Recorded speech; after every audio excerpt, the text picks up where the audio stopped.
Ali, a lot of things you said is you said a lot, man. Number one, some of us, value legacy over just having multiple women. Okay, multiple women means multiple problems. And me personally, I don't want to be the guy with multiple women, even if I'm permitted to do that, because then I'm gonna just be regulating women all day, and I have bigger and better plans for my life that I want to do. And that's cap.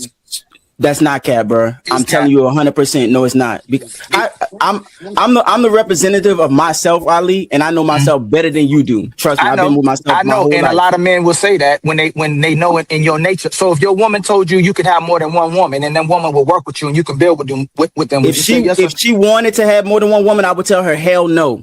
Okay. And most men wouldn't believe you, but the reason why I would say hell no is because that's a new person that has to come into something that I have stabilized with new ideas, new feelings, new emotions that I got to get to know, new past traumas, new all that other shit that I don't want to deal with. That's why. Even if my woman was like, I want another woman here, I would tell her hell no.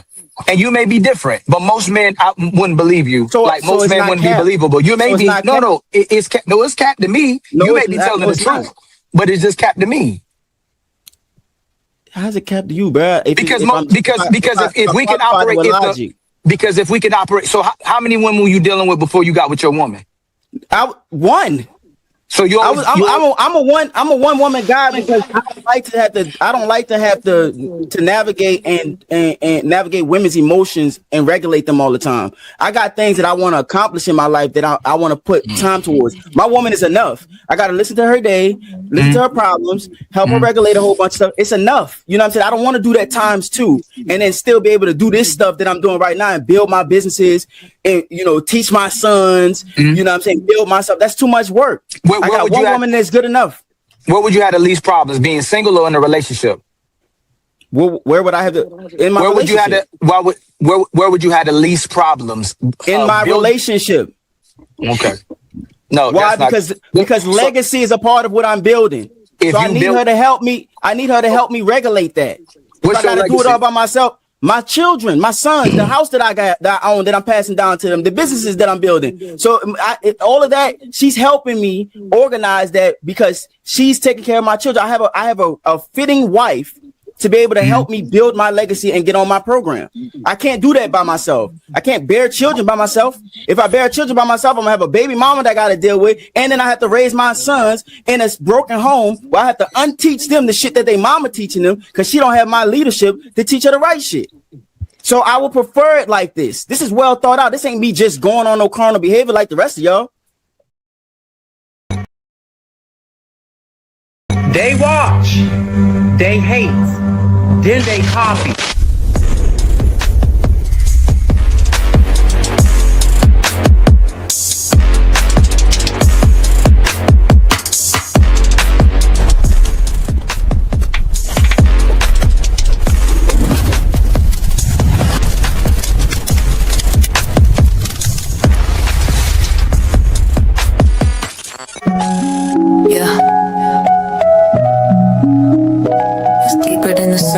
Deeper than the grind. I just wanna know what's on a real man's mind. I ain't tryna guess you, stress you, or finesse you. Petty red just wanna bless you. See what's really in your mental. Not the armor or the mask that you wrestle, but that inner voice that whispers when it's gentle. Got my ears wide, heart open, no shade, so focused. No judgment in this room, you can express your pain. Tell me what it's like to carry all that weight. Be the rock, the leader, but still feel the strain. Talk to me, king, I ain't here to fix. Just here to stop soaking every bit. You ain't gotta rhyme it or keep it slick. I'm listening deep, I wanna hear what makes you ticks. Blueprint to a man's thoughts starts by listening. Let him speak truth, no fear, no imprisoning. Open space, real talk, red just vibing here. Trying to know the heart that beats beneath the man's skin. Yeah, I just wanna know your mind. Every corner, every climb. You ain't gotta hide behind. Just let it go, take it time. Tell me about your fears and flaws, your hopes and desires. Did your past teach you silence or teach you to clutch? What do you dream when the world ain't tough? What do you need when strong ain't enough? Where's the joy that you bury in the grind? What fears dance in the back of your mind? Who taught you love? Who taught you war? What's the wound you still trying to ignore? You ain't soft for expressing what's inside. That's king energy, that's real pride. Petty red ain't scared of your tears or your cries. I'm here to witness, not just ride. Blueprint to a man's thoughts starts by listening, not by pushing, pressing, or conditioning. This space sacred, this bond glistening. Truth in your tone, I find strength in it, yeah. I just wanna know your soul, not just what you control. This ain't no casual stroll. I'm here for the truth, the whole truth. No interruptions, no shoulda said. Just say it raw, say it how it's in your head. You ain't gotta bleed, just speak your mind. I'll hold the story, every word you said. So when you ready, I'm still here. A woman with ears that don't just hear. I build temples with your truth, cause knowing you, that's the proof. The proof. Blueprint to a man's thoughts starts by listening. I don't understand why it keeps happening. We talk, but nothing changes. Maybe we just see things differently. I just don't understand why we keep having the same argument. It feels like we're stuck. But we are trying, honey. We're here now. And that effort is important. Let's explore that.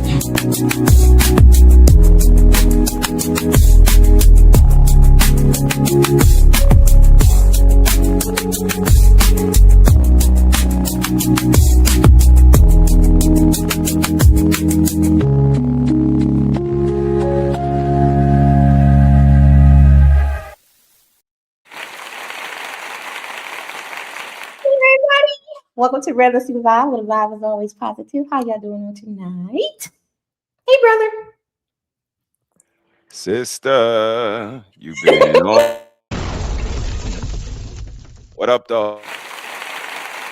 You gonna have some fun tonight? Because you know I saw something. Let's go. What up, chat? What up with y'all, man? Hey, everybody. I hope everybody's doing well. I brought brother up first because it's Ramadan. First night of Ramadan. Okay, bro. So you know I can't do the whole fasting thing, but I did say I'm going to give up cherry balls and chocolate. Yo, that's crazy. Oh, wow.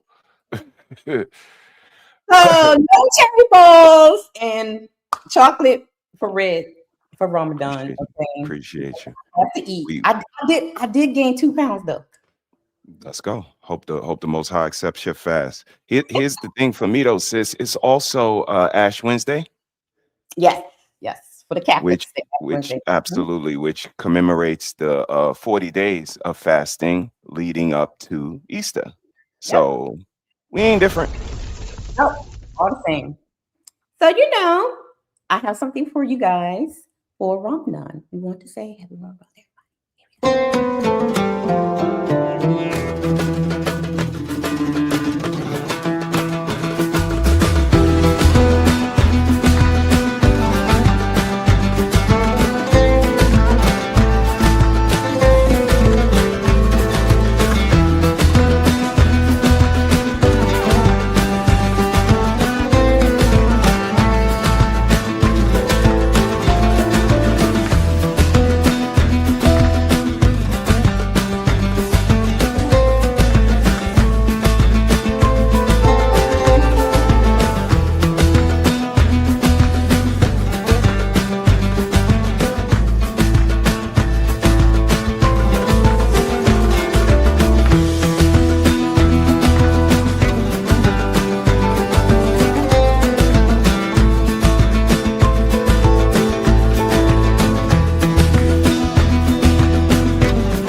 All right.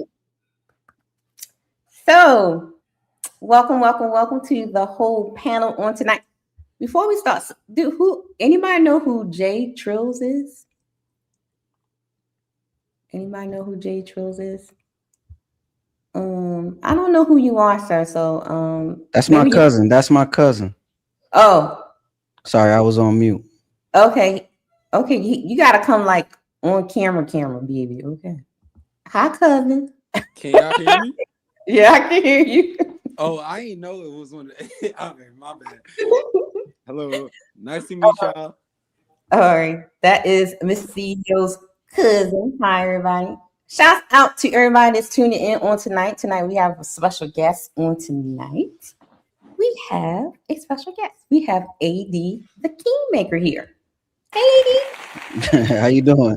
What's going on? Appreciate y'all having me. I can't wait. This is gonna be. Let me say that video just a minute ago with the man and the woman. One, the song was beautiful. I know AI generated all of it, but I was sitting here smiling the whole time. Actually, I wrote that. You wrote that yourself. I wrote that, and I did the movie, the video. I created it myself. I could look. It was beautiful. It was mostly about you. You were the centerpiece of the whole damn video, but or whoever the woman was, it was beautiful. I'm just glad to be here. Well, I gotta be the center of attention. All these men up here, okay. What? So, AD, shout out your channel if you have a YouTube channel. If you put hashtag RLV in the chat, it will drop your link every time you do it. And just tell us about a little bit your channel or your platforms that you have. Yeah, so I am AD the Kingmaker. I'm a men's lifestyle and relationship coach. I help engineers, executives, and entrepreneurs, high caliber husbands who are, they've succeeded in the boardroom, but she's just not giving it up like she used to. She don't even look at you. She don't talk to you the same. And I help them bring it back and take it beyond. And I teach the seekers of female desire, like the biology of a woman, like what has to happen up here for her to really want you, not you talking her into wanting you, her desiring you. She can't even tell you why. She just can't keep her hands off you. So that's what I do. You can find me on all platforms at AD the Kingmaker, on YouTube, on Instagram, all that good stuff. Awesome. Okay. And also we have CEO in the house. Hey, how y'all doing? How y'all doing this evening? My God. Oh, what up with you? And we have, of course, my brother from another mother, part 2, Uncle Ricky, in the house. Nice to meet you. Uncle Ricky was over there terrorizing with the elderly. If he would have got a chance to talk for at least a minute straight, it would have been lovely. Crazy. What else is new? What else is new? They were tearing up over there, baby. And also, we have my buddy, Jeremy Batman is in the house. How y'all doing, y'all? Let's do it. What's good, Jay? What's popping, my boy? Nice to meet you. About to have a good time. And we have and friend Trail in the house. Don't put me up. Got him. I'm a newcomer. Turn your lights on, nigga. Turn your lights on. Yeah. Get some better lighting, Justo. Okay. Yeah. Set out. You got to set the ambiance. Set the ambiance. This is my first time on the podcast. It's my first time doing any of this. It's nice to meet all of y'all. If there's anything I need to improve on or anything like that, let me know. Okay, you gotta get into the light. Good to meet you, Jeff. Camera. Yes. And put the camera to you. Yeah, okay, so we can see. Let me. Yeah. There you go. Get situated, my boy. We good? Yeah, you good. Thanks, bro. Yeah. All right. Good. Yeah, you good. All the newcomers, I always have to tell you, do some housekeeping. So show goes for tonight is 15 memberships. Membership's only $2.99 a month and $100 towards the paper towel fund. Okay. And we know about the paper towel fund. If y'all don't know about the paper towel fund, you about to find out right now. You fell in love with my avatar, that's sweet. Now fall into my Cash App at Red Lipstick Vibes. Legs, I don't walk. I roll into rooms and shut them down. Don't forget to support the Paper Towel Fund on Cash App, Red Lipstick Vibes. Shout out to Caleb. Okay. Support Paper Towel Fund and autism awareness. Okay. And those of you who are in the chat, if you have not subscribed to my autism channel, you know April is Autism Awareness Month, and every April I do a week-long conference online where I give out information and tips and tools for autism parents. Okay, so I will drop that link in the chat in a few seconds. All right, brethren, y'all ready for the icebreaker? Yep. Yes, ma'am.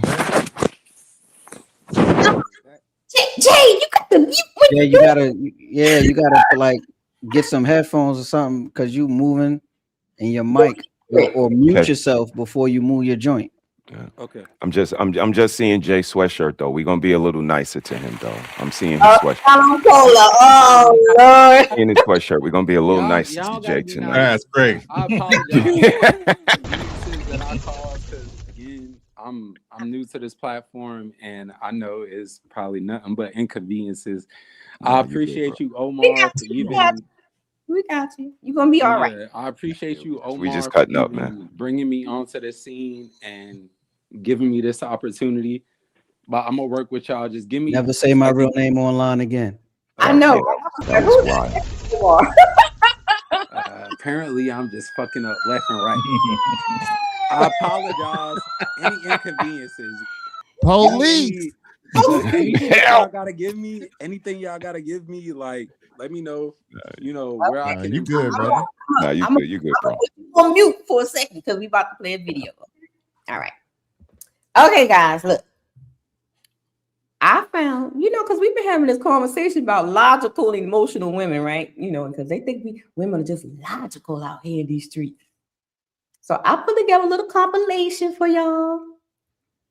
Here we go. See, nah, nigga, watch out! Watch out! Watch out! Bro, stop playing me, bro. You making it feel bigger than what it is because you fucked up. Stop. You doing all this for what? Stop.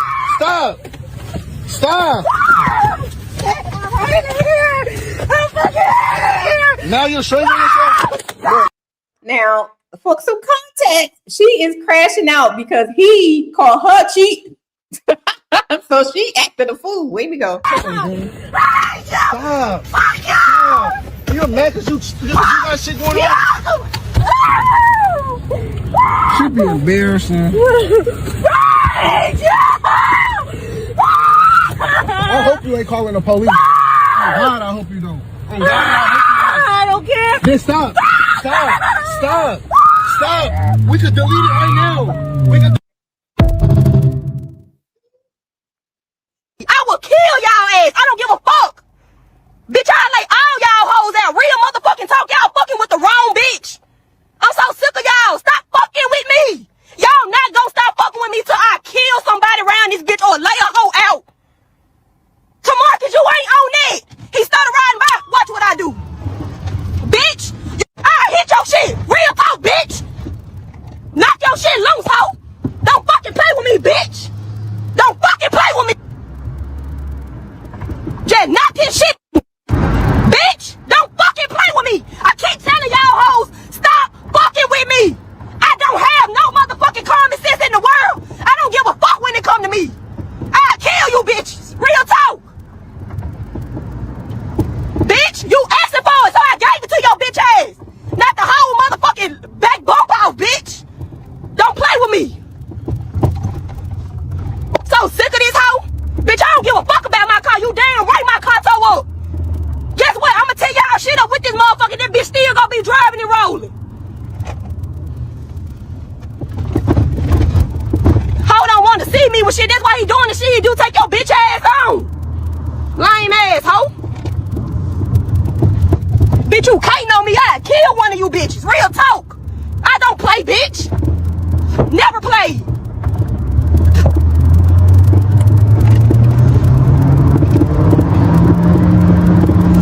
That bitch shoot! That bitch shooting at me! That bitch is shooting at me! Hell no! Fuck no!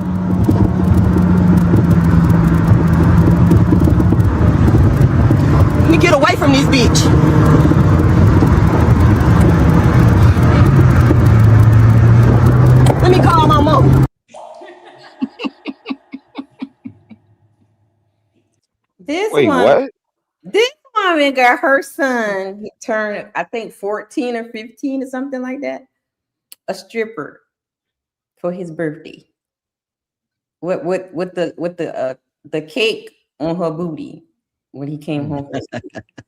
But they logical now, okay.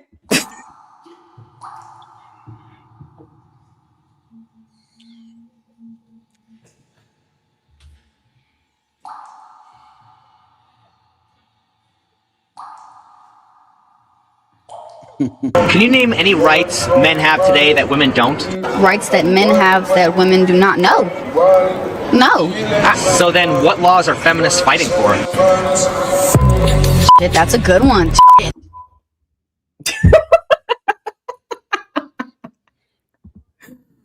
What do you think about the compilation?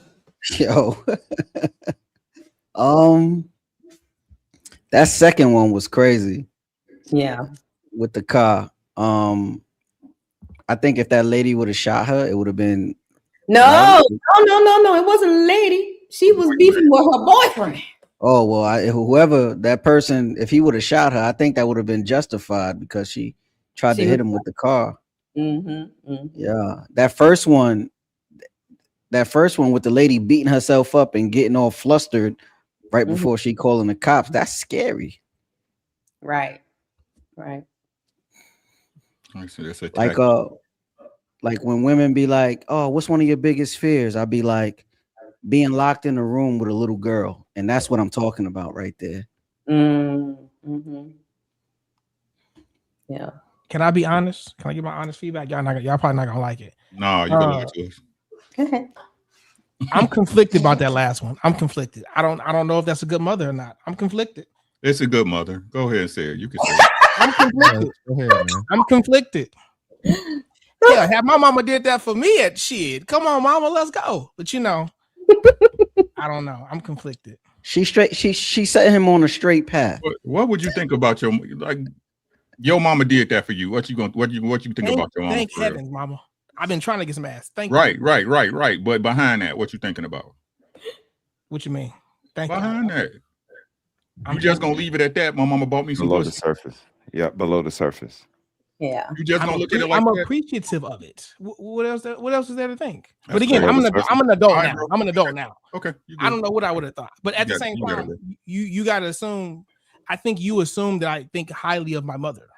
That's not. I didn't say that. I'm asking you the question. So that's it. I would just be like, thank you. I'm so appreciative. Jay, why you got your hand up, Jay? I don't think he know how to unmute himself. Oh, okay. I was like, what's going on? Try to speak. There you go. Go ahead, Jay. Oh, every time I try to speak, it say mic muted. Yeah, you was on mute. Unmute yourself. I ain't doing nothing physical. Again, this is my first time, so apologies for any inconveniences throughout this whole thing. But this is the best panel for you to be on to be new. I ain't gonna lie. Heard that. But I appreciate y'all welcome you on here and shit. I just wanted to make sure that I was actually heard and what do you have on the clip that we just do you have anything about what was shown regarding the clip? Like, no, I don't have too much regarding that. I don't really got anything regarding that one. Okay. Jeremy, what you got? Be totally honest with you, I would look at my mama crazy if she brought me a stripper home. I'm gonna be honest with you. I'm gonna think that's probably one of her friends, and I'm gonna be looking at all her friend group a little different. And I ain't gonna hold you. That's not her job to procure coochie for me. I'm supposed to do that on my own. She's not supposed to be encouraging it. I'm supposed to learn how to be sneaky. So yeah, that's how I feel about that. On the first part though, there was two classic cases of women crashing out. And the second one in particular with the car, I kind of liked it because she effed around and found out. Right. She was talking a lot of big mess until she heard that pop go on. Then she's like, let me call my mom. She's like, let me call my mom. Yep. And that let me know that you acting like a kid. But guess what? Can't call him a kid though, but you definitely crying hysterical about something that you did. And then the other girl wanting to fight somebody that's way bigger than you, and then when trouble happens, let me call my mama or let me call the police. Right. Yeah. Mm-hmm. Brother. Yeah. Who? Which one? Brother number one. I mean, typical behavior. I saw acrimony, so I don't gravitate to archetypes like that. Like I'm starting to see archetypes. I'm not even seeing people no more because I see 10 or 20 people that act like that. And what a coincidence, y'all look like that. Like y'all have the same look, same demeanor, same attitude. So I'm starting to just see archetype. And like I said, I've seen acrimony. I know there's people who will hurt themselves to try to hurt you. Like they don't give a fuck about nothing. So I just use it as a warning signal and you know, stay away, far away. I like Aaliyah. See, it's the bricklayer jersey. Shout out to Aaliyah. Rest in peace, baby girl. I like girls like that. So you know what I mean? Like these girls don't fit her archetype. She did a whole movie where it was no sex scene. She ain't show no booty, no cleavage. Like they wouldn't be able to pull that off. They show their whole body and they still broke and got herpes. So you know. Oh. Congratulations. Not the luggage. Willie lump. Oh, goodness. I don't know if there's something that's allowed on this podcast, but like, can you elaborate on that? Like regarding the archetype, like regarding females as or whatever you're speaking on as far as archetype goes, like, can you elaborate on that? What do you look for? Yeah, to be quick, you know, we see personalities that are similar, especially in our walk of life, our experience. We see people who like, man, you remind me of so and so, and you know, sometimes it goes even deeper than that. Like there's whole groups of people that operate in a certain fashion. These Medea types, these Shanae types. So you know what I mean? I see the blonde hair, I see the cantankerous attitude, I see the bonnet. Like you fit an archetype. And it's you know not coincidence. Once I see a group in Chicago and a group in New York and a group in Philly, you can't tell me it's coincidence. This is what it is. Okay, I got what you're saying. Anybody else? Yeah. She wasn't logical. The first chick or the brat, right? She wasn't logical, but she sure was tactical, wasn't she? Yeah. Oh yeah.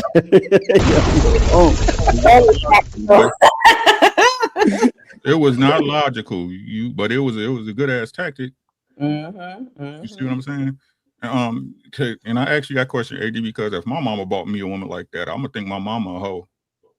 A lot of our mamas was hoes. That's what I'm saying. Right? So how many of us were accidents versus purposeful? We're all accidents, right? Nobody planning babies, bro. Like, you see what I'm saying? Like so, I was playing.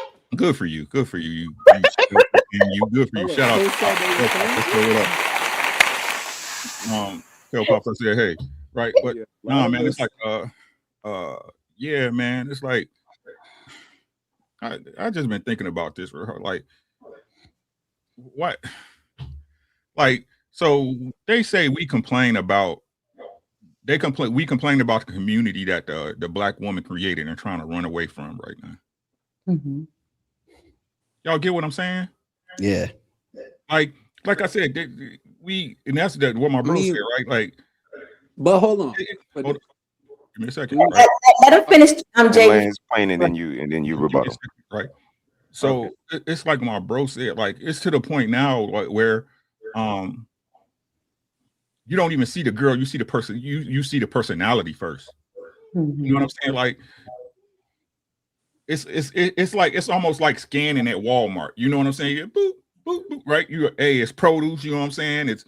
It's soap, you know what I'm saying? It's like you know, like that this why I get on men's heads. Like y'all know for real what type of woman that is.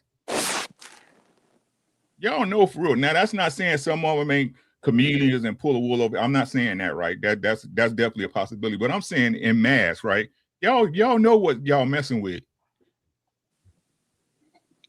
Like I said, for the most part, Uncle Rick, I had a too many women like play the part, like even like with the hair, right? When brother number one said, you know, when you see the blonde hair, you know, everything will be regular, and then they'll just pop up with like blonde braids out of nowhere. I'm like, okay. And then the behavior would gradually turn into Keisha, if you know what I mean.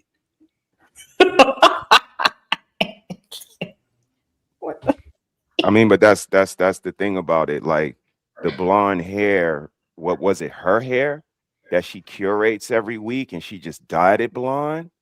Or is it somebody else's hair she put in her head and it's blonde? And again, Yeah, it was I'm definitely old. extensions. So and I'm an old nigga, 70s. Like blonde's been classified and associated with being dingy and dumb, not smart, just sexual toys. And if this is your aspiration, like out of all of the things that you could do, you chose to put blonde white woman hair in your head.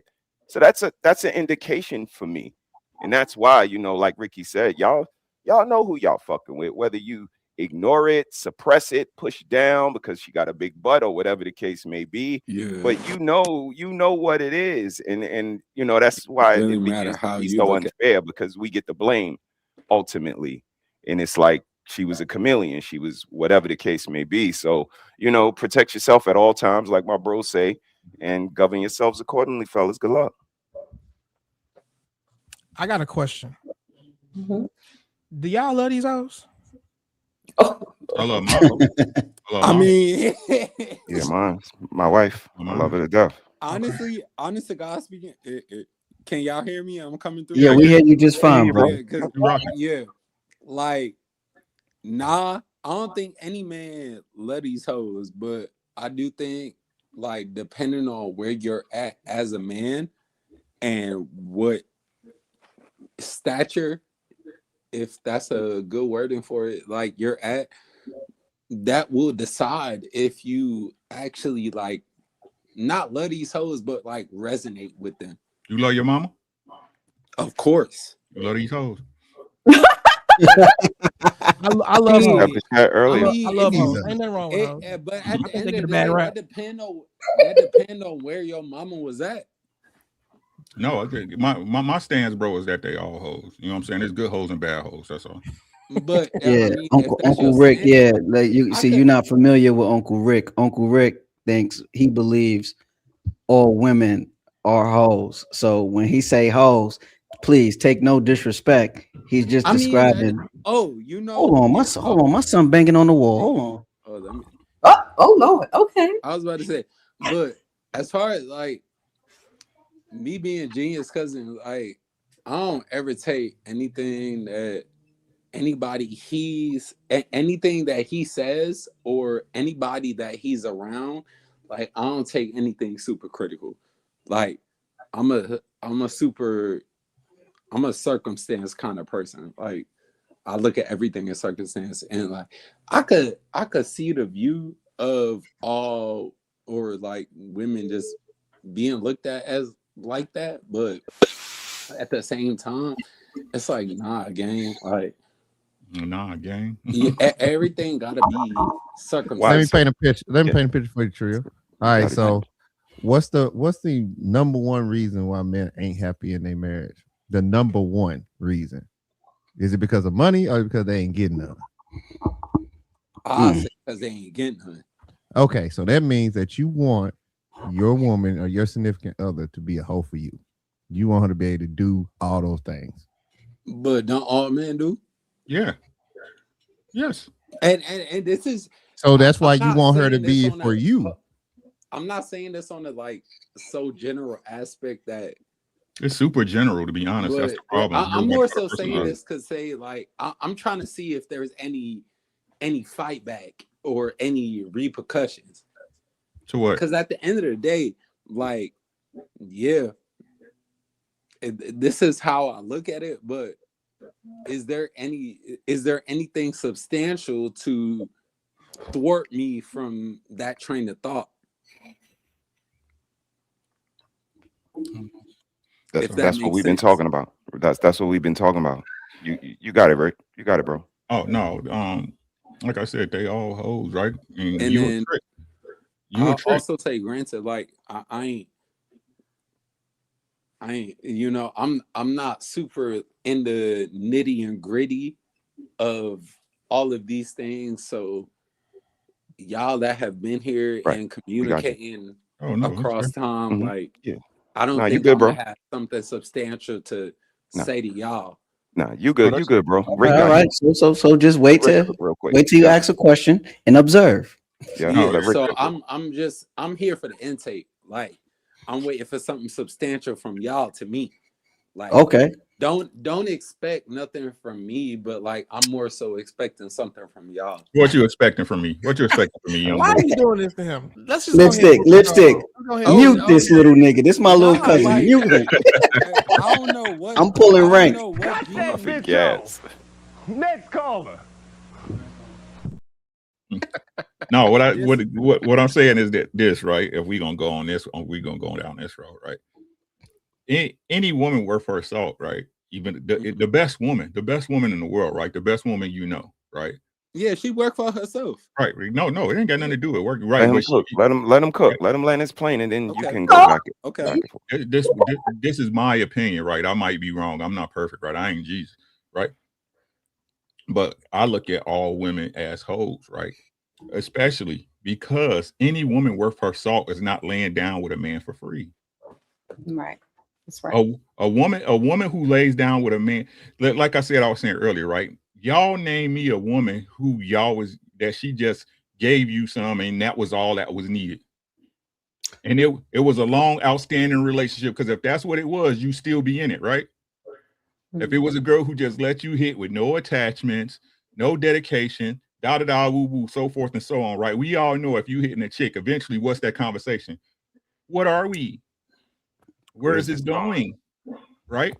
Where do you like me? Right? Where if it was you as a man and you could continue that till time eternal, you would. Right? Why buy the cow? Why buy the cow when I can get the milk for free? Right? The girls who sleep with people for free, them are sluts. See, words mean something. You see what I'm saying? Those are sluts. A chick who I just met him last night. We ain't doing that. Okay, you slut. You see what I'm saying? But most women, when they lay down with you, they're looking on a return on that. Whether that's to lock you in a relationship or to get something out of you besides a nut. Is that fair, or am I reaching? Always fair on my side. I don't want to.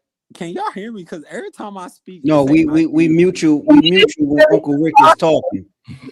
Yeah, you got it. You got it. What's your question? You got it now. You got the floor.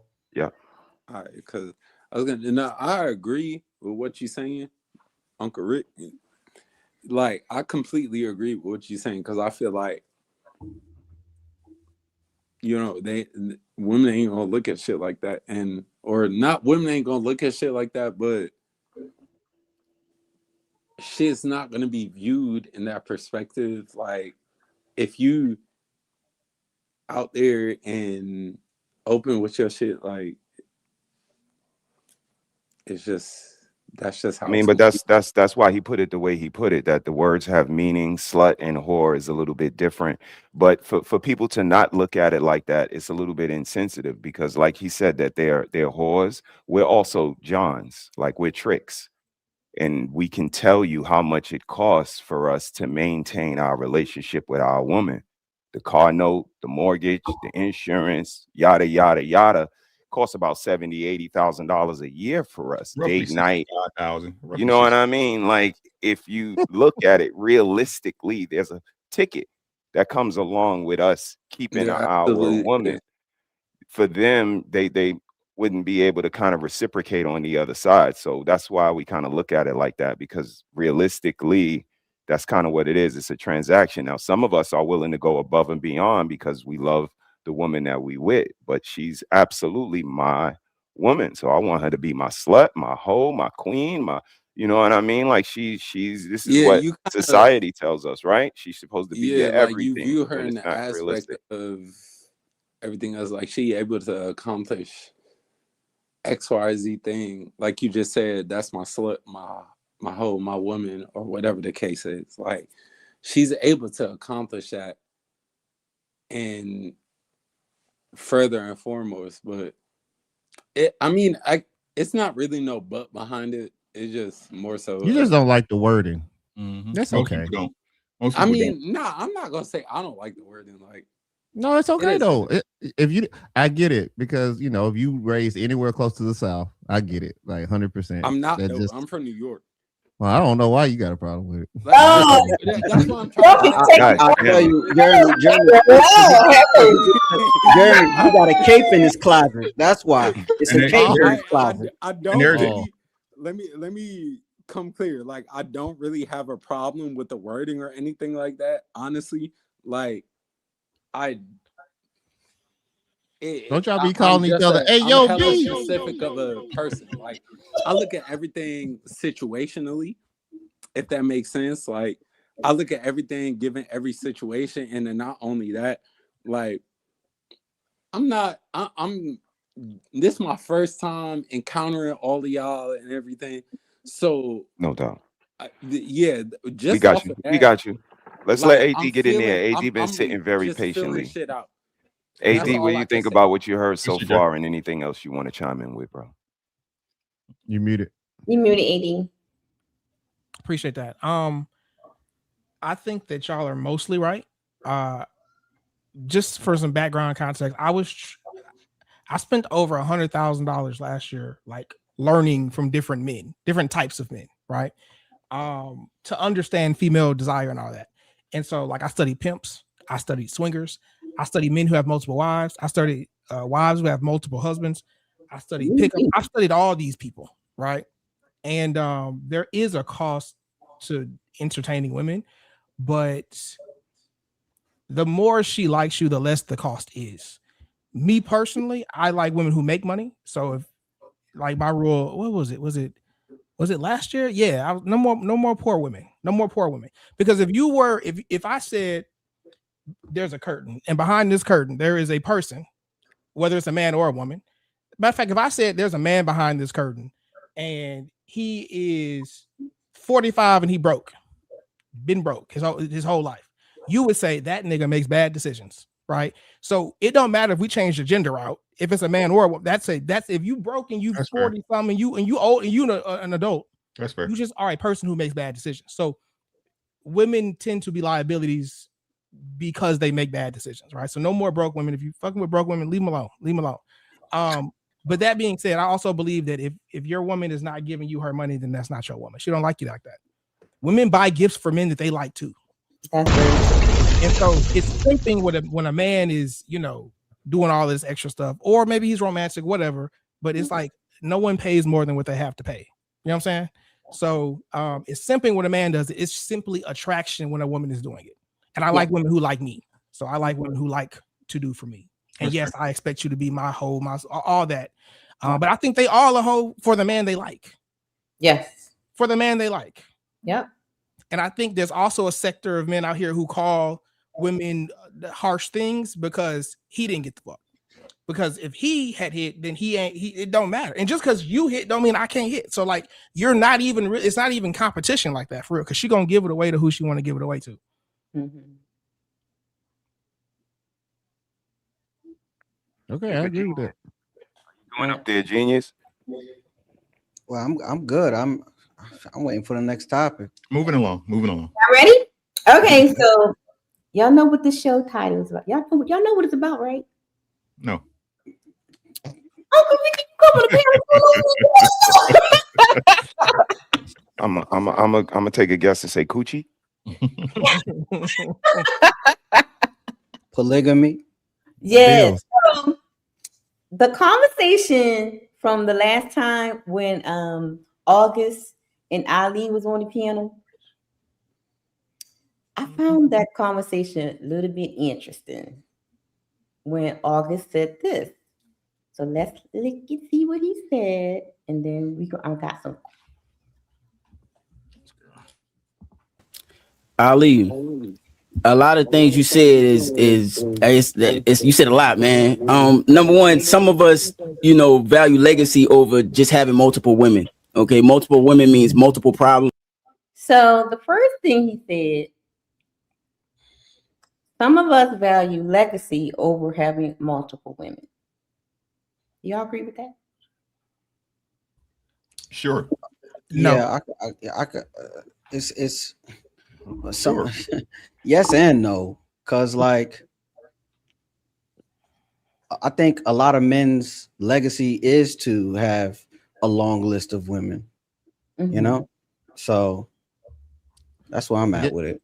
I guess it depends on what you define as your legacy. For me, it would be my kids. So that was the question. Define legacy, and what does legacy actually looks like beyond children? Because we know that, you know, your children, but beyond that, what does legacy actually look like? Just from our own point of view, or just what we think the general census is? However you want to answer.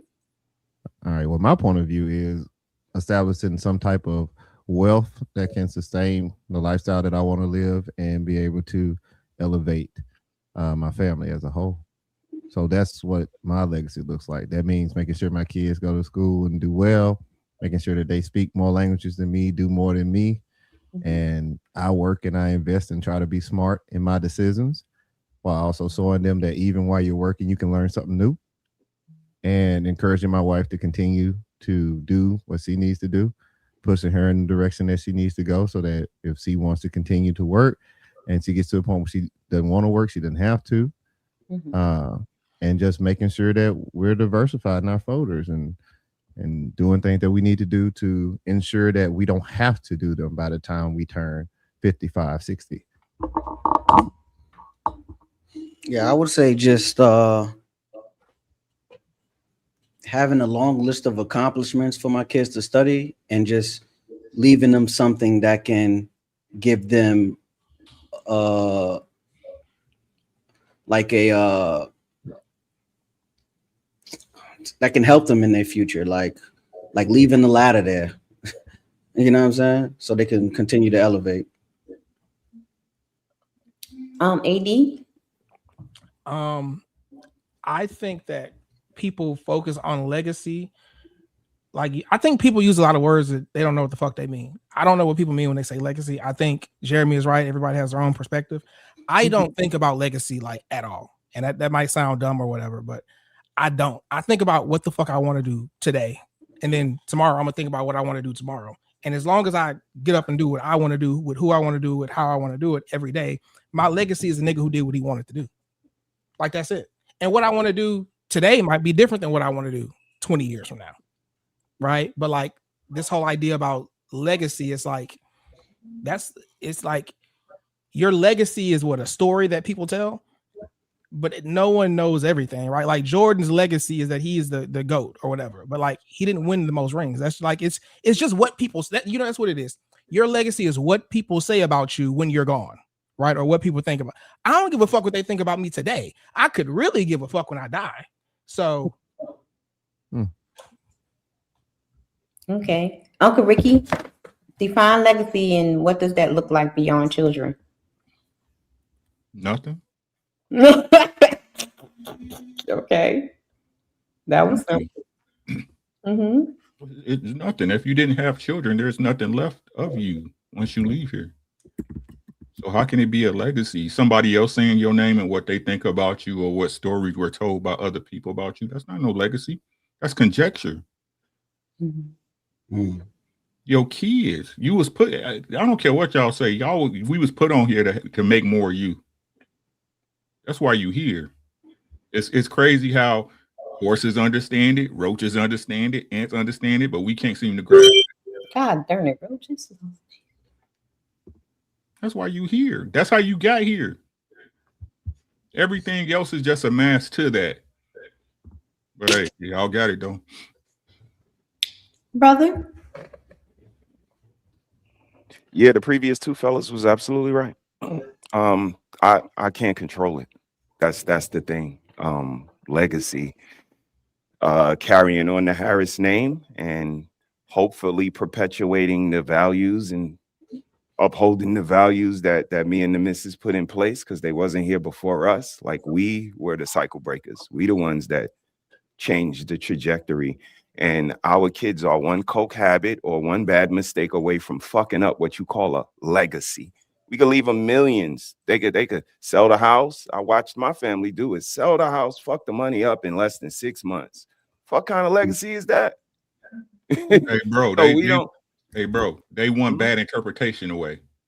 You know what I mean? It's that simple, bro. and it's, you know, it's on us to instill values, and that's why we sit here. Like these tangibles, congratulations, it's kind of the intangibles that are a little more important. And if we don't instill knowledge, wisdom, understanding, integrity, the value of something more than celebrities and money into our children, we ain't gonna have shit of a legacy. So, you know, that's a little beyond my control. All I can do is like bro said previously, kind of set an example, live my life a certain way. Hopefully they'll see it and say we can kind of incorporate some of those things into it and push the name forward, or maybe they won't have kids at all, like Rick said. Like shit is up in the air. So you know what I mean? Legacy is not determined by us. So when we sit in these boxes and say what it's gonna be, I just, you know, I sit back quietly and just watch. Jay, I'm gonna take you off mute so you can talk. Yeah, I was gonna say it, like a lot of my generation, I can understand how y'all feel like that, because a lot of my generation is the same thing. Like, it don't matter what you say, like it goes off of trials and tribulations, like what you have to go through as a whole. But yeah, that's just all I'll say regarding that. And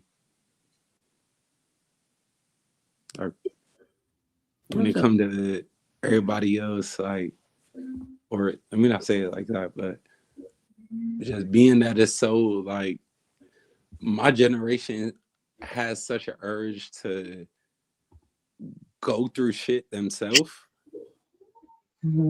like, versus just like listening to what y'all would have to say as far as advice goes.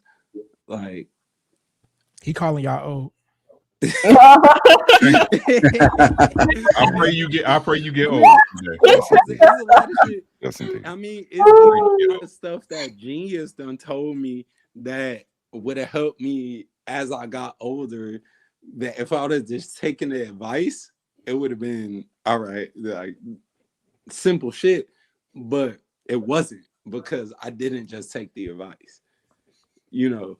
So my generation is a lot more trial and error versus learning off of everybody else's trial and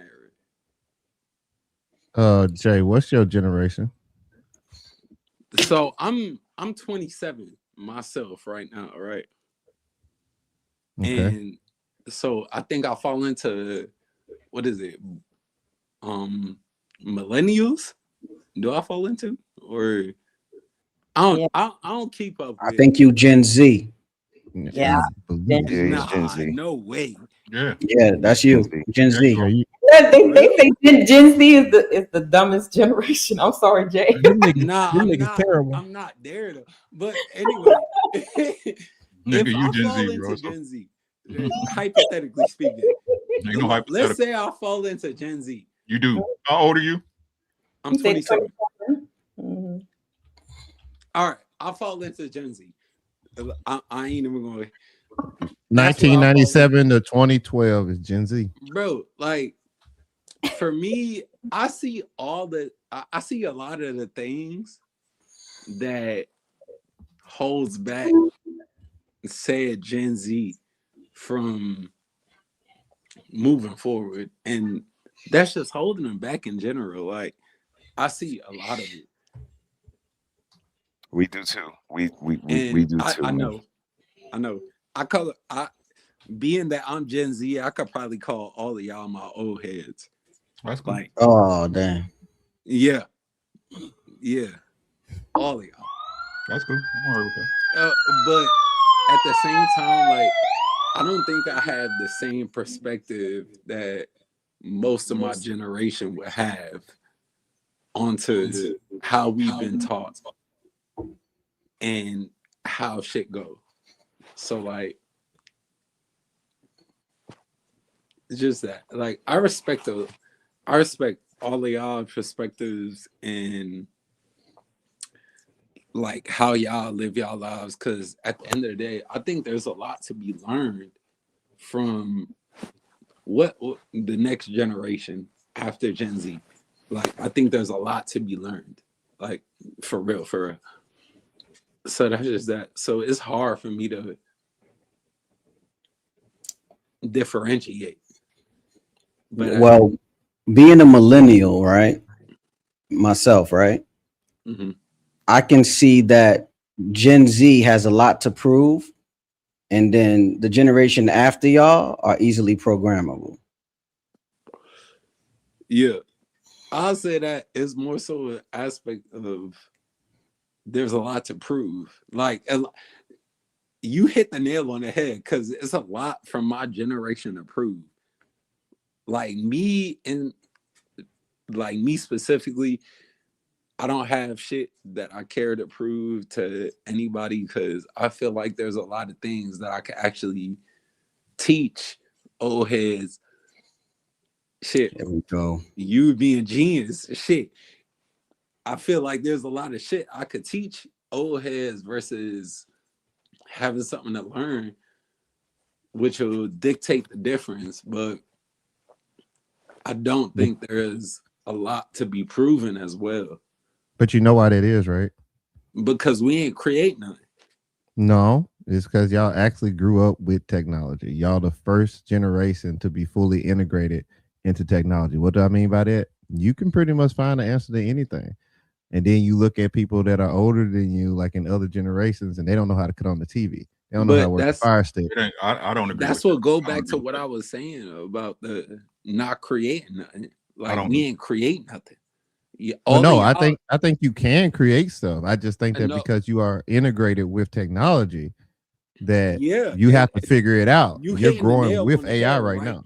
You hitting the nail on the head right now. Like, we can create something. It can is different from we did. So, like, do you think if more Gen Z followed the advice of the millennials and the Gen X, that they'll be in a better position to create instead of trying to figure it out? Definitely. So your generation is hard-headed. Yeah. No. Because I mean, how many like how many times you came to me and you was like, oh, you should approach X, Y, or Z thing this way. Like, you've done it yourself. Like, you've tried to restructure my mindset to approach things in a certain way that would be more beneficial to me. And I've negated it. And it's just, I feel like it's as simple as that. No, I don't agree. I don't agree, right? I think the difference between the generations is that Gen Z and some of the millennials, not all, but a large majority of them, right? Y'all is the first generation, especially in Black America, to grow up with privilege. Mm-hmm. With privilege, right? A lot of, again, what especially us as men, right? What really shapes men is adversities, right? Struggles and adversities. A lot of y'all didn't have to struggle for nothing.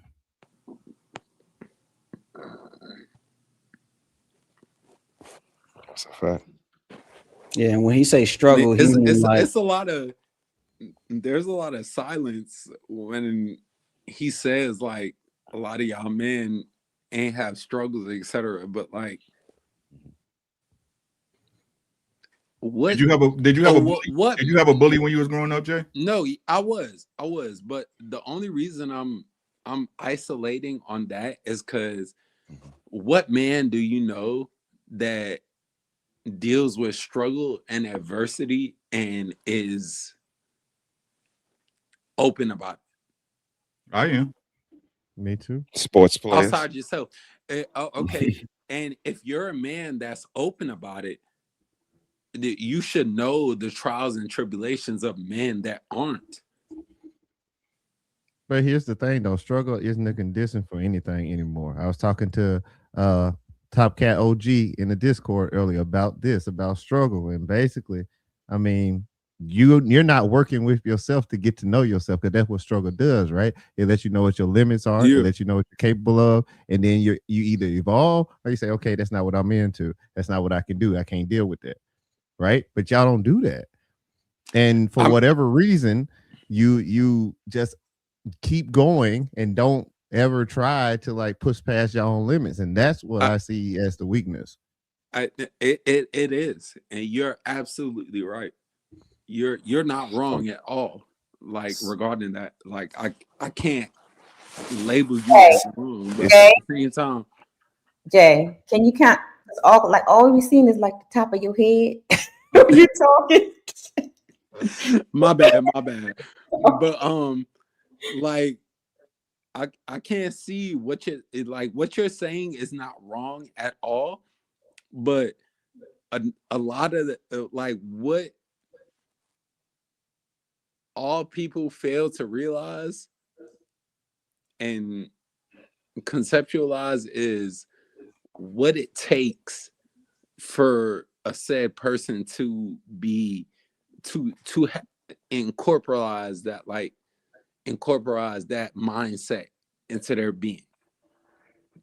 Like Damn. a lot of people. So y'all got to go outside. Sports is outside. Sports would have did everything that y'all talking about. Sports does that. And this is what's so crazy about this conversation is that I believe that I'm a Gen X person, and I believe we the only generation smarter than our parents. Like we had to be. Like we can show ma, no. This is how you fill that out. Ma. Let me show you how to get to that channel, ma. Let me show you. No, ma, that's not QVC. Y'all can't do that. Like y'all don't have no ingenuity. Like y'all don't know what a Scantron bubble sheet is. Like my brother said, y'all were indoctrinated into electronics, but y'all don't know how to write in script. Y'all don't know how to concentrate for more than 2 hours at a time without trying to blame the orator for something. It's a difference. And Generation X, we teach everybody we can do all things. Hold on. So this is why, Ricky says all the time, we just trying to save y'all time. And this is what you're saying to your cousin. If I would have listened to you, you would have saved me some time because you've been through it. I was going through it and you were actually trying to tell me and I ain't want to listen. But when I double back and spin the block, it's like you was right, cuzzo. And he like, I know, because I've been 20. You ain't never been 37. So it's those things that y'all take offensive and say, oh, gee, you long-winded. Yeah, but OG got truth in there. You just don't want to sit with it because, I don't know. Uncle Rick, what you think? Am I wrong? No, but like. Hold up, Jay. I wanted to address what I reject your reality said. Could you bring that back up for me, Red, please? Okay. I understand your premise, but you're not understanding mine, right? The truth is that most people revel in comfort, right? So for you to say that again, for you to push yourself as a struggle, is it not? Right? Oh, were you asking me?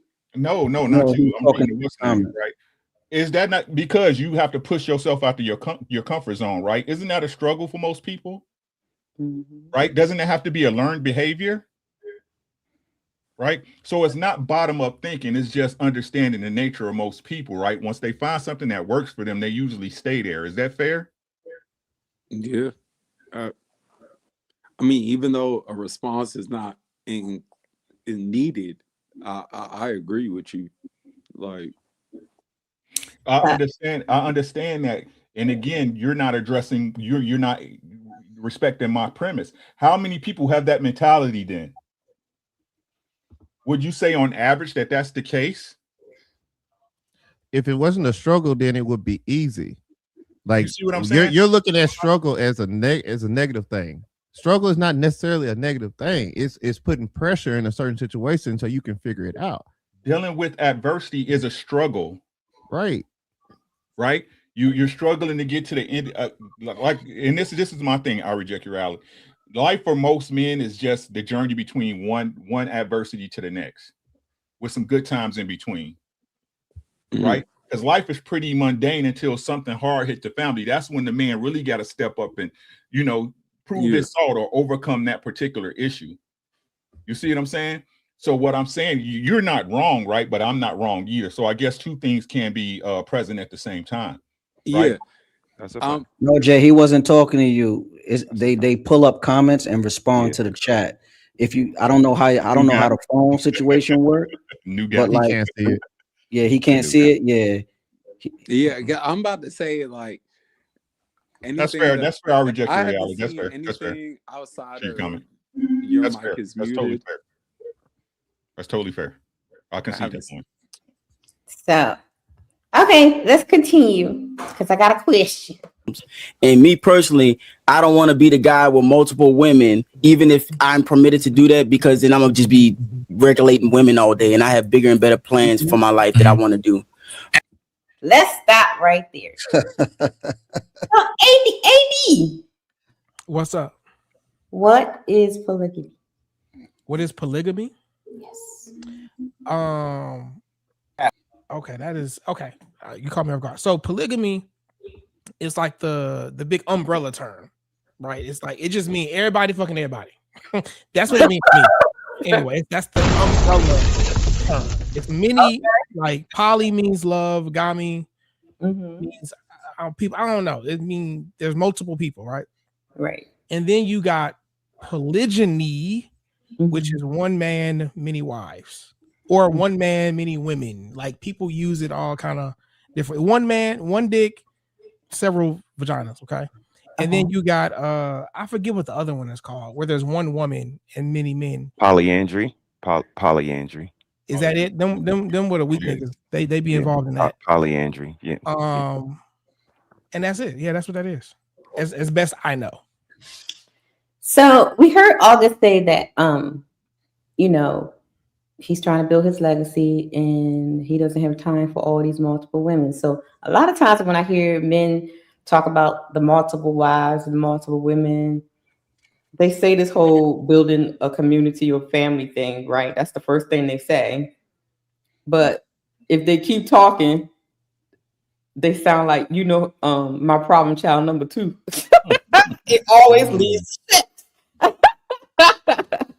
So why do men say always about legacy and community, but from the outside in, it's just looking like you just want, like my boy here say, additional coochie on the he shouldn't want to have sex with his women?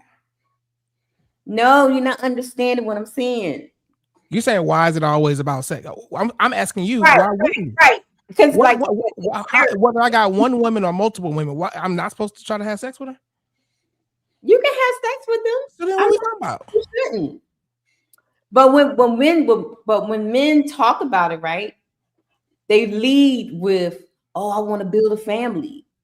But the more you talk to them, it's not even about building the family. It's not even about having a legacy or anything. It's about just being able to have multiple coochies. It's not. You don't have to have 2 women for that. You could just fuck 2 different women who don't know nothing about each other. But that's what they want to do. But see, when they have the wife, right? When they have the wife, so they won't hurt her or make it look bad. Then all of a sudden they want to say they want to be, poly. So they don't have no consequences or the guilty feeling, with the woman because they want multiple coochies. So or they won't be labeled as the cheater. You understand what I'm trying to say? No, I get what you're saying. Okay. Somebody understand what I'm saying. God damn it. I think a lot of men, or the men that you're describing that always start with community, then wind up getting back to sex, I think they're like super freaks, and like they also want fellowship in some form or fashion. So they find this thing that means something, and so they cloak themselves with that so they could just do whatever. So I think that's the type of men that does that always drive it back to sex, because it is about building a community. But if it always just go back to, of course, sex is going to happen. But if it always goes back to sex when explaining, what's the proper way you said it, AD? Polygyny. Right? They just want to, you know, freak off on many different women. I think the thing is that, again, like if you playing that game, you got to take the responsibility that come with it. You know what I mean? We're about to talk about that. Right. I think that's the biggest thing, right? So if you're gonna wear it under that, if you're gonna wear that banner and that badge, that means you got it. Yeah. So it's like I said, we show the plates here, AD. If I'm being, go ahead. Ooh-wee. Look at that salad. That's salad. I think if I'm being honest, and if I would use me as an example, right? I don't have a bandwidth for that. You know what I'm saying? We're about to talk about that. Yep. I got I had a bandwidth to stick another chick, but take care of her? Hell no. I'm just being honest. No. Like, I ain't got that much love for people. I'm just keep it thorough. You know what I'm saying? Like, I can't do it. Like, so I wouldn't entertain no woman, right? That I ain't gonna even lie. I just don't have the bandwidth for it. I don't. It's not difficult, but it's not difficult for me anymore, I should say, right? But hey, taking care of somebody's a hard job. Right. Taking care of somebody a hard job, and that's men and women alike, right? It might be a job you enjoy, right? If it's something you love, it's not like work, right? But it's still difficult. Yeah, we're about to talk about that part too. So that's what I was trying to get to. Well, are we going to get into that part?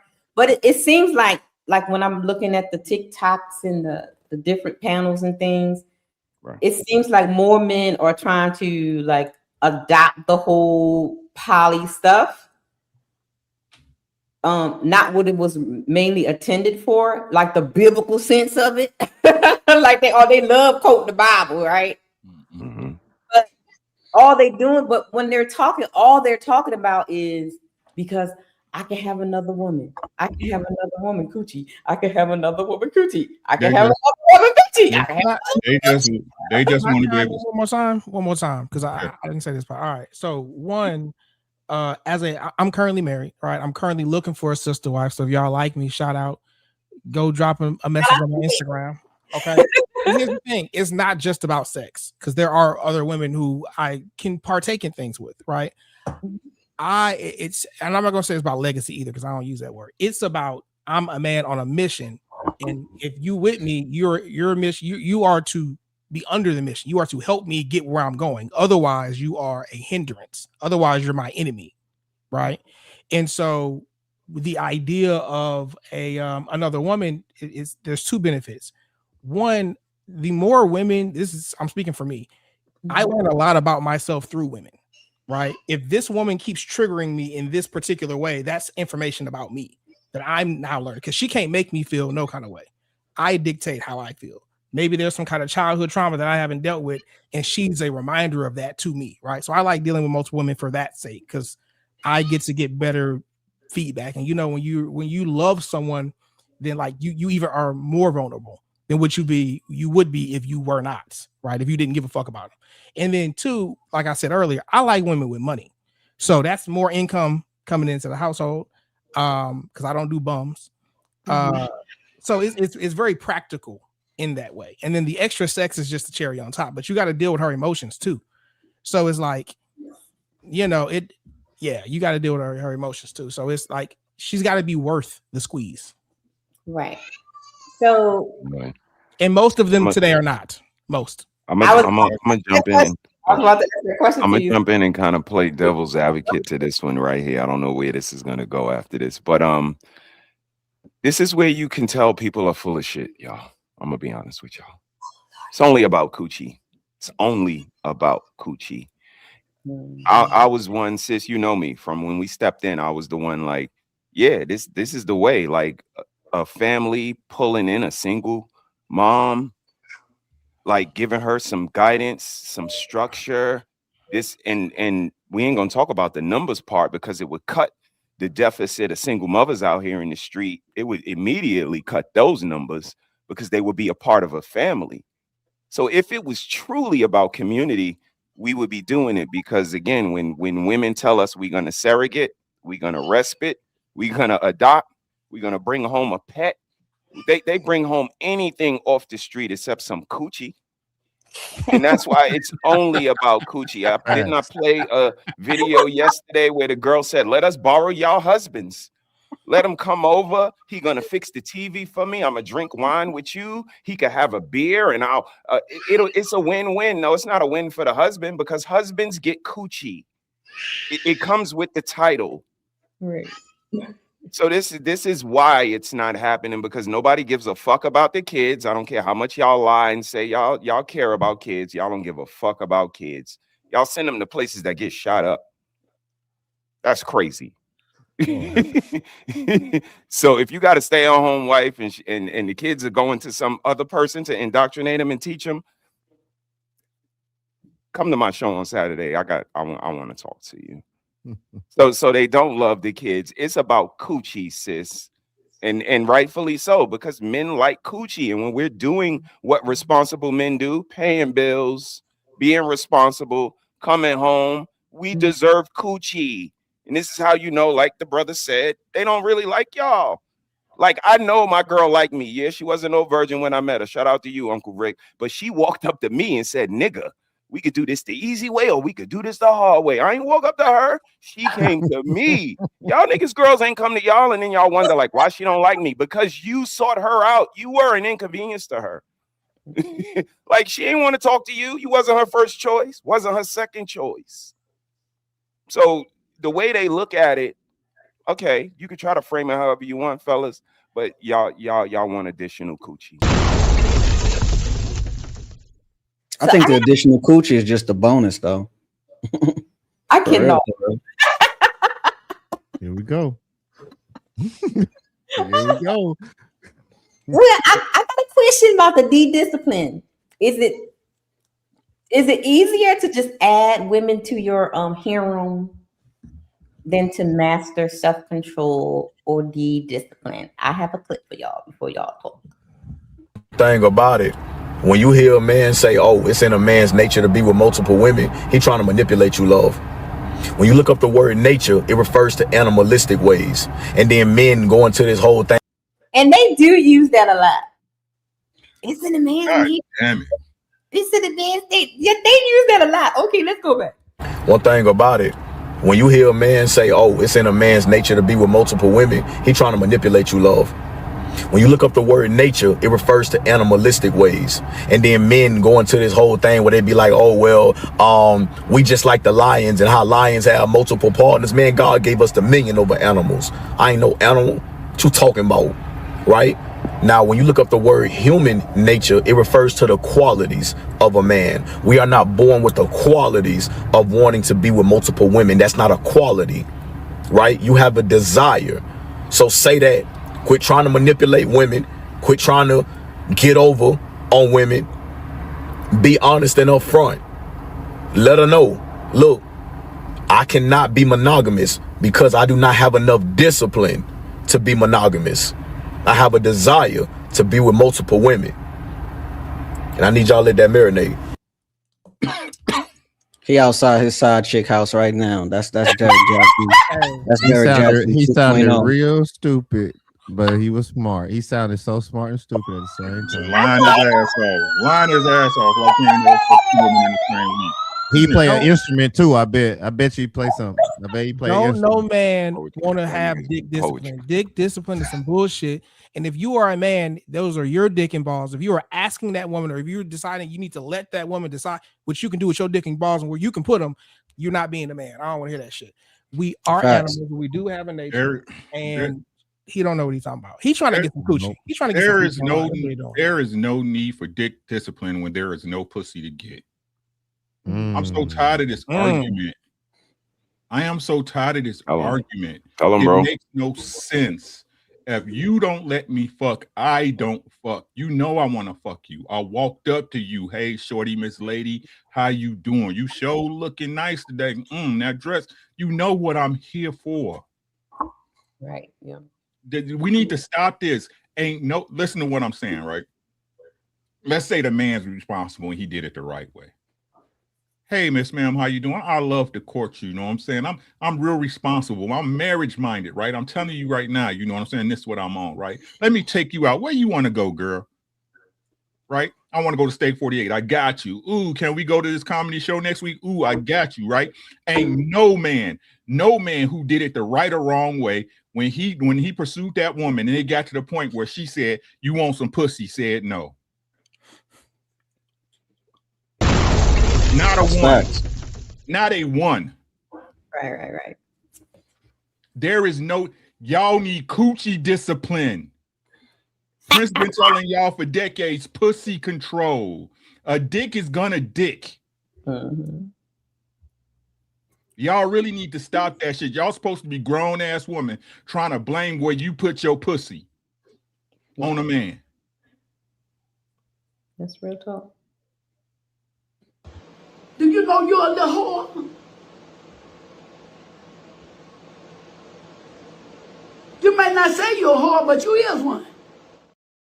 We really need to y'all supposed to be grown ass adults.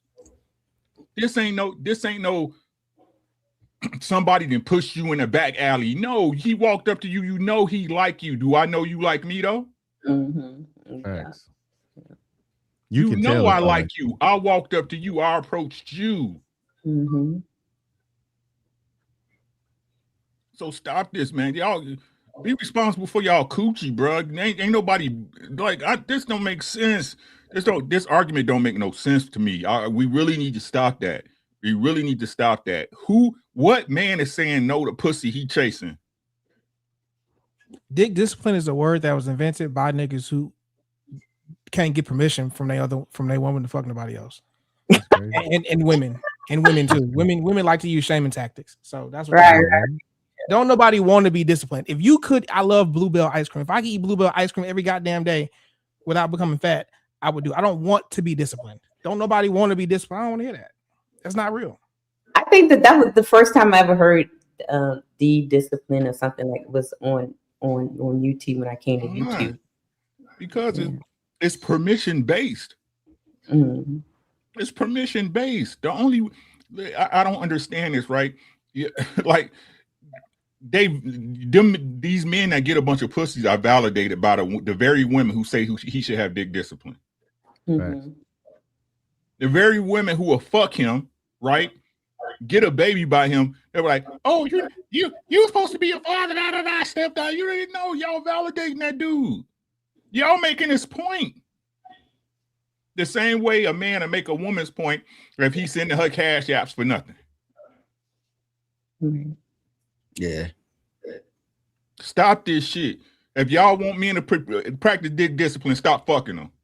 See how easy that is? And if you want to be told, just don't activate until they see Russell Wilson with Sierra. It's a whole married man, and that's when they coochies activate. Hey, well, what does it make you if you have sex with different women? A slut maker. Y'all out here slut making though, brother. It sounds stupid. She was a slut already.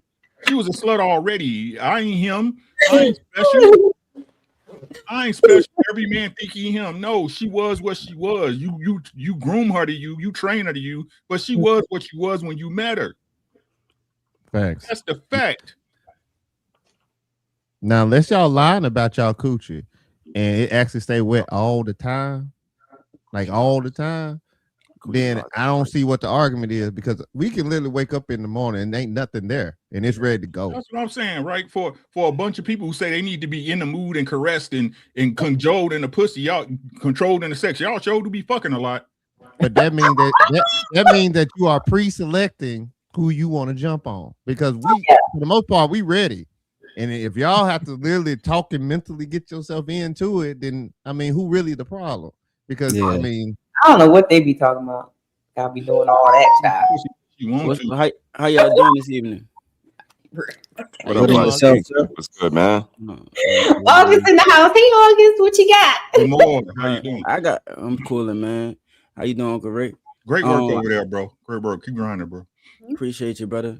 I got a little pushback for y'all. The only reason why I say is because when you, I think that a man is supposed to be on purpose, and so especially when you're young, a lot of times, and I know that this, I tell this to my sons, what set me apart from a lot of the people, a lot of the millennials I came up with when we were younger.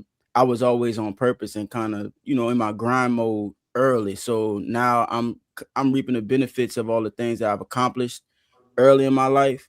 And so a lot of that is through what you might want to describe as discipline. It wasn't the fact that I didn't have access to it. It was the fact that my focus wasn't on women. It was more on developing myself and developing my legacy and developing the things that I've built and I'm currently building. So I think that, and I understand that us as men is having to divorce our nature to want to jump at and get more women. When I was walking around when I was young, in my 20s, everybody was partying and, fucking and doing their thing. And I was in the Marines in the field, you know what I mean? And they was laughing at me too. I'm out in the field, in the damn cold, climbing mountains with big ass packs on my back, and I come home and niggas is laughing, or I'm focused on whatever it is that we got to do next. And I was always with my wife, so it was always just on that. So I think that that's where it comes from, that level of it. But I think that the dude that was just in that video, I think he was full of shit, just like y'all was saying. He just, on some bullshit. Uncle Rick, you said something earlier in on our lead panel. I was listening to you a little earlier. You was cooking on that motherfucker, bro. You was talking they'll about, get it later, August. They'll get it later. They always do. yeah, you was on there. It was something you was talking about. I had it at the front of my mind when I jumped on here because it was kind of aligned with what we're talking about right now. But earlier you said about having multiple women and how you don't have the bandwidth for it. I'm the same way, because there's a lot that comes along with managing women, managing those emotions, because a lot of the stuff, especially when you have two of them, there's a lot of stuff that just don't really, it's an emotional thing. So it don't really make a whole lot of sense, logically speaking. And so I'm having to navigate that times two is very distracting from whatever the purpose is. Like I would have less energy coming onto this panel to be able to have this conversation or do the live stream that I'm gonna have to do later on, because I've divulged it all to not one but two women, and it's usually on some bullshit that they're probably arguing with, because they're usually being all catty and competing with each other. So I think a lot of men who are not prepared for that, they just see what it looks like and the optics of it, of having multiple women and then having sex multiple times a day with multiple women. They think that that's what they want, but when you really boil it down, it's not all that it's made out to be. I'm a little unique with this. I'm gonna be honest with y'all. When I hear the fellas say women lead the relationship, this is kind of where I fall in at. I'm gonna be honest. I think multiple women is like college. I think you can't go to college unless you graduated high school. You had to complete all the necessary curriculum, and that's one woman. And only she can constitute that. And that's where I'm kind of a little simpish, maybe they might call me, because Nikki gonna pick that girl. I don't gotta get along with her. I gotta get along with her the same way I get along with Nikki. I gotta provide, I gotta protect. Nikki's the one that's gonna be spending the time with her. That's gonna be her sister. She the one that's gonna be connecting with her and getting to know and working it out. It ain't gonna be me. I'm gonna be working like I usually do. I'm gonna be doing what I usually do. Like this shit. This is how I know motherfuckers is just like y'all lying, because y'all don't even give y'all women the power when it's necessary. Nikki's the one that's gonna notice the femininity in her and notice how, like, she's gonna be the one like, yo, look at her. Like, she's nice. Like, I got to know her. I spoke to her. It's a certain je ne sais quoi that our other halves have to have. And like I said, this shit is like college, but a lot of these niggas is in remedial class. We've been here for 6 years. Niggas don't even understand what words mean. So how you graduated for pleasing one woman? I played the pastor yesterday. He said, you worry about Trump. You can't even put a smile on your woman face. You worry about what Trump doing? You worry about how he running the country. You can't even run your own house. And that applies to a lot of niggas, B, to the point where they got niggas thinking we all just lying. None of us don't got control of our women. None of us, like, who needs to control a grown-up anyway? Nah, here's what we do. We live Do our together job. in this world. We have a symmetry and a cohesiveness. Nobody like, but they don't. It's a little different when they don't get that. But I just understand that there's a certain graduation when it comes to pleasing a woman and pleasing a relationship and maturing in a relationship. And that graduation is not for everybody. Some people get left back. Some people drop out. And that's another thing I was going to say is a lot of times when I hear the men talk about the multiple wives and multiple women, and what brother was alluding to, you don't gotta stick with old girl all day. I do.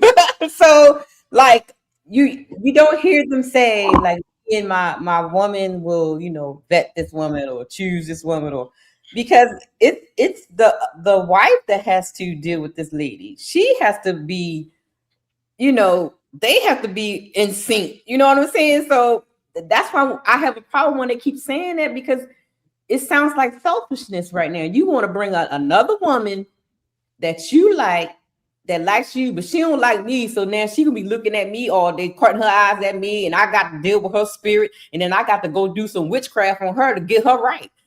Lord have mercy. Wait a minute. Hey, I want to, Mr. He said, I wanted to ask you. Mr. He said, I wanted to ask you a question. What do you mean by? What do you mean by please your woman? I just wanted to get I wanted to get an understanding of what you meant by that.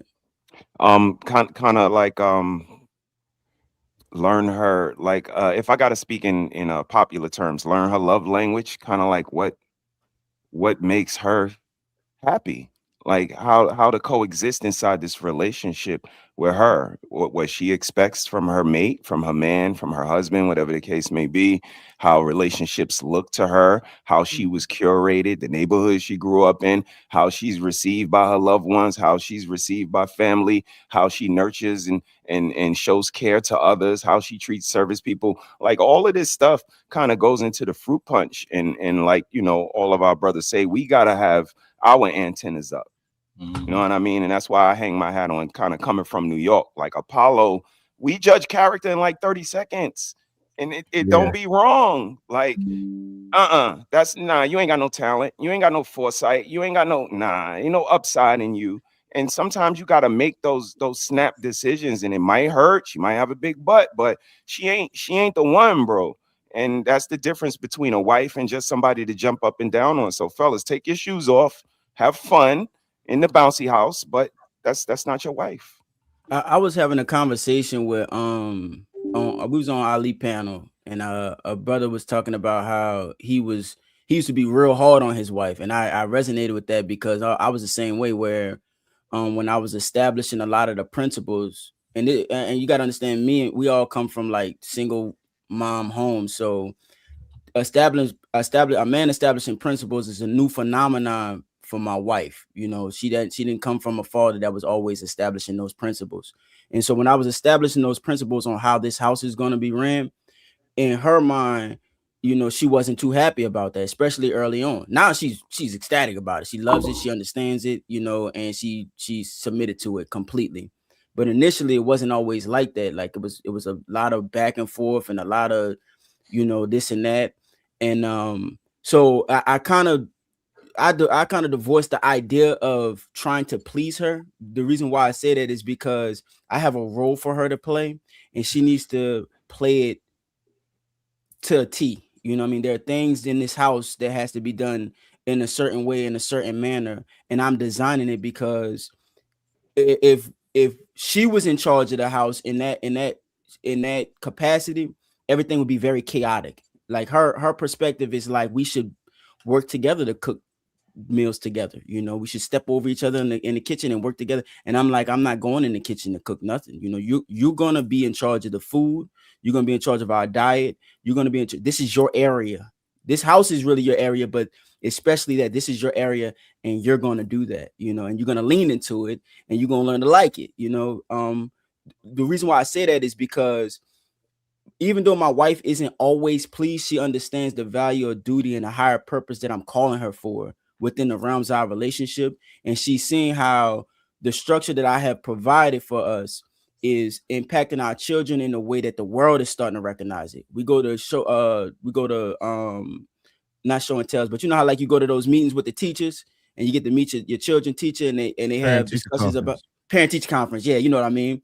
And my son's reading levels are off the chart. You know what I mean? You hear all day, every day how the youth are very stupid and their reading levels are in the toilet. And you know, when teachers are dealing with children, the parents are not backing them, you know what I mean? But it's not like that in my house. So it like we get all of this accolade and all this praise, and she's starting to see all of that, especially now because of how things are structured. So the pleasing thing that comes second. You're gonna find happiness in the role that I provided for you, even though initially it doesn't feel like that. So I never made that a part of my agenda where it was like I wanted to make sure my wife was absolutely euphorically pleased. I needed her to understand that, you know. So that's why, you know, I'm just getting a little pushback on it, but you know. No, I get it. I No get it. I mean, disrespect. to me, it just sounds like coaching. Like that sounds Yeah. like how my coach was to me. Like, I don't Yeah. give a fuck how you feel. This is what we need in order for our team to win. But guess what I did? I recognized the system.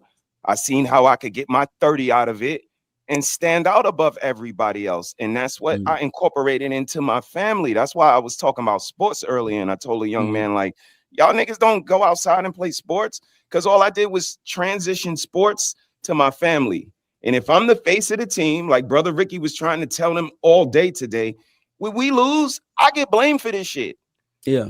So guess what? When it's time for us to play, I'm the face that's on the commercial. Like, coming to the Harrises are gonna be up. It's my face up there. I'm the one that's gonna be the one to blame for all of this. So it shouldn't be no discourse or argue about our roles in this family, because again, on a team, when we have an aspiration to get a championship, we know what our roles are. We know who the best player is. It ain't no it depends.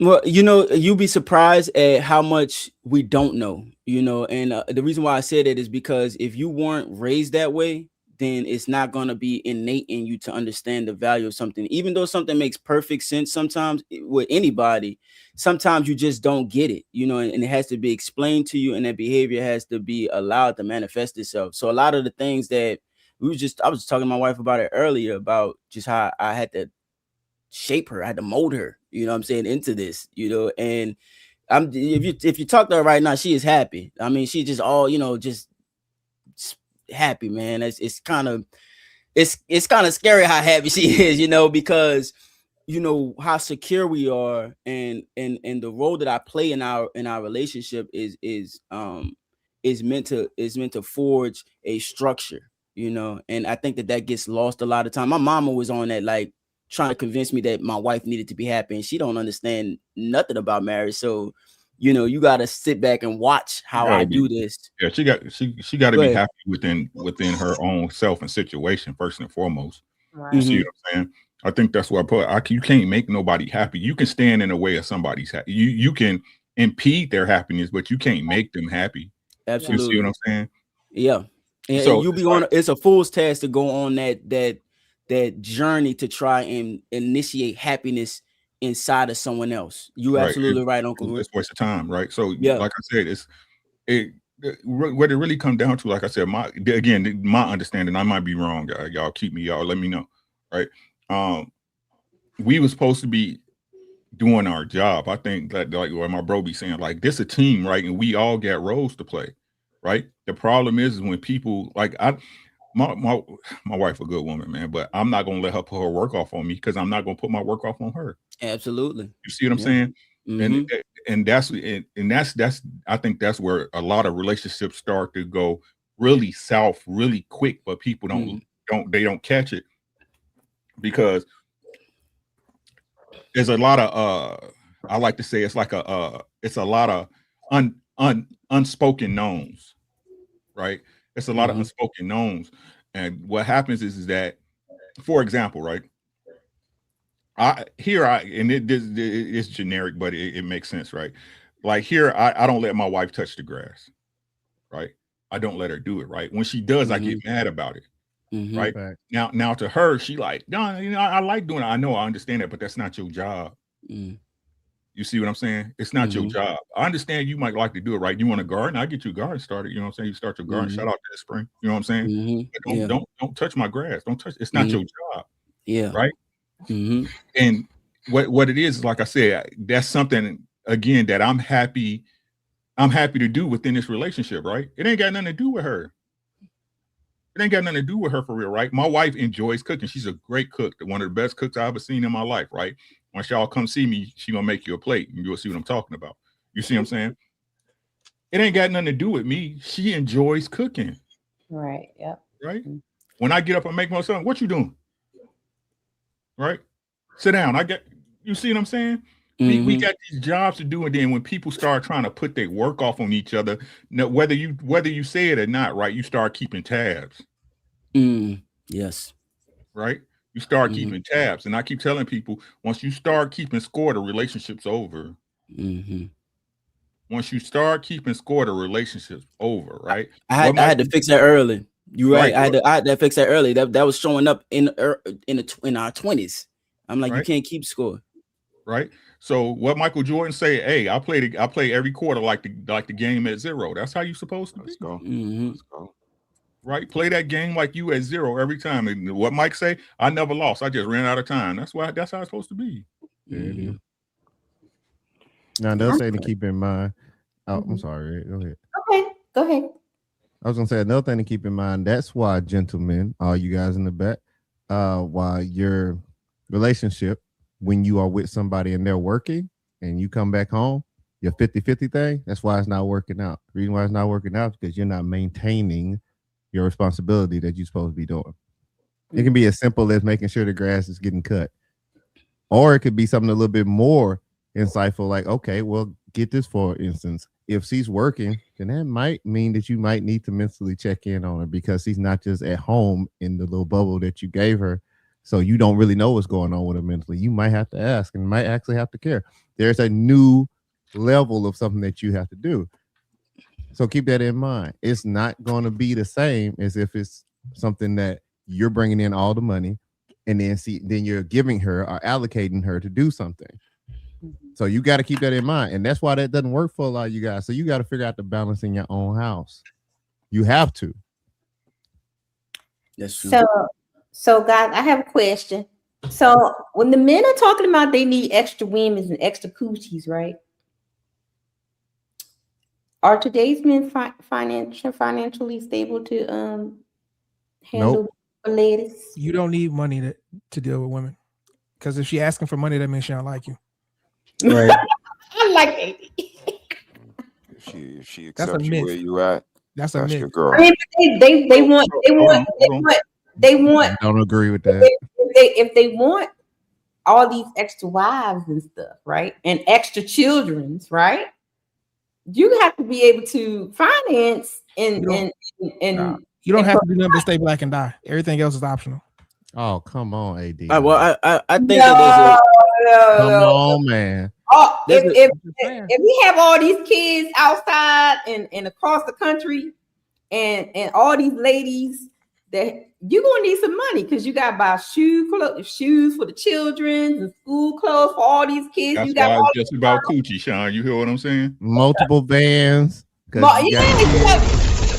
some money, honey. Well, it's just about coochie. You see what I'm saying? I smell the problem. I'm not gonna lie, man. Like that's not. I don't like that. I don't like you. You want to know? Let me play the clip real quick, and then you guys can have it because I gotta go downstairs, brother. Shout out to my bro. They don't believe in marriages anymore. They believe in just like having a bunch of girlfriends and not even understanding what it really takes. You talk about polygamy, right? Like you think about people be like, oh, men, like love to say, men wasn't made to be with one woman. Back then in the days, it's like, yo, back in the day, them was warriors. And you niggas ain't warriors, y'all content creators. Like, most of these dudes. Be on panels 9 to 10 hours talking about they want coochies. He said it. I ain't said it, but he said it. That's crazy, Red. Why you play that, man? Want they women to be in a relationship and they want to have multiple women to struggle. Like You want to put multiple women in their struggle and treat them like slaves.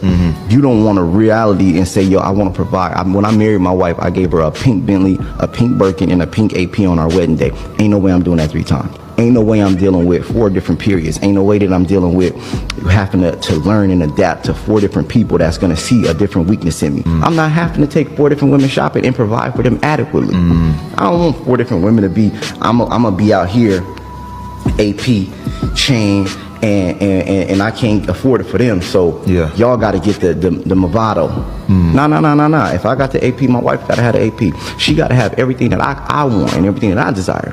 And if you don't desire to give your wife every single one of them the same thing that you desire in life, and you on that status to be able to do that, you stop thinking with your dick. Oh, damn. Yeah. Okay, now.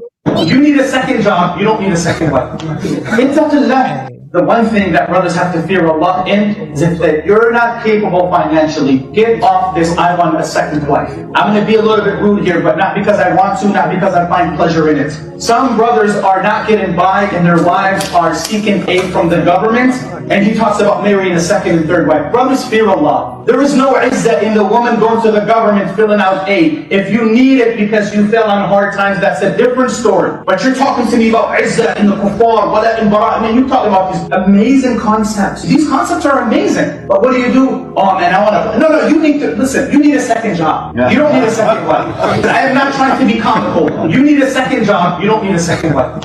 It's up to left. And I want to remind all of you once again, I'm not on the men's side. I don't want anybody to think here that I'm on the men's side. I'm not on the men's side and I'm not on the women's side. Let me put this in there because we're gonna talk about the emotional thing and mental thing in a few minutes when I come back. But something that he said, like, when you have multiple wives and stuff like that, jealousy and envy and stuff can creep in, especially with us ladies. So that's another component that will happen in the household when you can't afford. If he gives me a 4 carat, she gonna want a 4 carat too. And if you can't afford that, baby, it's gonna be some stuff going on in that house. Look, it better not be 1 carat more. It better not be 1 carat more. It's gonna be. I hear you, but I think the jealousy is going to occur even if you give them everything equally. It's just the jealousy is just going to occur. Like it don't matter if it's everybody gets the AP. Some women's going to be mad that everybody got an AP. You understand what I'm saying? Remember, women like to feel special. So I don't agree with the first dude. It's like the first dude with the pink Bentley, pink Birkin, pink AP. You feeling your ego. You giving you're providing things that you want, and you giving it to your wife to make you feel better about yourself. I agree. Keeping a woman happy is you just got to give her what she wants. So every wife, what if some wife might just want the gold band? You know what I'm saying? One might want the 4 carats. Where do I get it from these panels y'all be on all day? That's where I get it from. That's just everything we talk about. I get it from these panels, from the men. Y'all be talking that stuff, and I just bring the question. That's all. Yeah, and I agree with AD to a point, because it don't take money to have multiple women and deal with multiple women and have them know about each other. So it's not about money. It's about that person's respect for you as a person. Yeah. That person enjoys being in your company. You know what I'm saying? Different things. It don't matter. It matters. A wife, you could have 3 wives. One could want to leave. It don't matter. For that time period we was together, she was happy. She's no longer happy. Go. I'm not trying to keep you and hold you down. I'm about to use a YouTube word in a minute. I'm about to say y'all being disingenuous. Oh, brother. No. So if that's the case, though, on what you're saying, it's not really about the polygamy or the relationship or the 3 marriages among you. Then, if we want to keep it super facts, right? Break it down for me, Rick. Because the truth is, I don't understand why men don't want to provide for their wife. Providers is a scam. The provider scam is a scam. That's why. Okay, AD, you done lost me completely. Again, I'm gonna tell you. Listen to what I'm saying. Right. So you say you understand the nature of women, right? Yes. What woman don't want to be provided for? It doesn't matter what a woman wants. That's not what I asked you. They all want it, but if you want access to me, you're gonna get what I give you. So I'm agreeing with you. They all want things. They all want a nigga that's 6 feet and makes 6 figures, but they don't have that. And there are women who are happy with what they got. So that's what I'm saying. Like, it does not matter what a woman wants, because you then get into this transactional thing where it's like, oh, I'm gonna give her what she wants, so I get her. No, if I gotta give you things, then that means that you think that who I am is not valuable enough, and I gotta make up for the difference. Fuck that. Right. I thought it was You don't just get access to Jeff Bezos for free. You can't just come walk up and talk. Who are you?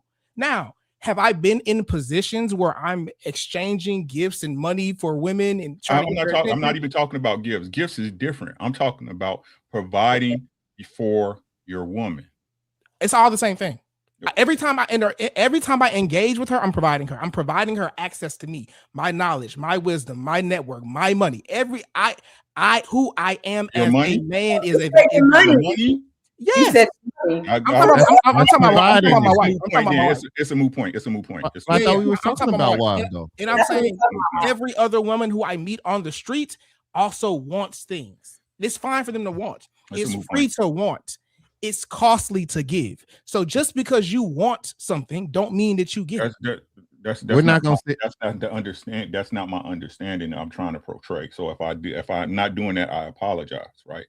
So what I'm saying is that you as a man provide for your woman, correct? I do. Your wife. Okay, then that's what I'm saying, right?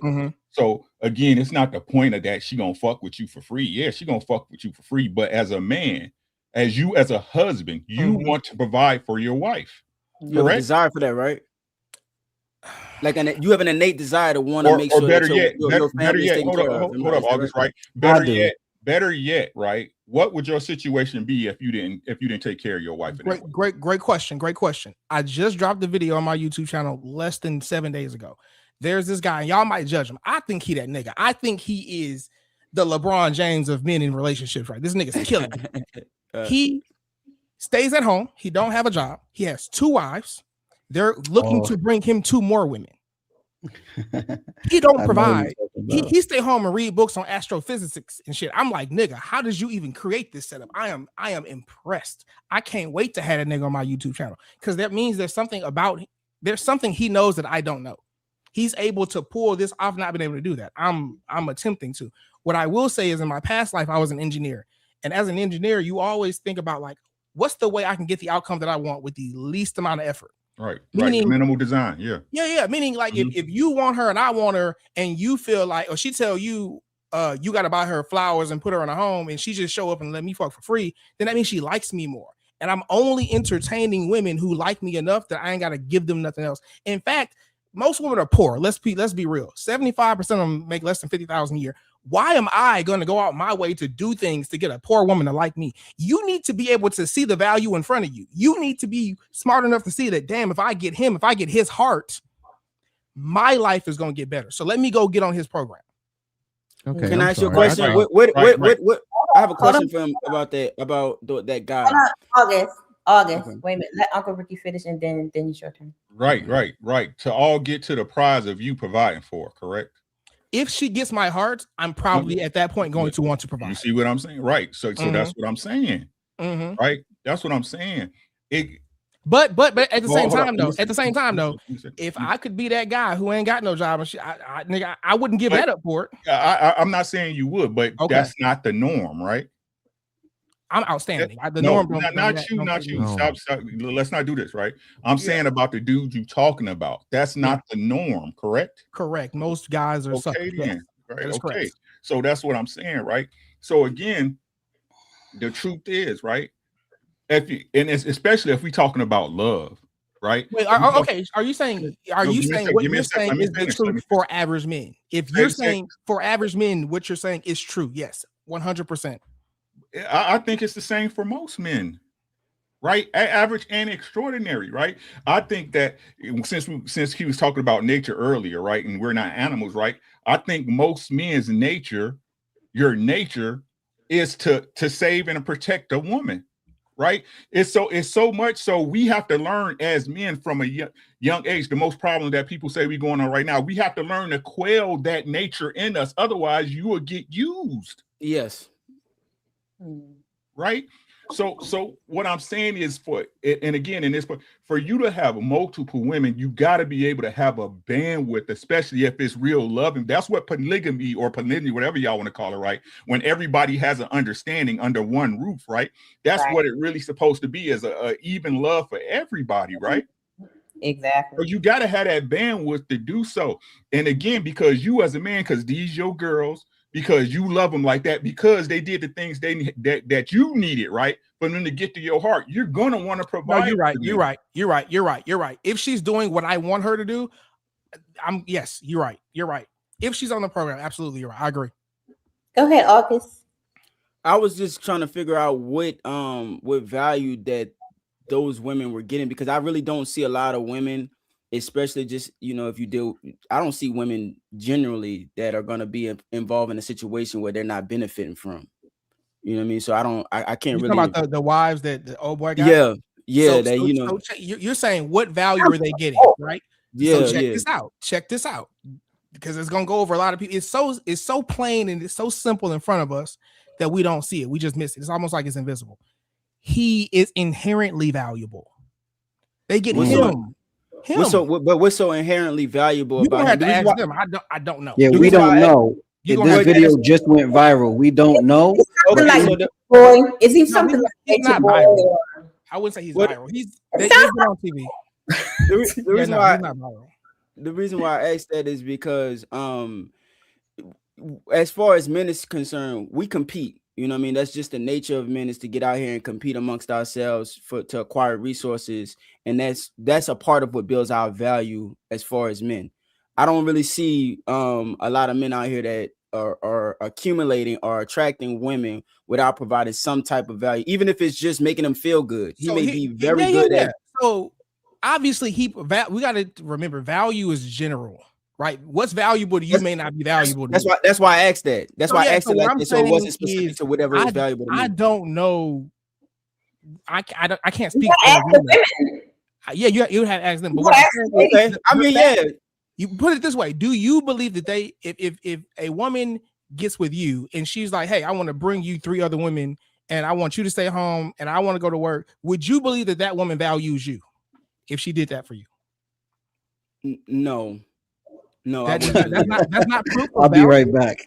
No, I'm gonna tell you why. Because number one, that's not the type of man that I am. If we're talking about specifically me, that's not the type of man. No. That's not. We're not asking what kind of man you are. I'm saying, if a woman did that, do you believe would she have sufficiently proved to you that she values you if she did that for you? No. The reason why I think that is because I think that she values control. Not specifically me. It may look like women who value control bring their man other women. If a woman, we're talking about a fringe amount of women who is almost almost a unicorn that don't exist. No, they exist. Now, if you don't know how to unlock this feature in them, that's different. I'm saying a fringe amount. Do you know what I mean by smaller fringe? Yeah. I think this is how all women operate. This is how all women operate when they are highly sexually attracted to you. All women is hyperbolic. All women is hyperbolic. That would consider every woman, and you would have to. Yes. Yeah, I mean that you can't make a statement. Do all dogs bark? You can't make a blanket statement all about. Do all cats meow? No, all cats don't meow. I have to look it up. All cats. If a cat is born without a vocal cords, all and if a dog men get a hard dick when they see a woman who they think is attractive walk by. Some men are gay. Oh, some men get a hard dick for other men. So what you're saying don't make sense. No, you can't use all. There is something called nature. There's something called nature. And so for that reason, I can use the word all. I'm talking about the nature of a grown you can't use woman. the word all. You can't. Absolutely can. You absolutely cannot and have an argument, because all men do not get hard for all women. What's the most a woman has ever done for you, bro? That tell me something that a woman has done for you that made you feel like, God damn, she really fucked me. I can tell she loved me. I mean, anything I ask. Like what? Anything I ask. If I want some What food is right has now, she done of her own accord that you didn't have to ask for? everything. Anything that This nigga ain't got an answer for nothing. All right, I'm finna get out of here. It's past my bedtime. You can reach me on all social media platforms at AD the Kingmaker. If you are trying to get your wife to fuck you again, or want to bring you other women, you want to learn how, because it's absolutely possible. Find me on all platforms at AD the Kingmaker. Red, I appreciate you. Thank you so much for having me. I'm going to send you a link so it can link you to the live, and I'll put your stuff in the description after the show. I fuck with you. Appreciate y'all, man. Y'all have a good one. So when I'm gonna say this, August, there are some women. Let me jump in real quick, bro, because let me jump in because he was over talking me. When you talk about all is a hyperbolic statement. So that's what I was correcting him on. You can't have all of something. This guy believes that he has the keys to unlock everything in every woman, and that is ridiculous for him to think that. He can't even say all dogs bark. That is ridiculous because technically all dogs can't bark. There will be a fringe amount of dogs that don't bark, but most dogs do bark. So if he's trying to make the argument, we're going to have the conversation. We can't say all of nothing. That's hyperbolic. August. The point that I was trying to make, bro. Well, hold on. But the point that I was trying to make is that when you're dealing with when we're dealing with our women, and it's not a win or lose. I allow the brother to speak and do his old thing and then dip. That's fine with me. But when we're talking about women in general, and that's what Uncle Rick was speaking to a little earlier, is about the generality of women. To unlock certain things about women, I agree that a woman would have to like you more. You know what I'm saying? My in order for her to submit, want to be a part of whatever your program is, she has to buy into you. You understand what I'm saying? And so my whole thing is that us as men, you know what I'm saying, we have to understand the value of our woman. We have to understand that that we can't expect everything that we get out of our woman out of every other woman. There are things that are going to come with that woman that we may not see initially. You feel what I'm saying? So that's all I'm just trying to say. So I got a question. We always see, here's why I have a problem with this whole multiple women thing. But you're complaining about the one that you have. You on these panels. God damn it. Talking about That's come on, Red. Don't submit. Red. I can't get a plate. I can't get no gifts. She don't do nothing. She can't cook. She can't clean. She barely take care of the kids. They talk nasty to you and they being disrespectful. But you want multiple? I'm confused. Let's finish and see what August had to say about that. That's not cap, bro. I'm telling you 100%. No, it's not. Because I'm the representative of myself, Ali, and I know myself better than you do. Trust me, I've been with myself I know, my whole and life. a lot of men will say that when they know it in your nature. So if your woman told you you could have more than one woman, and that woman will work with you, and you can build with them, If she wanted to have more than one woman, I would tell her hell no. Okay. And most men wouldn't believe you, but the reason why I would say hell no is because that's a new person that has to come into something that I have stabilized with new ideas, new feelings, new emotions that I got to get to know, new past traumas, new all that other shit that I don't want to deal with. That's why. So even if my woman was like, I want another woman here, I would tell her hell no. And you may be different, but most men wouldn't believe you. Most men wouldn't be believable. You may be no. When he says most men, is he correct? Do y'all think that most men think like that? Or most men think like August is saying, like I can barely handle this one. Why would I want another one? Like just how AD framed the question, if he was dealing with a girl that really fuck with him heavy, and she said, "Yeah, I'm gonna get you two more," and he said no, I'm looking at that. Me personally, I'm like, why not, bro? Like, you feel me? Like that's just baffling to me. I mean, that's like everybody like to say they a king and all that, but like that's like king treatment for real. Even if you look at chess, the king hardly moves unless it's time to castle. You feel what I'm saying? So you're just totally missing. You're just because she said yes, I'm gonna bring it in there, but totally forgetting the work that you had to put in to get her, the one that's saying bring on the extra on your. See, You know what I mean? see, for me, right? We did a show about me, right? That wouldn't be a challenge for me. You feel me?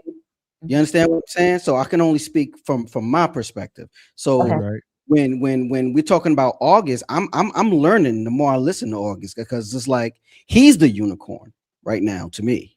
You feel me? Because I would take on that challenge. Because not the unicorn, would, and most men would, because they're not going to deem themselves responsible for those other women. That's what I'm thinking. Yep. You're not. That's why everybody's so trying to cool with it. If my girl was cool with it, because you ain't gonna be emotionally invested in the chicks, you ain't gonna take care of them chicks. Exactly. Right? More than likely, you're gonna start positioning, as you mentioned, chess, for them to go at each other to make each other jealous, so you can get the results out of the ones you want. Exactly. Yep. Like even with the emotional investment, right? I don't think I'm too emotionally invested in my own wife, right? I give her what's needed, right? Right. So it's like I think since I have to deal with multiple women, my baby moms and all that, like I guess like I'm just in routine with it. Like, are you responsible? That's different though. Yeah, I am responsible for her. So you take care of her home. Right. Yes.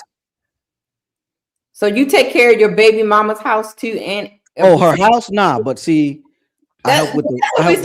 We talking about. Nah. No way. Well, I mean, if you could do it, then you would be doing it right now with your baby mama and your wife. They would be cohabitating. Well, they would be cohabitating. It's I can do it. The problem is they want the other ones want me. That's the only issue that they have, that they don't have me, and I can't be with them because police got involved. And I'm not. Once you call police on me, I don't care what the situation is. We can never, ever be together. I don't care if it's kids. I don't care if we were married. I don't care about any of that. I was facing 15 and 22, so I was like, nah, never. So what?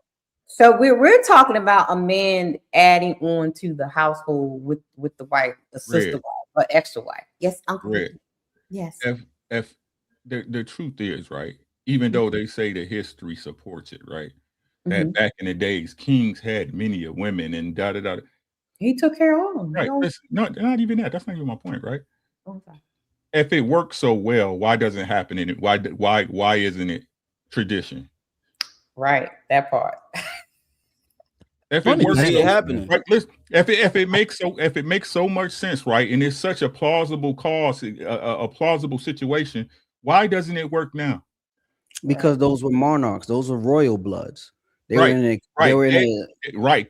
means. The means, exactly. Yep. No matter what y'all say, I understand. Hey, she like you. I understand that, but y'all, it costs. It costs for you to maintain your house with that woman. Mm-hmm. Y'all talking about money ain't got nothing to do with the fuck out of here. It got everything to do with what are we talking about? They're not even thinking about the long-term strategy of this whole thing, because it may work for the first few months or the first few years, but we're talking about a long-term strategy of this working consistently, and that's not happening, especially with the average man. There are a lot of foreseeable and unforeseeable issues that you're going to have to deal with in the future that may not show up in the honeymoon phase. In the beginning, they might all look good. You know what I'm saying? It's not that's not going. It's just too many things it's too many variables that exist that you don't even know. Yeah, that's what I'm saying. Their emotions, their conflict resolution. How do they deal with conflict? Do they storm out?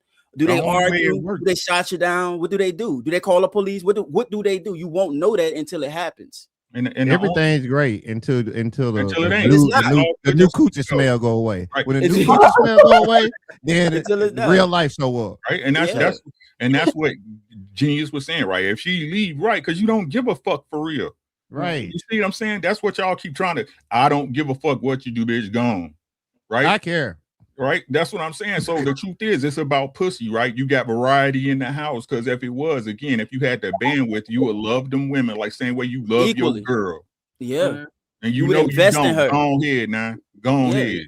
I don't need to stop. Well, for me, it's not that I don't give a fuck. It's just that I care about myself a lot more. Like I think that me giving a fuck too much is what got me in those dangerous situations. You see what I'm saying? That's why even in my marriage now, I'm not too emotionally invested. Like we're gonna get what we need, and then you're we're gonna do emotionally what we invested. want. You just don't show it. Let's be honest. You're It just has emotionally to be invested. measured. You could say I'm emotionally invested, but it's like I'm not like you wouldn't be with her. It's like I'm not afraid to lose it though. No, that don't mean that don't mean I don't give a fuck though. That's not what I'm saying, but that's not what I'm saying, right? I think you give a fuck too. No, he give a fuck. He give a I think fuck. you definitely give a fuck. We need to stop this as men, right? I'm not saying that you don't handle your situation accordingly. That's not what I'm saying. I'm saying you give a fuck because that's why you there. If you didn't give a fuck, you wouldn't be there. Right. You might give two, depending on how she feel. Can you stress that? Can you stress that to another woman? But I won't. I'm sorry. But can you stretch that to another woman where you give a fuck on that same level? It's not having the ability to walk away from a bad situation is just you being emotionally invested but measured. And that's what us as men need to do, is to make sure that we're measured, make sure that she's buying into us and we're not just pouring into her and she's just extracting things. But to have to do that a second time, that's a lot for a man to have to really look at this woman and say, I'm gonna make sure that you become the best version of yourself under my covering that you can become twice. With what? I hear you. But you know what's crazy? Remember when I said it sounded like you talking about my coach before? Now it sounds like you talking about my kids. Don't I got multiple kids? I got multiple kids. I love them. I love them all, but not equally, not exactly the same. My nurturing and caring is for all of them because I'm the covering, but it's not identical. And it's the same with the ladies. And that's why I said it's about fucking to these people. They're very minute when they thinking, because I'm all for it. When Nikki tells me I need a sister because she can listen to her, she can connect with her on a level that I can't. I'm a man. She's a woman. It's gonna be things that she go through. This is what we talk about in relationships. These things that she go through. I don't understand. I don't even want to. Don't come to me with that. I don't. That's for your sister. Let your sister handle that. And when she's coming to me saying, I need more. Listen, hubby, I love you, but I'm seeing that I need a sister. I need a lady I could talk to. And we ain't even gonna talk about financially when it's one person down. It's still two incomes coming in. This is how I pitched it to my wife early. She was like, fuck are you talking about? And now that she's older, she's like, I see what you was talking about. Another person in here helping with the house, helping curate, helping nurture, helping educate. It's not a harmful thing, but not when you on fuckery. And that's what Rick been talking about for the last 3 weeks. This shit don't work when you on fuckery, yo. You gotta have a genuine heart and aspirations. And maybe that is marriage. That's the epiphany I'm starting to get. Marriage kind of bulletproofs you from the bullshit, because I can make friends. Maybe it's because I got a wife. Maybe because she pretty. I don't give a fuck. I know I could make friends though. I know they could be girls. I know I don't need nothing from them. I know no bullshit. So don't I love you? Don't you love me? I don't know if it's because I got a wife, but I don't think I would want to sleep with you if you gave me the chance, if we was in the same room. Like, I've turned down coochie before, but I had a next door neighbor who was a hoe. So she had mad girls that always wanted to give me coochie. And I'm like, yeah, no. And then I went to an all white college and I don't fuck white girls. So I was like, no. So I got practice. So again, you see, sports practice makes perfect. So if you ain't never turned down no coochie, especially to no attractive woman, you've been in the room with an attractive woman, but you never turned down no coochie, that's a you thing, bro. I ain't gonna speak to your discipline, having it or not. That's on you. I just know I've been around coochie and I turned down coochie. If you can't say the same thing, you might have to do a little more investigation. They like to call us weird when we turn it down. It's funny. The part that brother was just talking about, the other variables, that's the thing. That's why I want to talk about this, because I only hear them talk about the coochie. They say nothing about the community, the family, the sister wives hood or whatever you want to call it. They just talk about the additional coochie. That's what I'm saying. Like that's what I be saying. Like, I understand it, and I think most people don't have an understanding, right? It's like that woman's my responsibility. It might not be my fault, but it's my responsibility. Right. Y'all understand what I'm saying?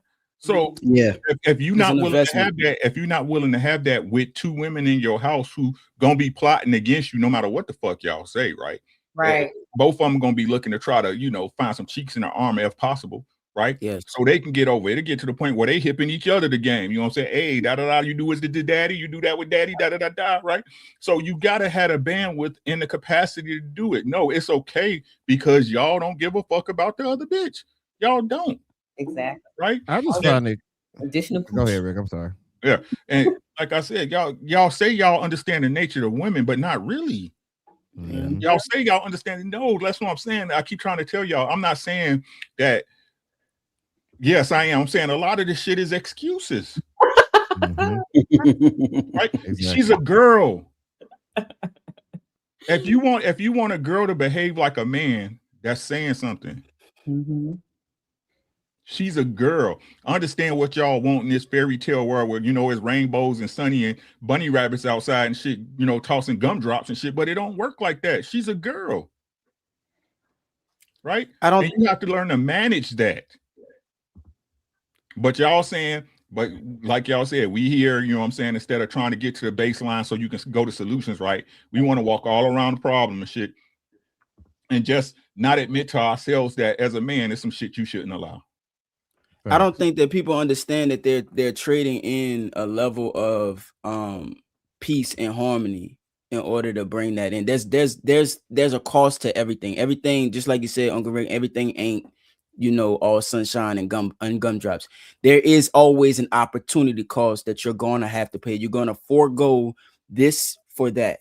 It's just the nature of life. That's just how life is. And so a lot of people who are jumping into a lot of guys who want to jump or think they want to jump into this situation, they don't understand that you may be foregoing peace in your life for life if you have this coming into your life, or for the amount of years that it takes. That you have to buy into this. You know what I'm saying? She has to buy into you, and you have to buy into her. Right? It has to be her belief system. Yeah, exactly.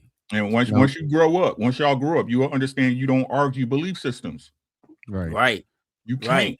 Right? That's a person's programmer. For a person to change their beliefs, they have to change that. Yes, it don't matter how much spit and saw you say. Once that person believes it, that's what's true to them. I'm not saying it's real, but that's what's true to them. Subjectively, yeah.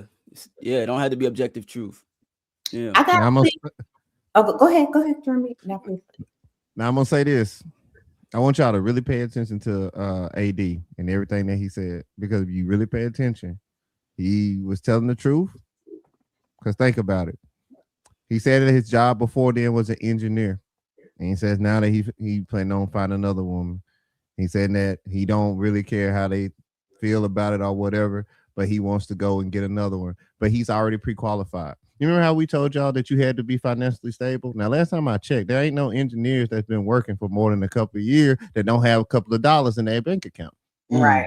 But for him, now keep it in mind, now for him, he didn't do that for them because he said he used to be. So he did that for him, but he's already pre-qualified. So it still come back to the finances, come back to the bandwidth.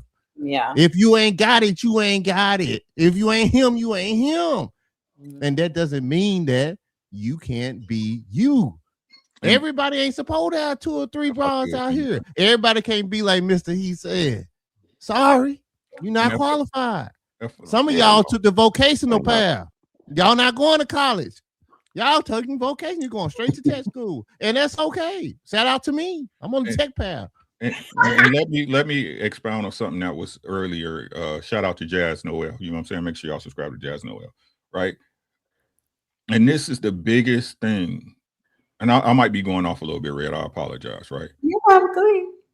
So what Jeremy, shout out to Jay, right? What he just explained about that dude or whatever man building themselves up, right? Building themselves up, getting their dough together, getting their mindset together, getting whatever y'all want to call it, right? The purpose thing y'all say, right? That man, no matter what y'all say, right, is getting himself ready. So when he wants to take his choice of woman, that he's the best option, right? When we as men build ourselves up, y'all benefit. But when y'all build yourselves up, only y'all benefit.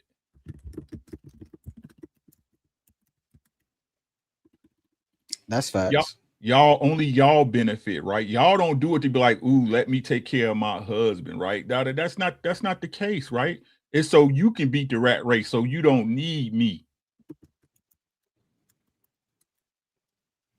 So is there something wrong with it, Uncle Rick? With them, yeah, with them? yes, because that's not their purpose. Your purpose as a man is to build outward for what? For just your name's sake? For just you? You said it yourself. What I'm building here is for who? Me, I built it for my legacy, my children. What does your legacy include? My wife, my sons. Right. Myself. So when a woman builds, right? Who is she building for? She's building for herself. Right. But you want to know why I asked that question is because I look at the nature of women and I don't really see nothing wrong with their nature.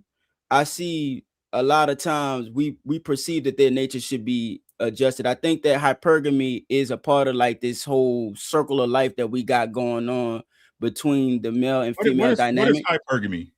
Hypergamy means that they're trying to get the best option that they can find. Like Eve, right? Like Eve, right? Yeah, like Eve, yeah. But I think that did Eve have everything? Eve did have everything, right? Yeah. What you're saying constitutes each other. Well, if they're thinking that self-preservation is the first rule of nature, and they're thinking about themselves, the results don't show that. They're not looking to curate a family and thinking family first. They're thinking more selfish. I agree. And that is why it's counterproductive, and that's why we're sitting in these boxes, because there's no way they could be wanting self-preservation, but yet operating in a different fashion and thinking they're going to get some sort of unique results. Right. I understand what you mean, but I think hypergamy, if it's measured, I don't think that. So there's a level of hypergamy, because if a woman is just all hypergamous and all she's trying to do is jump from the best to the best to the best to the best to the best and never settle, something is wrong with that. That's not what I'm saying. Okay, go ahead. What we're discussing is nature.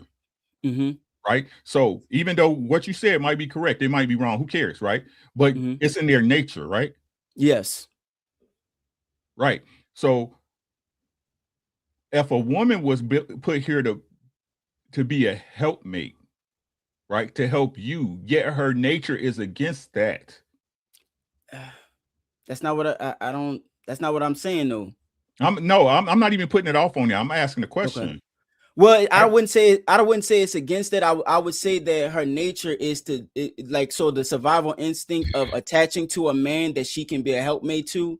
That hypergamous nature, it allows her to try and it leads her to try and find the man that is most suitable for her, and then attach herself to that and land there and stay there. Yeah. Well, but sometimes what happens is, and this is what a woman who doesn't understand how to measure that hypergamy, sometimes her perception of what a better deal is, she may see that and jump at that versus sitting here and ruminating with the man that she's supposed to be attached to and building with that man. So I think that and this is the point that I was trying to make. I think that the hypergamy, if measured, is necessary because it also forces men to compete amongst themselves to be able to acquire more and acquire the best woman that'll be a part of his program. You understand what I'm saying? So I'm not saying that. I'm saying that it's in excess. Both are wrong or both are terrible. But if it's measured the way that it's supposed to be, hypergamy is not necessarily a bad thing in women. It just has to be measured. Now, what's happened with this propaganda is that women are starting to believe that they deserve it all and that a man is second to them and whatever their desires and wants is. And there's a problem with that. But if you find a woman who understands her value, understands that she needs to attach herself to a strong, capable man and sticks with that man, that's a wise woman. That's a woman that has understanding. That can fight her nature.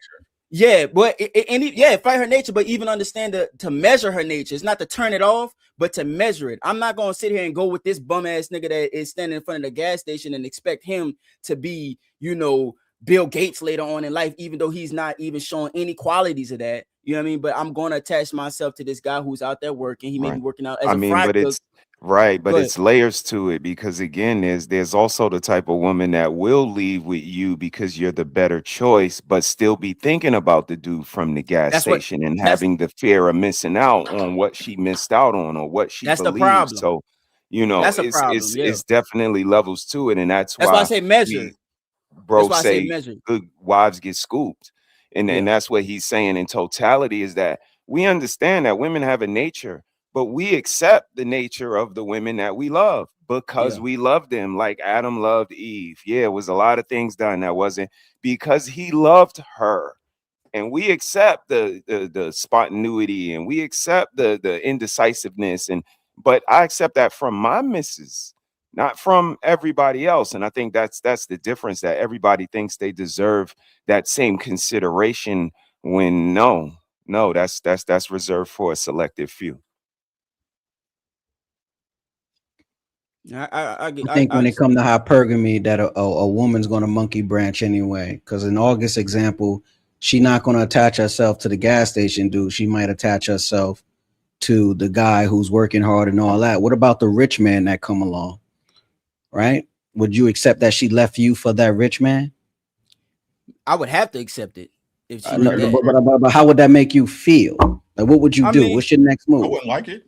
Yeah, I wouldn't like it, but I'm a level. It's gonna motivate me to level up. You know what I'm saying? This is a guy that he has competed, who has outcompeted me. Now, whether he takes her on as a wife or not, that's her burden to deal with, because she may monkey branch to this dude, and he may use and abuse her, throw her away. Whereas with me, I would have been at that guy's level, but you would also have access to all of what I have for you versus him using and abusing. So that right there is her thing. But me personally, if he was able to take what was mine, number one, it wasn't mine to begin with.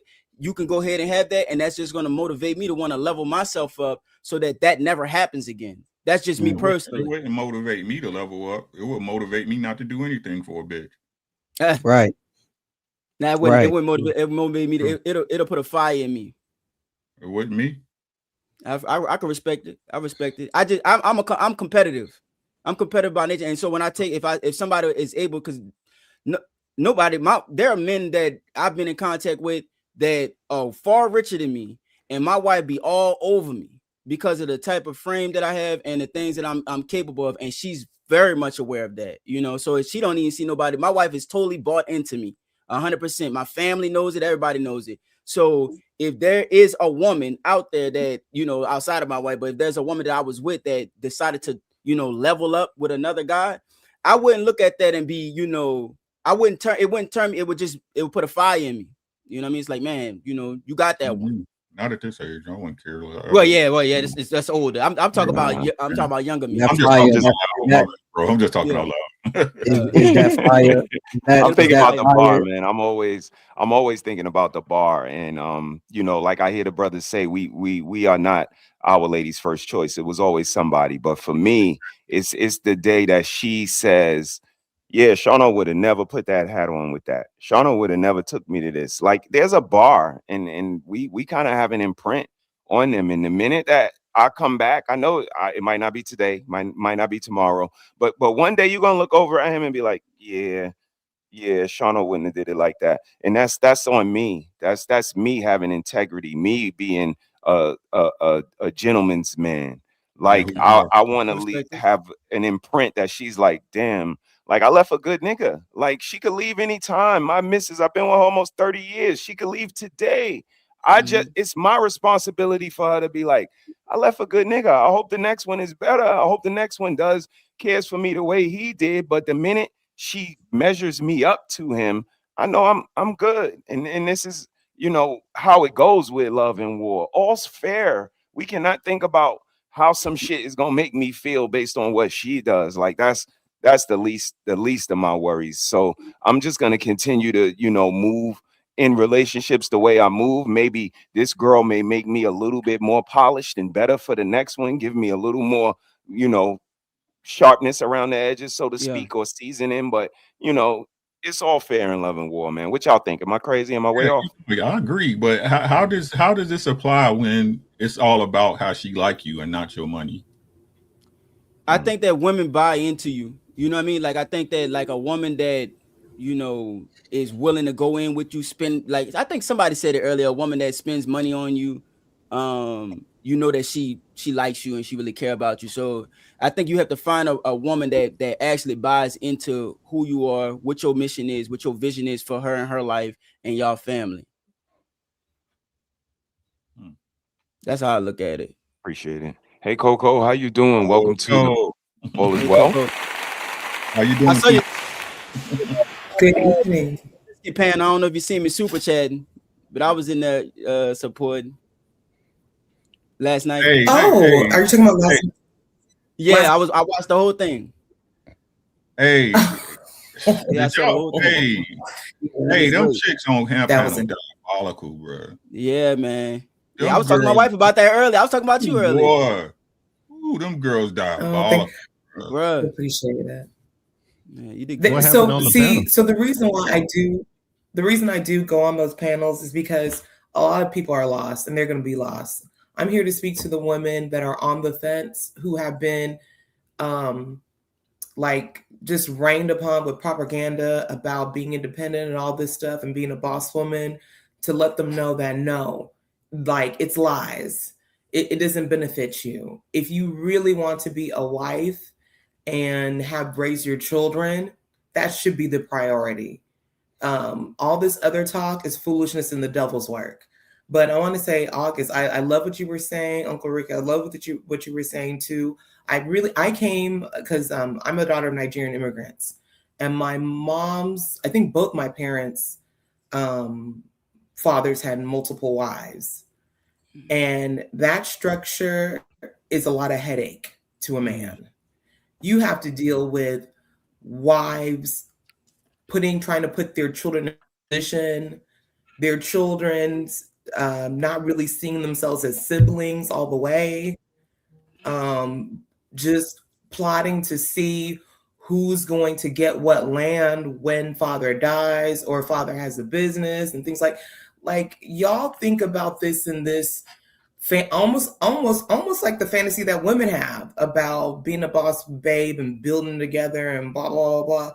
It don't work like that. And honestly, that's why a lot of countries or systems that do have multiple wives are really trying to cut that down because it's leading to destruction. So women can't get along then, huh? Absolutely not. That's I mean, it's only proven the point that men been saying since we created this space to talk about it, and we've been told we've been lying and mad at our mothers and hate our aunties and everything but a child of God, but we've been right. And again, we the men that sit next to y'all, so we know nature, we know mannerisms, we know behavior, we see it, we relate with it. We're your sisters, your uncles, your brothers. And for us to be just written off as mean or, insensitive because we want to get a passport, like all of these things are a little disingenuous and actually disrespectful if we could just chalk it up to y'all should know girls can't get along. Absolutely. I mean, we see it all the time. The sisterhood, there's no sisterhood. It's backbiting and clawing and all this stuff. And August, I want to say, like, when you talked about your wife adjusting to that system, I'm like, is your wife my twin?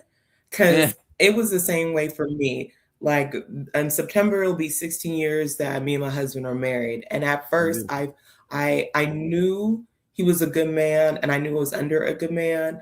But it's like all these things that you hear in college, like, yes, you need to have a job, and you need to go up the corporate ladder and blah, blah, blah, blah, blah. And your man needs to be as responsible for the child rearing as you. And it really did a world on me. And just, listening to men's spaces and being open, and then also me being closer to God and really reading the Bible and learning what my role is as a wife. That's what she's doing. That I made a covenant and a vow to God before anybody else. I love my husband, but he get on my nerves.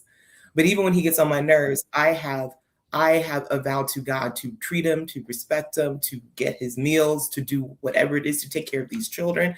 Not to say he doesn't do that too, but that's my primary role. I think that's what messes up women. Women are rebelling against their nature, and it's causing them stress. It's causing them to be in a worse position. And this, and what I want to express to the chat and whoever watched this, right? One of the most beautiful things I see, right, is a wife that enjoys being a wife. I don't care what y'all say, Coco, Red, Nikki. You see how them women have a certain energy about them? Yeah. Right? Have a certain energy about them. You can't put your finger on it, but you like, damn, what is that, right? There's nothing more beautiful than a woman that understands she's covered for real. Yeah. Amen. Amen. It's beautiful. That's a fact. It's beautiful, right? And I just don't understand. Like y'all fight against the very thing y'all need is people. That's our people in a nutshell. The things y'all know worked, right? That's like the lady today. She was talking about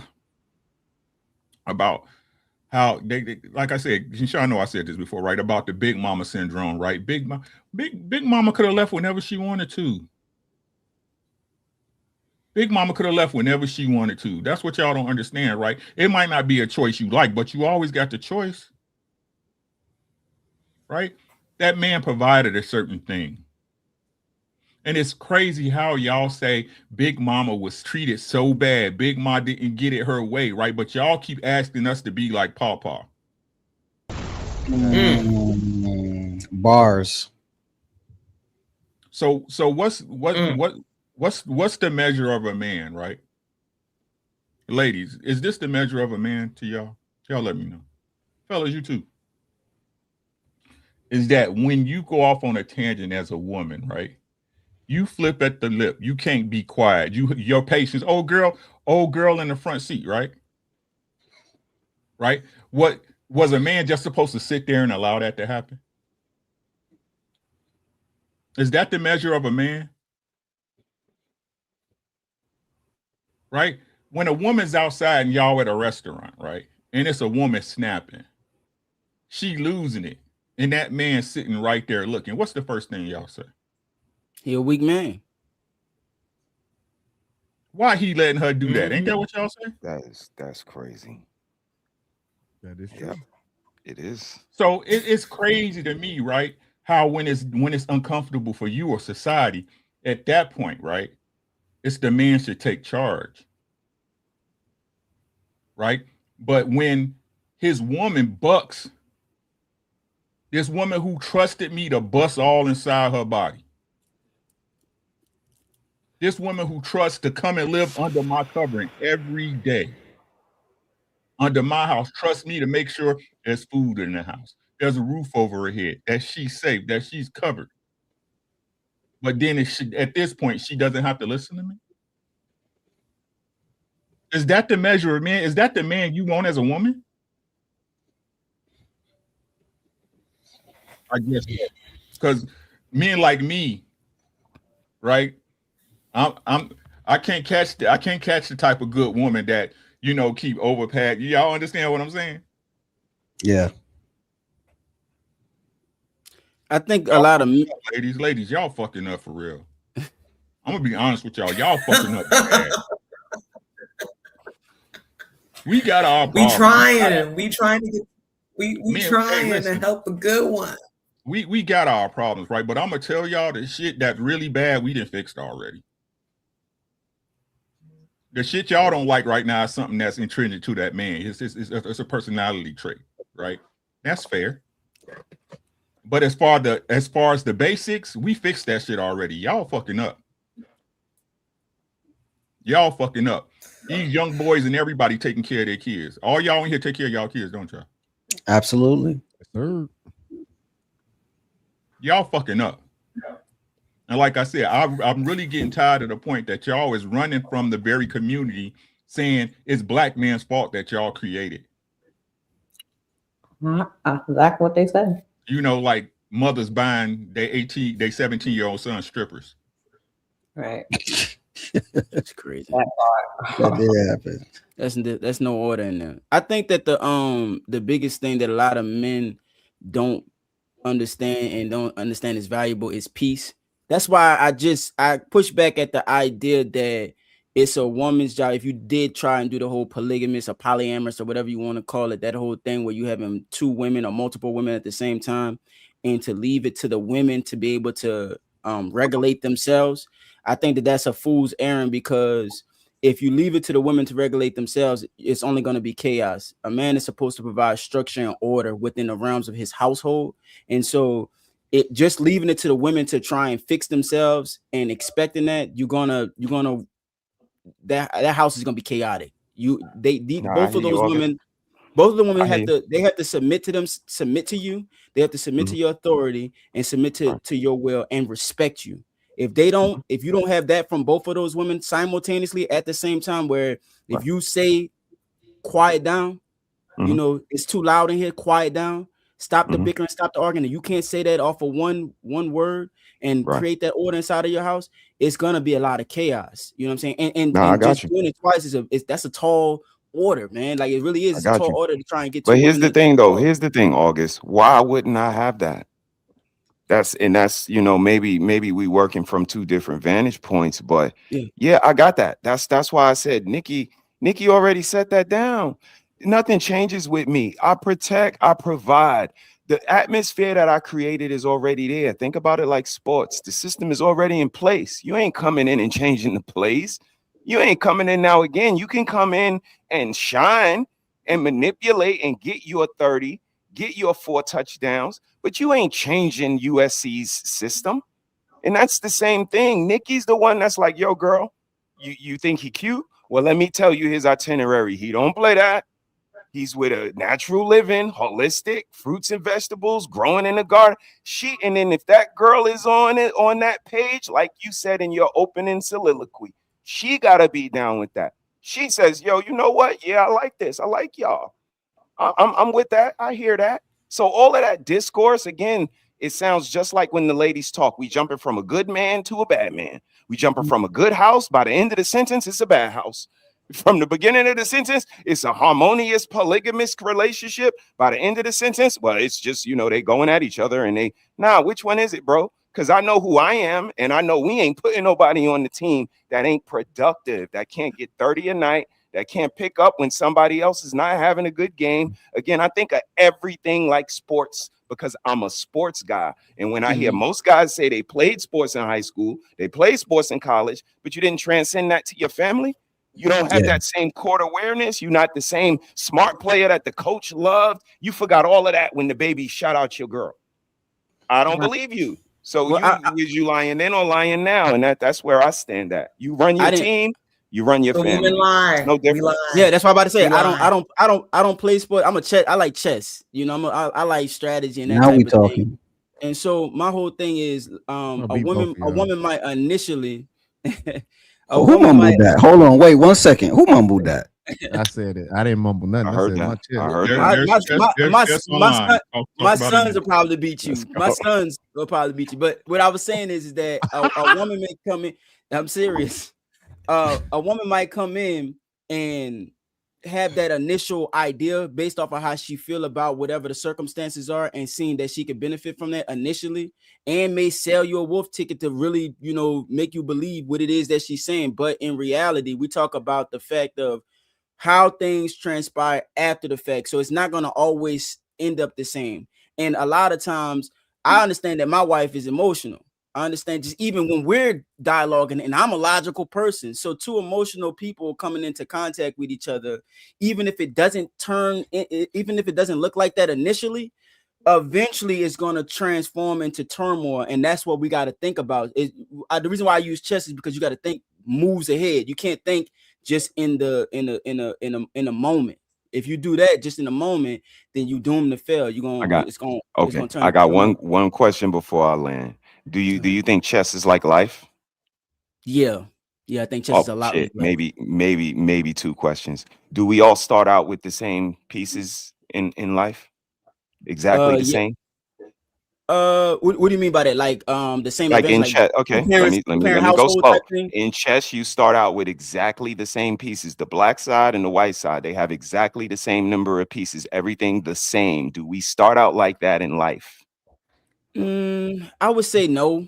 That would be a no. Let me ask you another question. when you tell the pieces to move, pawn, move here, knight, move here. Is it like that in real life? Yeah, for me, yeah. If you establish Yeah, that for type of you. order, For you, is it like that in real life? yeah, it is. Yeah, I would say For yes. who? For who? For a man, Kids don't even listen to them, bro. well, I mean, Y'all, if we your all kid, talking about how people wife don't listen to them, so that's your queen. Don't listen to the king. And again, in chess, I say queen, move over there. G6, it goes G6. No ifs and buts. It depends. Why? Yeah. Make it make sense. well, Life ain't like chess. I'm gonna So tell you I why I would say teach that. you.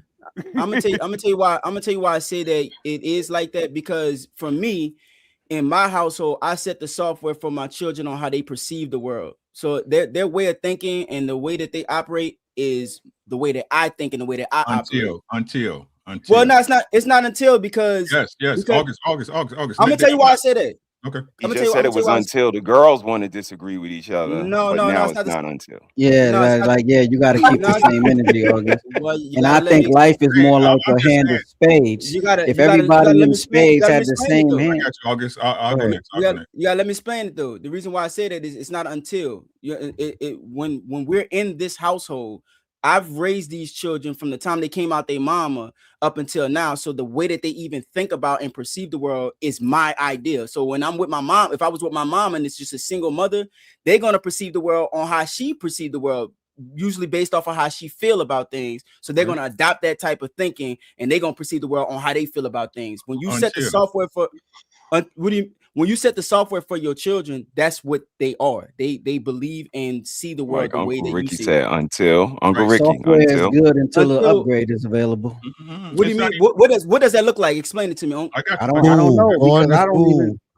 Hold on. I It got was you. just Right. other friends. Until, right? If let's set the stage so it makes more sense. Okay. What was your background coming up? Like as far as what? Like Your childhood or mom, like dad, blah blah blah, right? Yeah. single mama. Okay. So even though your single mom had a certain premise, right? You learned once you got out into life and got your own stimuli that certain things she taught you didn't ride right with you, right? Right. I knew Right. it early, but I get what you're saying. Right. Same thing, right? So even earlier in your case, right, as a young man, right, because you couldn't survive if you didn't figure out certain lessons, right? Correct. Yes. Right. So again, when I say that, I mean that in wholeheartedly. Again, no disrespect. If you raising your family, you keeping them, I applaud you. But what I'm saying is that we all feel we can control the chess pieces forever, and you can't. Well, what's Right? what's forever? Give me a second, right? Your children, and this is real life stuff. This just think about it later, right? Because it'll pop up in your head, right? Okay. You can raise your kids in the best of times, the worst of times, with the best information, right? Your kids are going to go out into the world and get a life of their own, right? They're going to see certain things, perceive things differently than you. What you're saying is you hope that your lessons save them set them a foundation. Listen to what I'm saying. Listen to what I'm saying, right? All right. Yes, you're programming them, right? But the same way you broke your programming is the same way your children are going to be able to break their program.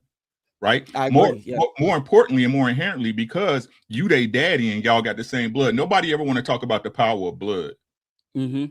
Genetics and shit. Yeah. Right. Exactly. Right. So they might be even more inclined, right, to see things differently and perceive life in a different way than what you taught them. Now, you're doing your job. All we can do as parents is our job, right? Lay a foundation so that when the world goes crazy, they have a place to come back to, right, as far as logic and understanding. But a balance. But most people, right, once they get certain age, as y'all say, right, you get your nose open, you start smelling yourself, right? I agree. Yes. You're gonna take lessons differently. You're gonna learn different lessons. That's all I'm saying, right? Well, this is because we missed each other. This is what I was saying. I'm not talking about after my children leave the house. I'm conditioning them to think for themselves so they don't need me for shit.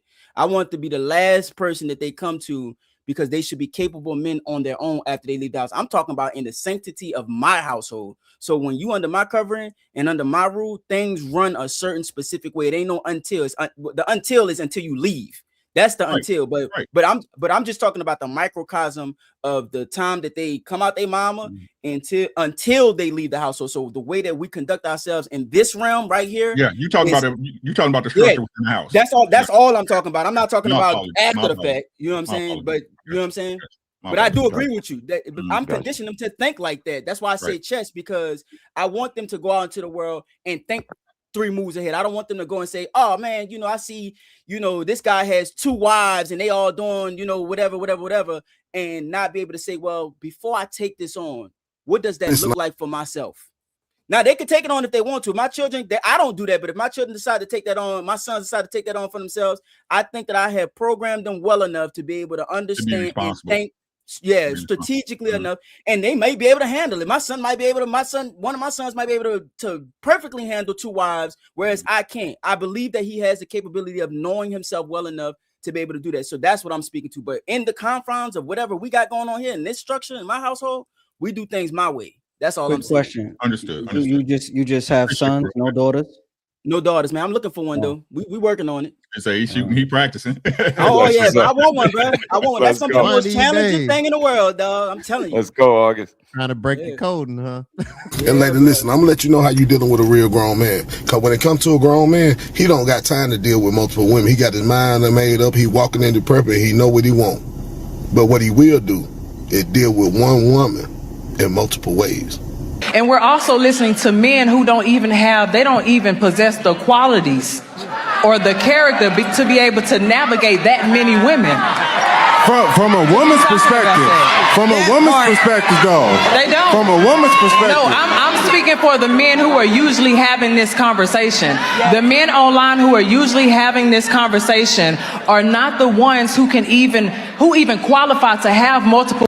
What you're asking for, you can't handle at all. A lot of guys out here want to date multiple women, but you can't even deal with the one girl you got right now. I had 3 girls when I met my wife too, right? Okay. And that was cool, you know what I'm saying? I did as much as I could. I'm one man with 3 women, it gets hard because they want to go deeper. Yeah. And I can't. I'm one person. I gotta build a clone to substantially fulfill all of these relationships. So it's never gonna work. A man who needs multiple women is very unhappy with himself. Having the attention of multiple women feeds his ego to cover up his insecurities. See, a real man doesn't need more than one good woman. He's gonna invest his time and energy into someone he sees a future with. You're never supposed to be emotionally involved with more than one woman. You get you one good woman and give to her. You're not supposed to spread yourself thin like that, because when your emotions are all over the place, you become confused. You spread yourself thin and you stress yourself out. They say you should never put your eggs in one basket. You're supposed to concentrate your forces.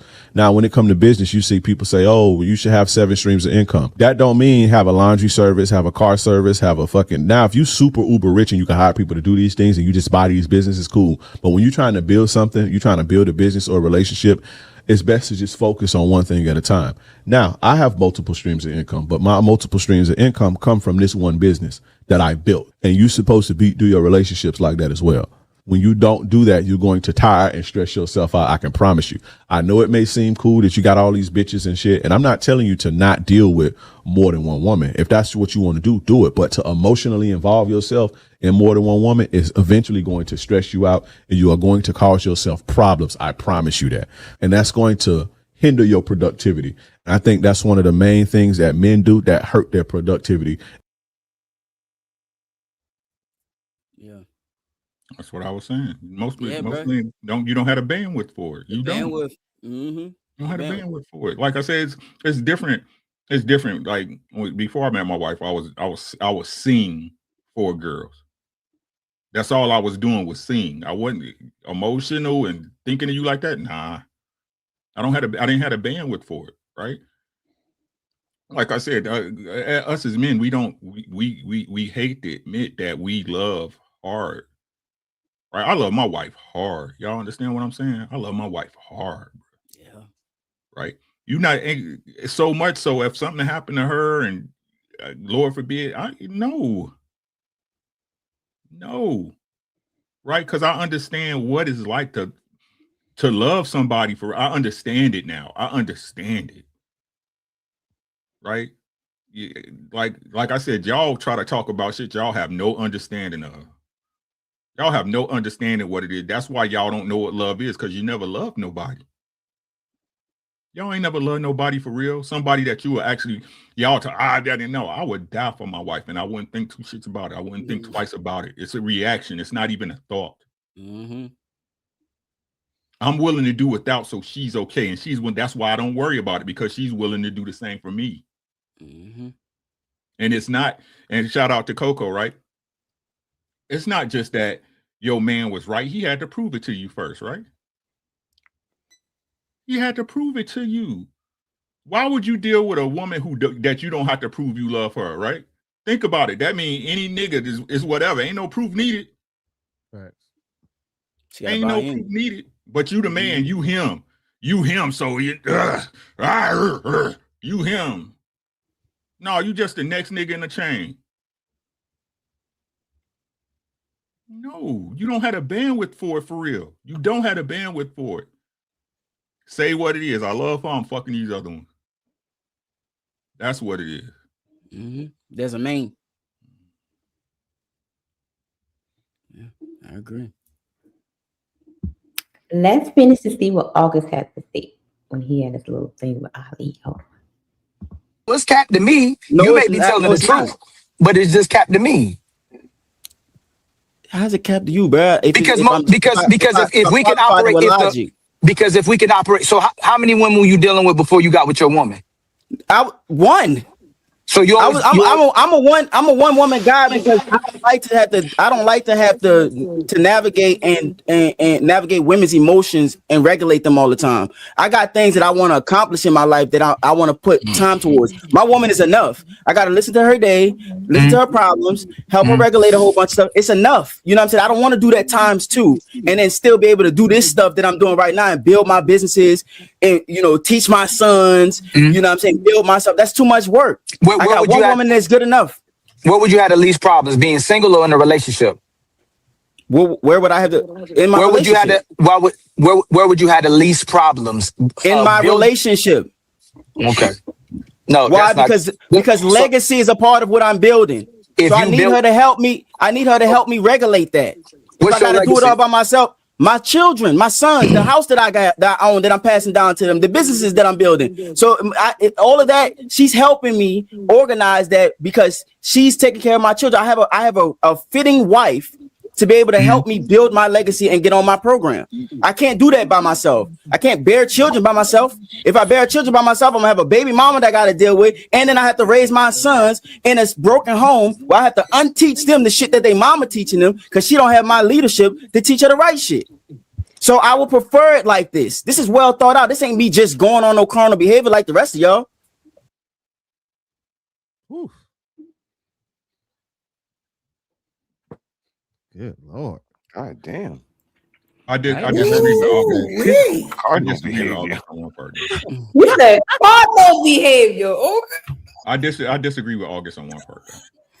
Talk to me. The part when when he gave you the question, is it easier if you single or in a relationship? I think being single is easier. Oh, you say that on? Because I don't give a fuck. Gotta give me more, man. You gotta edify me because I may need to move my mindset. No, it's not edifying. That's just what it is, right? It's easy. Like, yeah, you know what my job easy because I don't care. I don't care. What you don't care about don't hurt you or bother you. Okay. Yeah. Okay. See what I'm saying? Right? It's like a person. This is true facts. Y'all can cry to your mama, right? But a person you don't give a fuck can't bother you. If I don't give a fuck you can't bother me. Oh, that's right? so true. So if I true. If I got 4 chicks and again I'm just dealing with y'all because right, I'm hitting you. I see you when I want you. That's easy. The opposite of love is indifference. Right. It's I keep trying to tell you, like, men love hard, bro. We do. That's what you That's what Red already know. We the romantic ones. Y'all know me, right? We the romantic ones, right? We the romantic ones. We the real nurturers, right? And you know why I say that? Because when shit go bad for them, and they come, you the rock in the ocean. You the one hey, listen to what I'm saying. I keep trying to tell y'all. I might be nothing to y'all, but in this bitch, I'm him. You understand what I'm saying? I'm the one that everybody come to when everything else fails. Yeah. That shit is, you see what I'm saying? I gotta be smart enough and have enough foresight, since we're talking about chess, right? I gotta have enough foresight to understand, you know what, this happened. Like here, I talk a lot on here, but I'm telling y'all in real life, I don't say much. Same. I don't have to, right? Because I'm proven. I'm 25 years proven. You understand what I'm saying? My daughters don't come to me. They don't come to me unless it's real, because they know. My sons don't come because they know. You see what I'm saying? And again, if we're talking about chess, right? And what my brother was saying is that we don't all start out with the same pieces, right? If you really know chess, all you really need is your queen. If you know chess, all you really need is your queen. The pawns and the rooks is nice. Having your homeboys is nice. But if you nice with it, as long as you got your queen, you can run the board.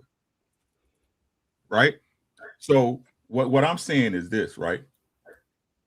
A relationship is a marriage, a real marriage, when y'all actually in it to win it. It's the toughest, most beautiful thing you will ever fucking experience.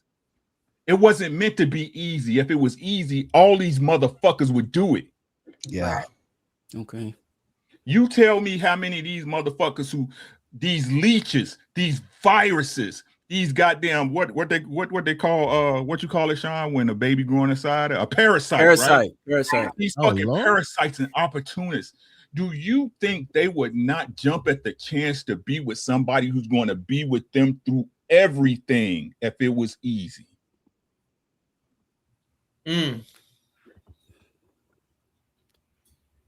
Think about that.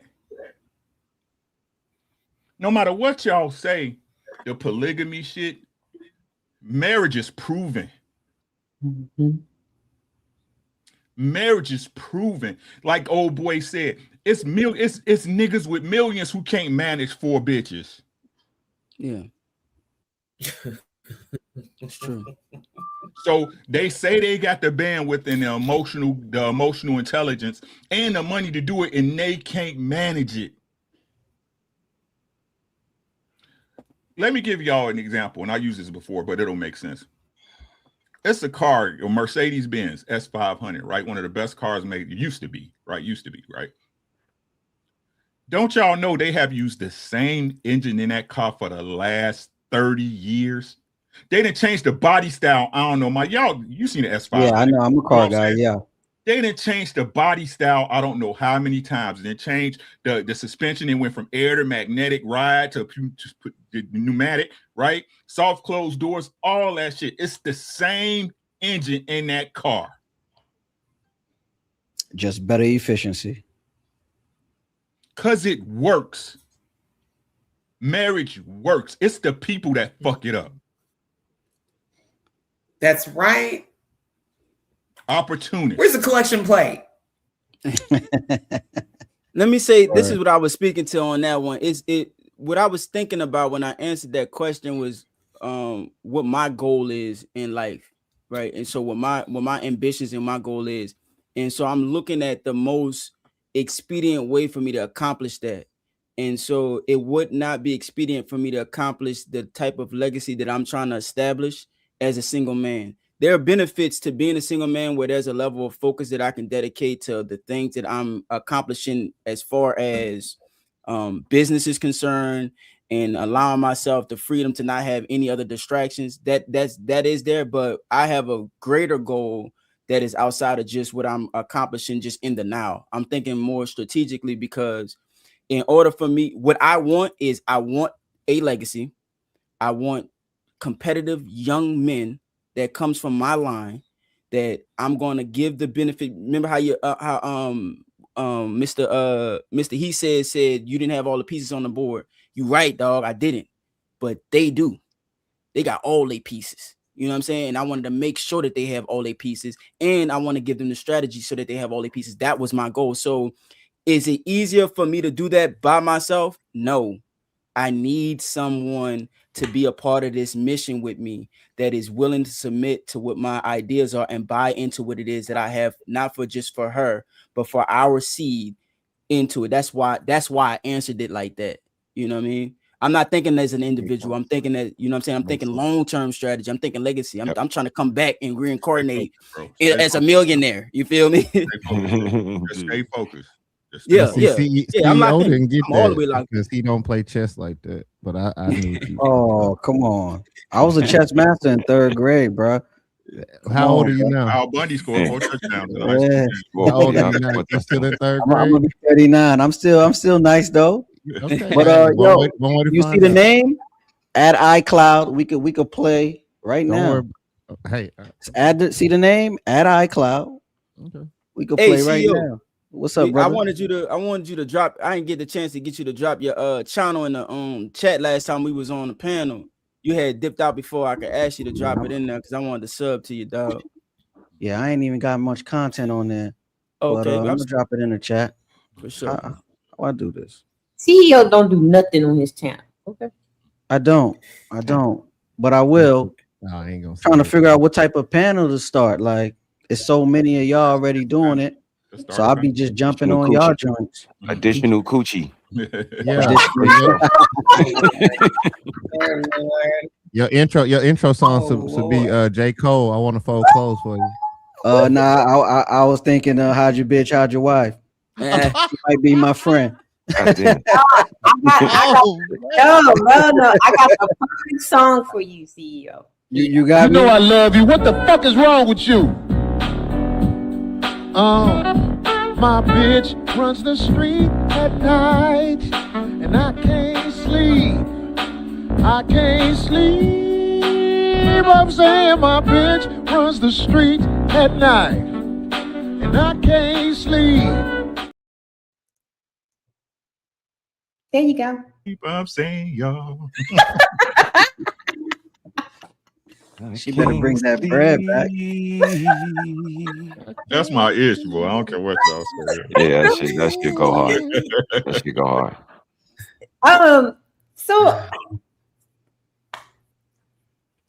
So basically, y'all answered my question. So basically, these jokers be on these panels just talking dumb. I mean, they just be talking.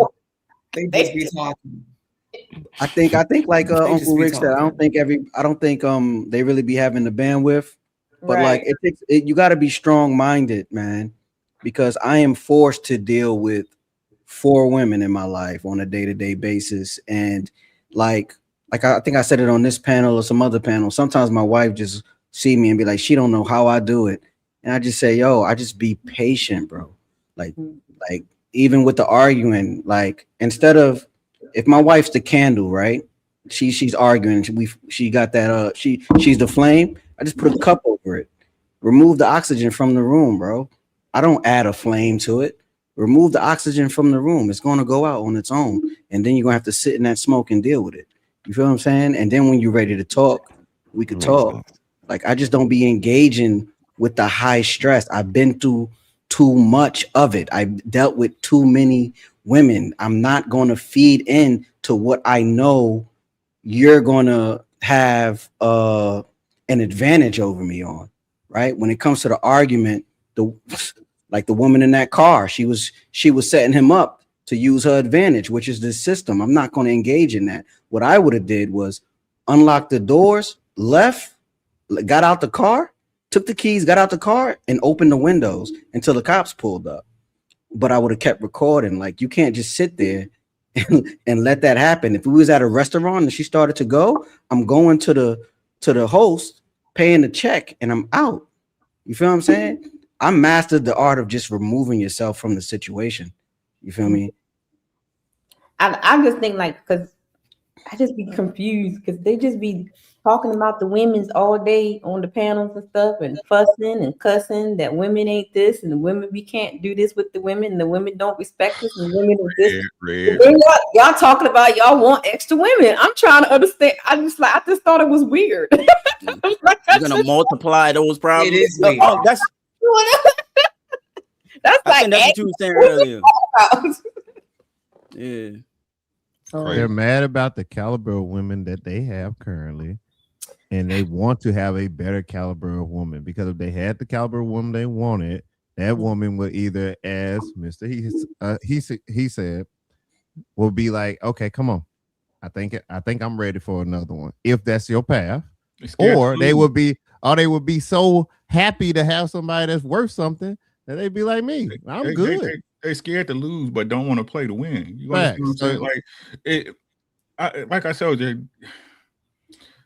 Okay, so if we being honest about it, right? If we be honest about it, a woman should be what you want off bat, right? But most women look for an excuse not to provide that. Most, I'm not saying all, I'm saying most, right? So as a man, and you know you want to deal with that woman, that's the first thing again y'all don't want to admit. Y'all know you want to deal with that woman. You know you want to deal with her, right? So as a man, what's your job, right? Your job is to be the man you're supposed to be in every situation, right? This is why I tell y'all, eliminate the excuses. And this it's so simple, it's stupid, right? That's why it's so funny that stupid people don't get it to me, right? Do what a person asks of you and see how they act. If a woman's nature is that, especially I'll use that because I don't date white women. I'm talking about black women, right?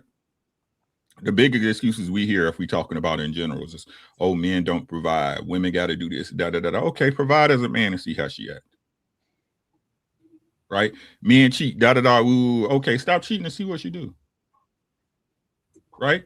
Same with the woman, right? You trying to figure out that man, do what he asks and see how he act. Do what he asks and see how he act, right? If he needs you to be this type of woman and then you be that woman and he's still clowning, what that tell you? As a man, you doing everything within your humanly power. We all got levels. Listen to what I'm saying, right? It's lanes on the highway for a reason, right? We all got levels. But as a man, if you're doing everything within your power, I'm talking about you going above and beyond the general expectation, right? And she's still clowning, what that tell you? You let her go. Just that simple, right? Eliminate her excuses. Eliminate his excuses. If you love him, don't you owe him that much, don't you? We both here spending up each other time. You owe me that at least. But like I said, everybody, it's crazy how when everybody get out the relationship, that's when they figure what was wrong. Y'all notice that? Yeah. Well, maybe I didn't, Well, I was, exactly. Be right and see what happens. I'm not giving my wife no excuses, none. Facts. None. This is what you said you need. This is what you say you needed. I don't do once. Once change from day to day. Needs are the same. Needs gonna always stay the same. Right? And if she continues to clown, but like I said, this is where people play, they allow their mind to play tricks on and we convince ourselves. That's that ego talking, right? That's that ego talking, right? Well, such, ooh, da da da, maybe I did do that, da da da. No, just do right and see what happens. The answers get easy, but like I said, 9 times out of 10, you letting her slack off because you slacking off. Right, man. Yeah, that's a bar. Right. Yes. Right. You letting him do fuck shit because real down, you doing fuck shit too. Right? Like I told y'all, it's all lies until the relationship starts. It's all a lie. That's why they love you so much in the beginning, because you believe in their lies. You believe in the person they presenting to you. This is on both ends. That's something I wanted to add, Uncle Rick, when you're done. Yeah, I'm good, bro. I'm good. It's something I was thinking about earlier that I wanted to add in the conversation. The reason why my wife submits to me isn't because of the things that I say, is because of how I demonstrate things. So like I get up every day, you know what I'm saying? I work really, really, really, really, really, really, really hard. You know what I mean? I'm in shape. You know what I mean? So my ideas and my perspective on how I run, I show an example. Example of that is like with my sons. He about to get it this weekend. My sons operate on their own accord. I lie to you not. My youngest son operate on his own accord. The reason why he operates on his own accord is because his older brother operates on his own accord. His older brother understands how to get himself up. I never have to wake them up for school in the morning. They always wake themselves up. Hey, I never had to tell them. Yeah. I wish. I never had to tell them when to go to bed. I never had to tell them to go to bed. I wish. I never had to tell them when to go to bed. These are things that I've established, but I've rewarded it in a way for them to want to do that. So my oldest son, he goes to bed whenever he decides to, but he knows that he got to wake himself up. He was demonstrating such a great level. This is years ago when he was still in, I think, elementary school or middle school. He was demonstrating such a great level of responsibility that I told him, I said, you no longer have a bedtime. Now, initially, the first couple days, he woke up late. I let him wake up late so that he can see the results of him waking up late, and that if you can't manage yourself, I'm gonna have to take it away. So he managed himself, and so that's been a modus operandi for him all the way through high school. He always handled himself by himself. My youngest son sees that in his older brother, and so he wants the same thing for himself. So he wakes himself up on his own. You know what I'm saying? So that's just the mode. That's how we operate in this household. You know what I mean? So I was saying all that to say, because you threw me off a little bit. I was saying all that to say, the way that I kind of lost track of what it was. I was saying that it was a level of structure that I created here. Demonstration. Oh yeah, I demonstrate that so that they see it. Oh, I was going to Saturday. I work out every day. You know what I'm saying? I'm in great shape. I'm in phenomenal shape. I'm not just in phenomenal shape just for myself and for my health. When they've done something wrong, or if my youngest son, if he's in bed late, his bedtime is 9:00. I let him go past 9:00. I look at the time, I'm like, it's 9:01. You know what that means? You know, you owe me. You know what I'm saying? We getting it popping on Saturday. You're not gonna be able to do nothing until we get it popping on Saturday. That means that he got to work out with me. But I make sure that I'm in great shape and phenomenal shape so that when he does work out with me, it hurts. You know what I mean? When we in here doing, I got the pull-up bar right here. It's like, you know, it's right there. We just put it on there. I do 100. You know what I mean? I do 100 every day. 100 push-ups, 200 push-ups. 100 pull-ups, 200 push-ups, 300 squats. They don't really keep in shape like that, but I make sure that I'm able to do that with them so that when they feel that burn, feel that sting, it's not me just telling them to do it. I'm demonstrating that type of thing. So I get a different type of submission from them because I exemplify everything I expect from them. I actually overachieve. You know what I mean? But that's how the household is ran. Yeah, so success is measured by your starting point. You see what I'm saying? So yeah. But that's what I mean, right? Again, when we talk about the nature of us, right? Mm-hmm. Men, we are outward, right? Our proof comes through our actions, not this. Got the words, yes. Yeah. Right. That's supposed to be innate to us. That's why I say most, this is me again, I might be wrong, right? But most women don't believe they man until they prove them wrong enough times. Battle to yeah. Right. That's it's just how it goes, right? Yeah, that's real. That's what I mean when I say you got to earn that trust. Mm-hmm. You got to earn that trust. That's what made me think about it. Right, yeah. Right. You got to earn. I got to earn you. I understand you, but you believe in me. That believing in me is different from understanding that I know what I'm talking about. Mm-hmm. You see what I'm saying? So, and that, like I said, that's what we as men supposed to do. We supposed to build that outward. That action was supposed to be measurable. Mm-hmm. Right? Where women's action is what the measurable action for them is actually from their internal. Right? They're caring, they're giving, right? Them being able to listen to what I'm saying, right? Them being able to actually understand the potential within you. But women nowadays operate off the external while telling us what they really want is a man that operates in the internal. Mm-hmm. This is bizarro world we're in. Mm-hmm. I'm not meant to be internal. I shoot inside you. You don't fuck me. Right. Listen to what girls say. I fucked him. No, he fucked you. I gave him some pussy. No, you didn't. Mm-hmm. No, you didn't. That's a fact. No, you didn't.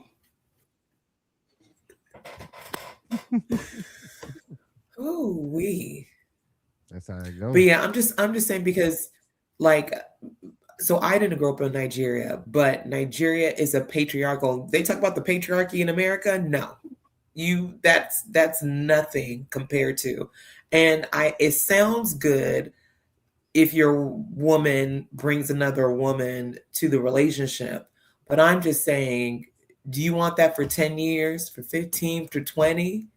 Like, you know, my parents grew up in a society where that was normal, and it was disastrous. It was very disastrous. You have siblings that see each other as enemies because of the contention between the women. So again, it sounds good. It sounds like a paradise, but we're a headache and a half. We are. And that's one. And then you put 2, that's 10. I'm just saying. She's just saying. I love y'all, but y'all know I'm old. It's my bedtime, y'all. I gotta go to bed. I gotta. All right, respect you, Rick. You know it, man. Love you, bro. Good night, Unc. Appreciate you. Safe out here, man. Hey, stay focused, August. You there, bro? Just stay. You already know it for sure. I love y'all. Y'all take care of each other, okay? I'll be. I bet. Y'all go ahead and talk because I'm eating my chicken. Okay, chicken.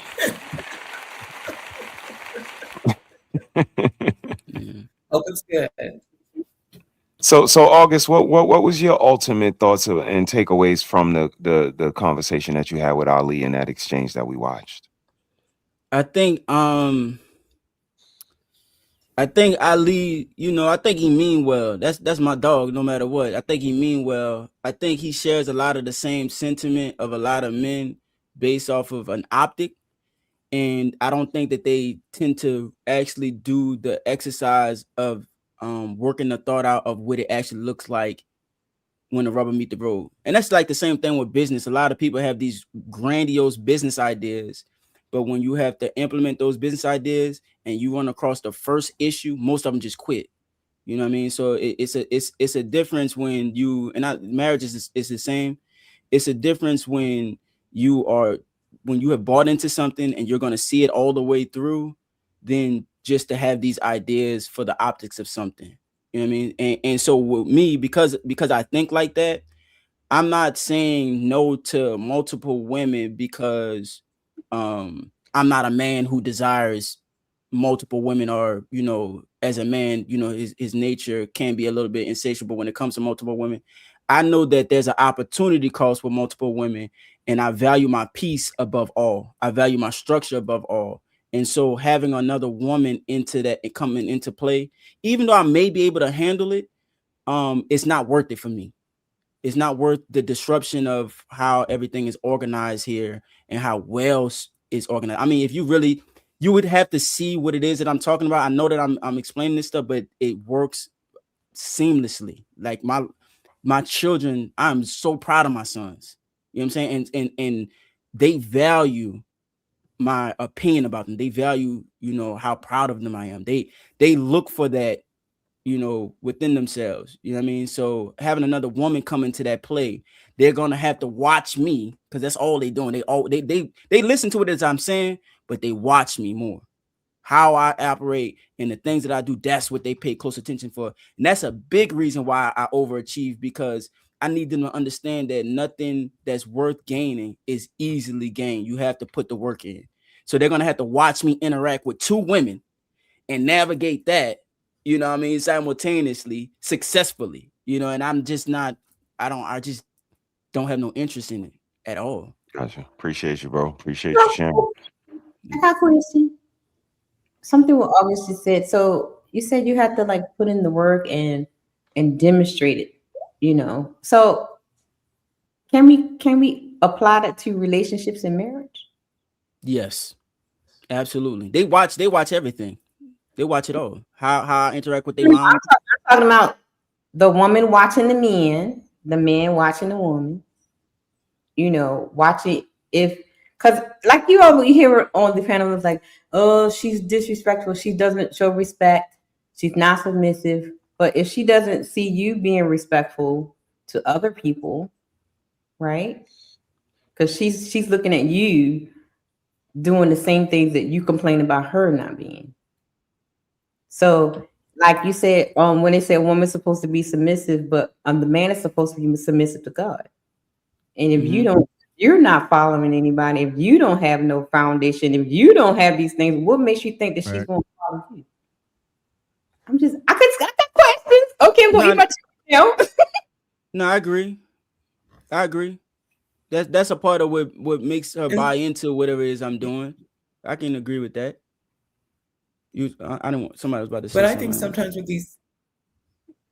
with these content creators, I think because they live in content, they're not in the real world, and it kind of warps their perception.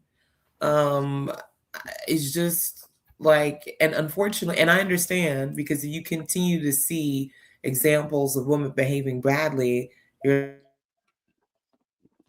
like, get married, or why should I do that? But if you step into the real world, like, August, you're a businessman, men respect men who have wives and have families. You especially if you're going for a bid or anything, you most likely will get it because of that. And I think when we're in content land, you just see the content land, but you're not seeing how building things outside of content, you have to present yourself in a certain way. You have to know how to deal with people. You have to know that social status matters. All of these things matter, especially if you're raising children.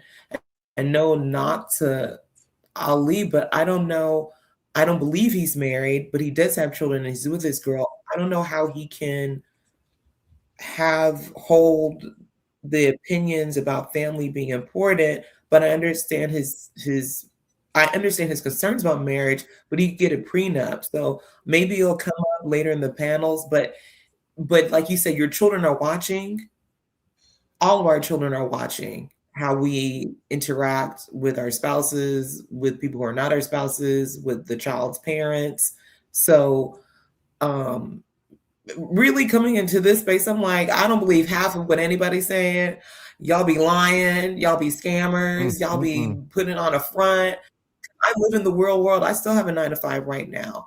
And like, I know how it is to interact with people and how to present myself in a way. And y'all come up here and just talk crazy and reckless and say anything and anything out your mouth. And red lipstick. I know eventually you might get into Mika and that whole interview that she's been on and the craziness. But it goes again about if you're a wife, I understand content, but it can't be content over everything. You gotta have. It could be, but you're in a very precarious and dangerous path. Yeah, she put herself in. Yeah, because I would never. I would never. I like one thing that Fatty did say yesterday was, she should have just shut up. She should have. She made it worse by going on these interviews and stuff, and then she ended up exposing even more than what we needed to know. You know what I mean? And leaving other things up to speculation. Like it's a lot of women in these YouTube streets that say they're married, but baby, they is not moving like married women. They're not moving like no married. Like you got a couple of them big time content. They married, but they move around like thoughts. They they thirst trap on IG and stuff. And Lord Jesus. I mean, like, y'all married for real? Like, what in the world? But yeah, it's. I think it was you, Jeremy, that asked me, was I going to talk? Yep. I'm not interested. I just wanted to get your point of view on it. I'm not even invested in it because I mean, she's stupid. Damn. To put yourself. I mean, she put herself in a bad situation though. She put herself in a bad position, and then like on the interview, she was saying things, and then it was like when the guy was asking about her husband and stuff, and he didn't know. I think I told him I didn't tell him. Mm-hmm. You didn't tell him. Nope. You didn't tell him. That's crazy.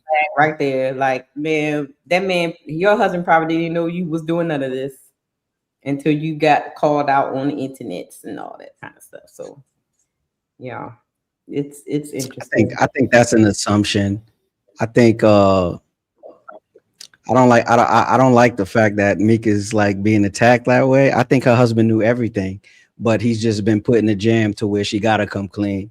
Because even the person that gave her that rigorous interview, he definitely was asking the questions that everybody wanted to know. So I think he like forced her to do that because that was her husband friend. And I think she is transparent with her husband. So did you see the interview with her and Tasha K? I didn't see it. I saw reviews of it. We'll watch I didn't that. see the whole thing. And then come back and that. Okay. Yeah, that thing was, shout out to Lucky. She covered that thing, man. It was crazy. So watch that one first before you come back with your assistant. I saw clips of it, but I ain't see it in its entirety. It's the fact that you as a married woman should not have been put in a space, put yourself in that type of space, right? To especially if you're conservative. Right.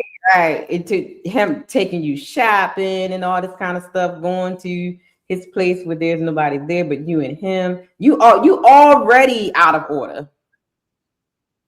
It'd be something different if he had a production team there, somebody filming, but you in a room, apartment.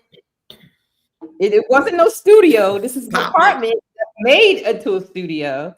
Apartment with another man that's clearly, seems like they have an open, type marriage or whatever. But you put yourself in that position to be there with him alone several times. And so as a married woman, I don't think she was definitely out of order for that. I don't care if her husband didn't know she was going for interview. I'm quite sure he probably didn't know he was going to be there by herself with the man. He think, an interview. He probably think it's going to be a camera crew, whatever. No, it was just him. She put herself in a bad spot. So now the light is on her. So now she got to do damage control. But the more she talks, the more damage she's doing. She should just shut up. Well, I think she's trying to make everybody understand what was going on, but the Tasha K interview kind of threw it off because Tasha is messy. Shout out to Tasha, and she was not your friend. She ain't never been your friend. She ain't nobody's friend.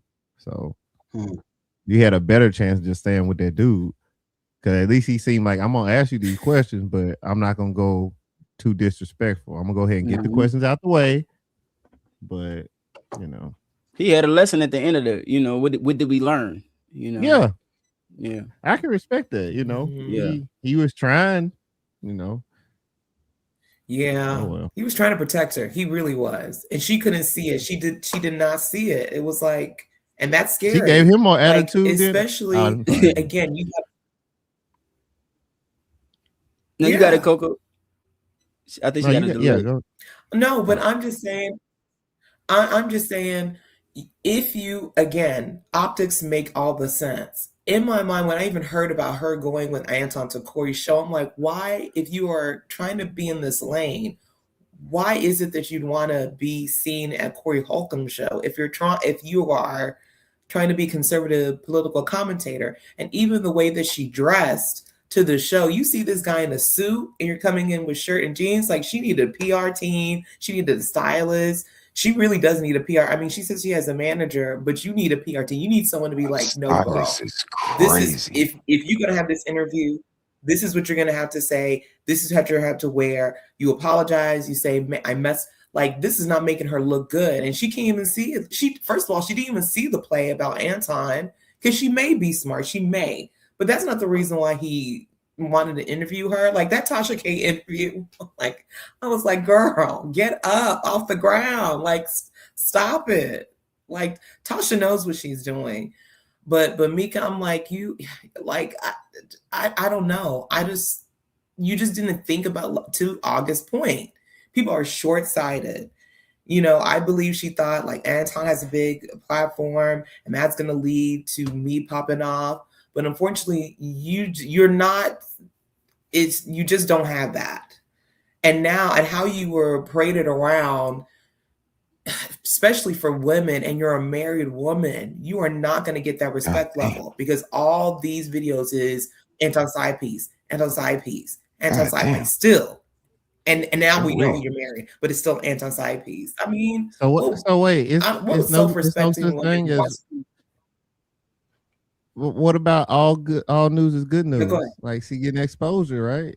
Like, ain't that the part of the game? Nope. Damn. I'm Not just all saying. exposure, good exposure. Jeez. But you want to, well, if you want to play, you actually right though. If you want to play the content creation game, they're going to try. The internet is going to pick you apart, and you're going to have to withstand that. You know what I mean? But my we was doing the review on Not for Humans the other day, and Unc was on. Unc be streaming. I don't know if y'all know him. He used to go by Red Pill Ranger. Yeah. And one of the things he said was that I thought was a little profound, because I was taking Mika's side. I saw the tail end of the interview, and I was like, this is a hardcore interview, and I think she was doing the best she can. But one of the things he said was she wanted to leverage her beauty, and so her having a husband, or acknowledging that she has a husband, or the husband being active in everything that she's doing, would affect her leverage with Anton. And I'm like, you know what, you're right, because her being able to leverage that was a space for her to be able to get the exposure for us to even be able to have these conversations. I foresee that Anton may not have been as preferential to her had her husband been more involved in what it was that they were doing, and she subconsciously knew that. I'm not saying that she strategically did it, but subconsciously she knew that the way that I can leverage this is, I've been beautiful my whole life. The way I can leverage this is by not having my husband a part of it. So I think that was a major issue that kind of flipped back on her. But if exposure is what it is, this is giving her exposure. I mean, whether she like it or not, this is what it looks like. And typically people like this type of people need this type of exposure to be able to get pushed out into the audience. It has to be something controversial that the internet can grab onto, even though it's not, you was about to say something, Kobe? But August, but the difference between women is because of the estrogen we have, we feel more negative emotion. It overwhelms us. So y'all men, y'all are more built for it. Yes, we're not. Like, Yeah. and the reason why I believe that she eventually separated, because the backlash from Corey was too much for her. Okay, it's Anton's people that are calling her side chick, whatever. But when you have Corey Holcomb, and then it's going to, it's being spoke about on Joe Budden and all these bigger, broadcasters and things like that, and your name is being attached to a side piece, but you're a married wife and you're supposed to be a conservative commentator, and this is how the larger media finds out about you. It's a lie. You feel like, and she did say, I felt disrespected. He didn't come to my defense. Well, and I get it. But I'm just like, girl, you gotta, the whole thing about you believing Anton, not having a contract with Corey Holcomb, he's just saying, oh yeah, you're gonna be on the show. I'm like, you talk about business, you're not operating like a businesswoman. If it's supposed to be for content, I get it. But you're supposed to, okay, guarantee, can I see the paperwork? Not go off because Anton said. This is what she signed up for. This is what she signed up for. She just didn't know it was gonna look like this, but this is exactly what she signed up for. Anton said it's crazy. Anton said, Michelle. Hey, that's not the first girl Anton had like that before. I know. One girl say she's gonna get on top of the roof and pat her head and rub her stomach. So you got 6 to God. To Anton. It was a whole bunch of ladies that was like, in Anton's circle. So shout out to Anton, I mean, lady, she should have done her research before she got on board, because that's usual. Okay. Yeah. But I mean, so back to my initial thesis. It's about the coochie, sis. It's about the coochie. That's what I'm saying. They talk about whether you positioning and presenting yourself to make it look like you getting it, whether you putting the most attractive ones around you and talking all the jargon like you getting it, whatever. It's about coochie, and the first step is admitting the problem. And you got to be honest. If it's not about building, just say that. Like a lot of the fellas said, like, just lead with honesty. Honesty is the best policy. Again, we call these, colloquialisms and all of these cliches, we call them something, but they come from somewhere. Honesty is the best policy. If you could pull it off, congratulations. If you can't, you might have some more work to do, But again, I stick with my original statement. It's like college, and I ain't never seen nobody go to college that didn't graduate high school. You did not skip. You didn't. I'm gonna finish some of these classes on the back end. You ain't did none of that. You had to finish, get all of One your come before the other. electives, and then you went to college. So if you could graduate, congratulations, fellas. But if you remedial, if you got left back, if you're not that good, if you need a tutor, you got to be honest with yourself. And the only person can tell us is her. So if I ain't never seen her, we can start there. I'm not being mean. I don't want to see your girl. I could care less how big her booty is. I got an amazing woman next to me. But I do need her to say, yeah, he's a nice guy. He's an honorable man. He's considerate, but only she could say that. Everything else is self-proclamation. And that shit, New Yorkers, we don't go for self-proclamation. I don't know. They just be, we gotta get sex. She not giving me sex. She not giving me sex. I never seen them put so many men.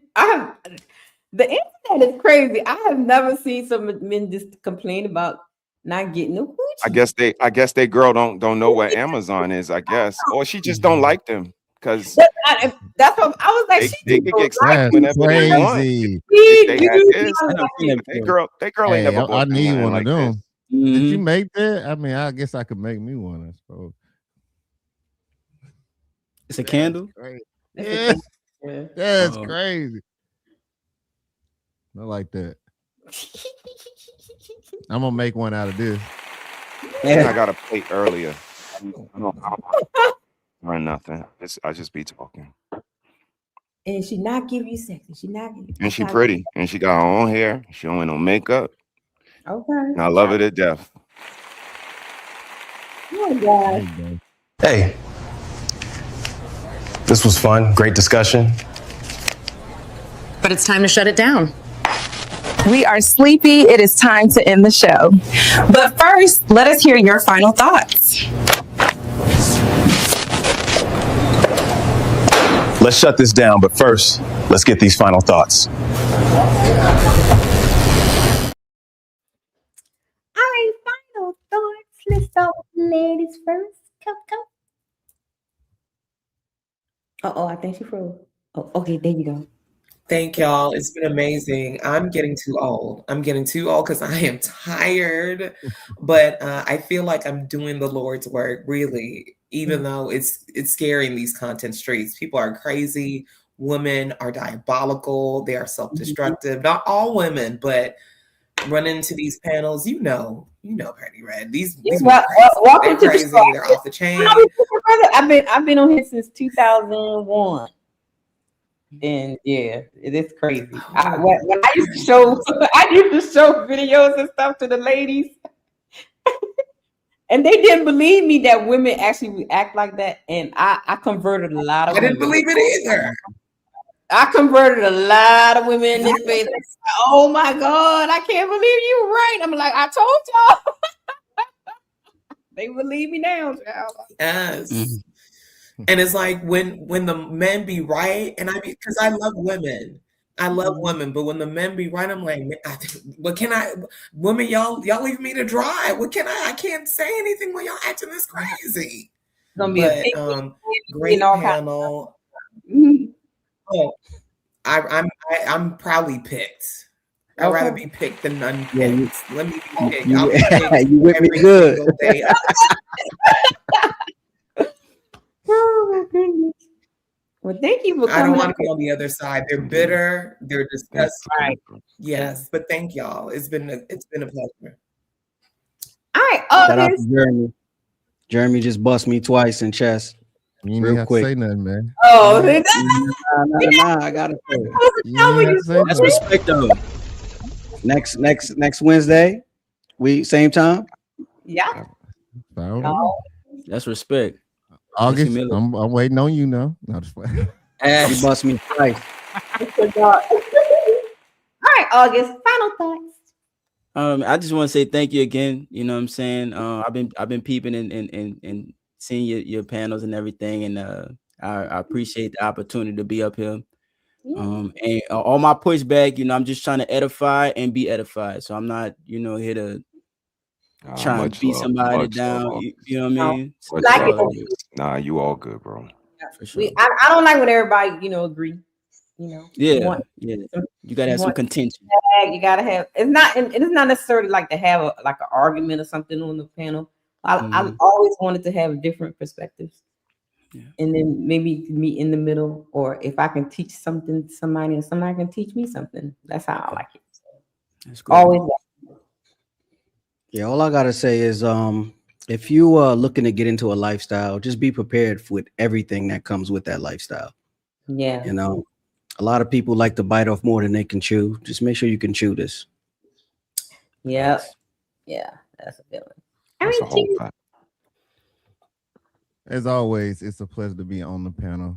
Great conversation, everybody. Shout out to you, August, though. I'm gonna go ahead and say it, man. Hey, I'm proud of you, what you doing, man. Because that is no easy feat, but I am proud of you. We need more black men like you. Keep doing what you're doing.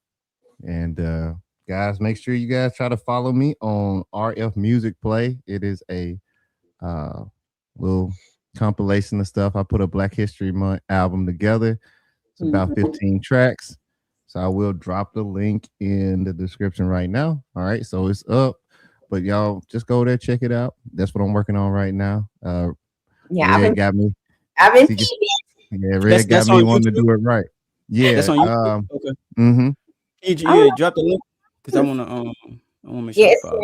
Yeah, I think I just dropped it. So but yeah, Red also has encouraged me to do it the right way. So everything is 100%. So we're gonna see if we can get a couple of dollars off of it. So shout out to Red for holding us accountable over there and the untouchable impact. That's right. I know that's right. Content coming up this week. This Thursday, brother. You got anything coming up this week? Nah, tomorrow's Shorty birthday. So That's right. I'm not doing anything. Tomorrow. Tell me, how about you, man? What you got going on? Happy birthday to the missus. Yeah, happy birthday. Happy birthday. Hey, where's the cash up at? Oh, where your cash up at? Whatever. Throw it down. We probably do a stream next week. It ain't no big deal. You got anything going on the end of this week, Jeremy? I have another show that I produce called Just My Opinion with Slim J. She goes live every Thursday at 8:15. So I'll drop the link for that too here in a second. But yeah, I'm trying to get out from in front of the screen in case you didn't notice. Like, so trying to get in the back. That's where the money is. That's exactly where the money is. Nothing for me, sis. I'm on hiatus till Saturday. And that might be just a vertical. We got a concert to go to, so it's just gonna be a lot of New York City shit, tribe activity, man. But I'm celebrating this young lady, 49. I met her, she was 20. So to see this growth, and this is kind of what I be talking about, sitting in the boxes, like time will reveal, like the Barge said, time. And it don't happen if we broke up before the baby toes even touched the ground. It took a while for us to become friends, to get to know each other, to be best friends, and all of the stuff that we just say in these boxes, like it just formally just happens, and it doesn't. It took a lot of her seeing doors closed in my face, America treating me like who I am, a lot of doctors treating her insensitive, and me seeing her going through the things that women go through. And it's that proof pudding that August is doing now. And that's why Jeremy and the rest of us are saying kudos, because it's that being intentional, bro. That's how you break those cycles. And if you can change that thought process of one person, and they say, yo, thank you to Grandpa August, great Grandpa August, put all of this in play, because it was him saying, I don't want to be in dysfunction no more. I don't want to be poor no more. If that's the case, I'm just I want all my chess pieces. You know what I mean? And again, exactly those chess pieces and getting those in place. It's that intentionality that we respect. And that's kind of how we are doing it over here as well. So continue to be intentional, fellas. I'm always say, protect yourself at all times, govern yourself accordingly. And sis, another good one, man. Always a pleasure, sis. Thank you for creating this. I be seeing things. Okay. I saw something. Yeah, no, I drop T-shirts coming soon. Okay. What I got? Witching hours, Friday, Saturday morning. Witching hours? Uh-huh. Okay.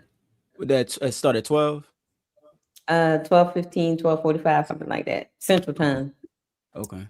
We gotta get, Miss Erica Kirk, Lord have mercy. Yeah, that need to be the witching now. Yeah, Oh, we gonna you mean the handler? You mean we gonna talk about Erica Kirk, baby. the handler? We gonna talk about Erica and some more alien sightings. So if anybody heard my witching hour show, we talk about all things conspiracy theories. Did you talk about the filament We talk about all kinds of stuff. and how we actually up on the water all the way around? We never went to the moon and all that kind of stuff. Look at CEO. He like, what? No, I was We moved replying out to of the New York, email. man. New York gonna be underwater in like about 2 more years. New York gonna be Well, Manhattan, maybe. I don't know. And see, because I stay on the dark of the webs. I stay on the dark web all the time. I be seeing all kinds of stuff. And so some stuff I can't talk about on YouTube because I would definitely get. Have y'all dug into those J-mails? Look, To those J-mails? Eps. Talking about? Yeah, All right, J-mail. I see a little here and there. Yeah. You could go check it out firsthand. Jmail.world. It's crazy. It's crazy. Yeah. Type in pizza. Oh, Got Lord. you. I know what you're talking about. Don't New York say no shit. pizza, The man. gate. I know what you All right, mean. you're gonna get picked up. They're gonna come get you typing in pizza. Well, on that note, I need to be in bed. Y'all gonna keep me thinking about Epstein files and I'm whatnot, about to enact my conspiracies, and man on the VPN. moon and the aliens jumping I'm about to put out. my VPN on. On Sunday, Not the free one, the one you pay for. Sunday, the doors of the church is open, but I'm not going in. It's back. The Lord will whip up kids, so I need to go back and do what I'm supposed to be doing. Amen. That's right. That's right. The church is open. We'll be back on Sundays, and it is not what you think. These backsliders need the word. I'm going to be like, the word is good. Preachers are good. Oh no, it's not that. It's the doors of the church is open, but I'm not going in now. We're going to talk about those things, the things that people don't want to talk about, religion and Christianity, the hidden stuff. Is things that I talk about on that show. So, amen. Okay. Praise the Lord. So, having said that, bye, y'all. Me and brother got to do super chats. Bye. All right, later, guys. Where do y'all? It's time for the super chats.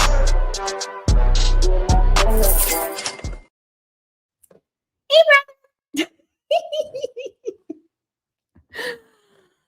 You on mute. Good show. Good show. Good show. What you think of the show tonight, brother? Good stuff. Good stuff. Just multi-generational stood out to me. We had some Gen Z, we had some Gen X, we had some millennial, we had, everybody was well represented. So whenever the fellas are able to get together and willing to share, again, we don't agree on everything, but the fellas were able to get it all out, and everybody got clarity and understanding and was respectful.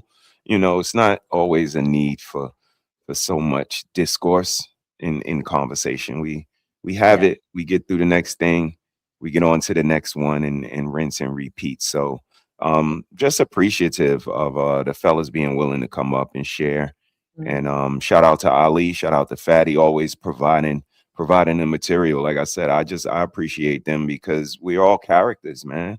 And all they do is present the forum for us to just be ourselves. And then we take it and we build on it, and hopefully you take something good, put it in your tool chest, throw away what you don't need, and we get on to the next thing. So shout out to y'all, man. Shout out to the Untouchables. Keep doing the work. All that partying you was doing. I know. I saw you. Brother, they was acting a fool right Did here. you have fun? Was it nice? People had fun. It was really fun, and it was so sweet. It was this little boy out there. I think he could have been like 14 years old or something like that. but I can tell he was like autistic or whatever. So every time he would get some beads or a toy he would bring it to me and say, "Hi, here, this is for you." And I was like, "Oh, you're so sweet." I was like, "No, keep your little trinkets," and then he would just bring it to me. It was so cute though. I had fun. That's good. Just watching the bands, little kids, in the little bands and things, and of course, I sent you the video where they were just acting a fool, hanging out. Working outside the float. I'm glad the weather cooperated with y'all, because that looked like fun. That looked like fun. And so now tomorrow I gotta go outside and get all those beads and stuff out And my clean yard. up, yeah, because they done left all the beads and everything all outside. Beads and toys and all kinds of stuff. Somebody left a shoe somewhere on the side. I know hey, listen, you got to get it how you live. She was looking for another husband. She was like Cinderella. She left her slipper. Somebody left their shoes out there. Like, how did they get on those shoes? You gonna bring it to the door like the prince. Right. So it was cool. Caleb was not interested. He was like, yeah. He looked out the window to see the fire trucks and stuff go by, but other than that, he was like, "Child, I ain't got time." Look at these memberships. Okay. Shout us out to brother for gifting one membership. And my sister came through. Been a member for 19 months. Bringing Tell him, girl. Birthday girl. And brother gifted Uncle Ricky one membership. Yes, indeed. Salute, bro. And then sis gifted Relics Vibes one membership. And Doris came on Uncle Ricky's side and gave him the Untouchable Empire, baby. What up, Doris?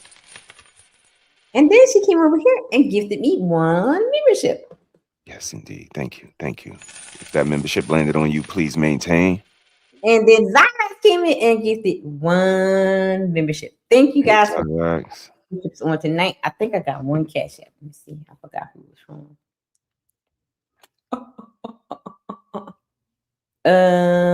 One cash app from a $5 cash app from, I don't know who this is.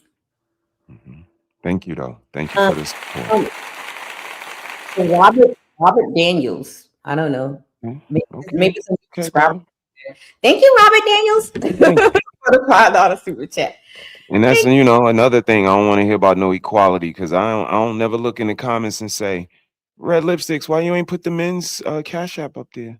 We wanna contribute to the men cooking up there. It's not the same for us, and we understand. He gonna say, "I'll take it." You can't. I'll take Petty. Take her where? That's crazy. Where you gonna take my sister, man? That's wild. Now I want to take her out to dinner. I want to take her to a movie. I just want to take her. Wait, sir. Oh my goodness. So brother, so you only want to do nighttime streams, right? Yeah, that's a fact. Yeah. Saturday, or you gonna do nighttime streams Saturday too? Yeah, Saturday it would probably be after 6. Some after 6 if I did. And the concert, we going to a concert, I believe Saturday. I believe that's scheduled for, and it starts at 8. So sun will be down. Okay, but throughout the whole Ramadan, you're gonna do streams after 6. Yep, sundown. Only sundown. The only thing we could do while the sun is up is be positive, pray, and get things done around the house. And we moving, so you know what I mean. We putting the final touches on that. So everything is crazy over here right now. But it's going. This is what family is. And I put away all my cherry balls. Good job. And I don't have no more chocolates. Good job. So I'm ready. You got this. You got this. I find myself wanting to munch on cherry balls in the middle of the night. Like if I fall asleep and I wake up and I just put my hand. Oh Lord. Got the reflexes. Cherry Ball reflexes is crazy.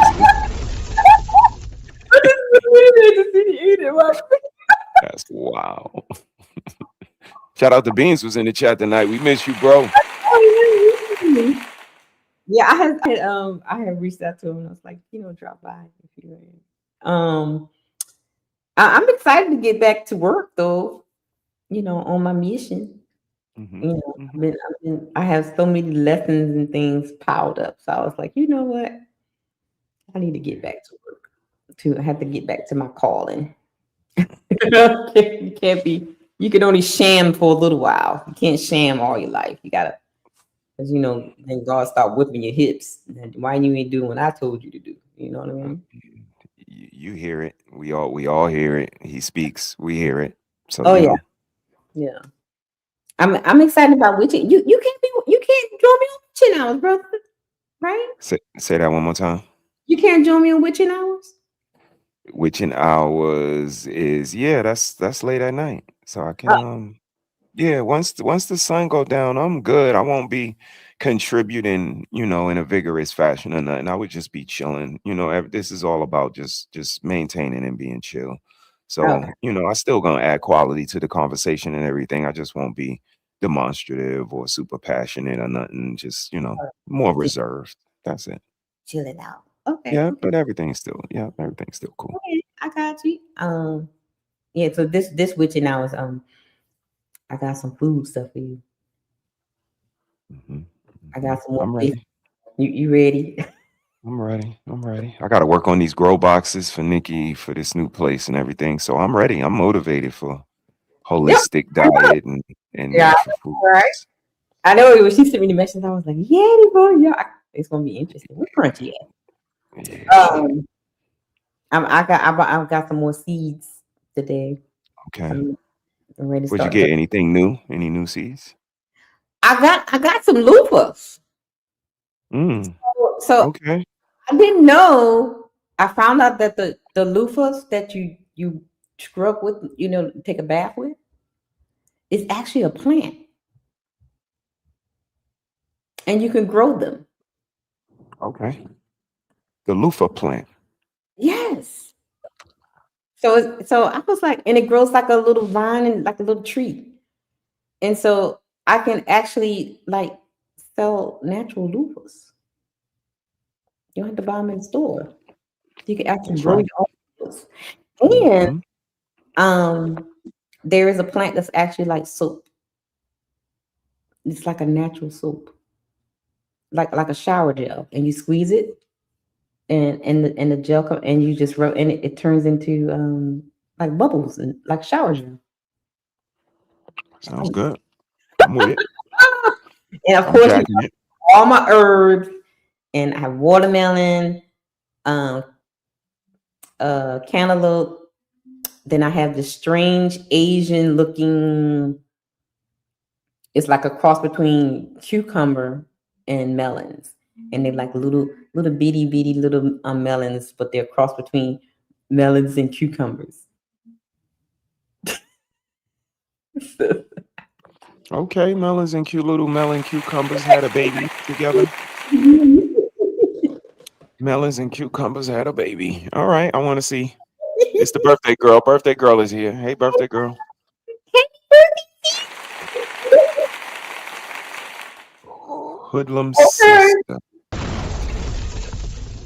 Shout out to Not a sister hoodlum. She's a hoodlum sister. Call me when you want to beat up that hyena. Oh, Lord. Crazy. That's what she said. Okay. How you feeling, birthday girl?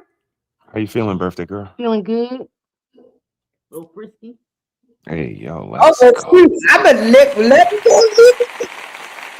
Let's go. I don't even gotta light my candle. You see that? And I don't even have to light the candle. Got the game. When she walked away, she popped her little booty. I know that's right. Little booties matter. Goddamn. Well, don't stop getting it. Okay. You know I love you. What the fuck is wrong with you? My bitch runs the street at night, and I can't sleep. sleep. I can't sleep. I'm saying my bitch runs the street at night. Brother out here running the streets. You got to get it how you live. You got to get it how you live. Okay. Well, brother, sis about to be disrespectful to brother right now, y'all. Okay, because you know we over here we be disrespectful. It's that time of year. we be disrespectful around here. So having said that, y'all, I'm gonna remind y'all what time of the year it is for us over here. Okay, and then we gonna end it out.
I'm next, I'm a threat. Oh yeah. Really, y'all don't know this, y'all in danger, I'm a threat. Careful with your life, cause you know that it's a bet. You know I ain't letting up, my foot is on your neck. Take my word for it, this a promise and a threat. Really, y'all don't know this, y'all in danger, I'm a threat. Careful with your life, cause you know that it's a bet. You know I ain't letting up, my foot is on your neck. Take my word for it, this a promise and a threat. I been feeling spectacular, flow so sick it's hazardous. Y'all still suck like Dracula. Sip this beat, let's back it up. And I don't care about critics, cause they talk too much. And I know that I gotta keep on grinding, finding myself. I ain't gon' stop until I know I had enough. Mama, I made it, I know that they see me. I'm popping these bottles just like I'm a genie. I'm glad that you made me. It's all in my DNA. I'm on my teeth like I'm working for Frito-Lay. And bet it bag on myself. I don't do it for my health. Every threat is a champion. Got the title, need a belt.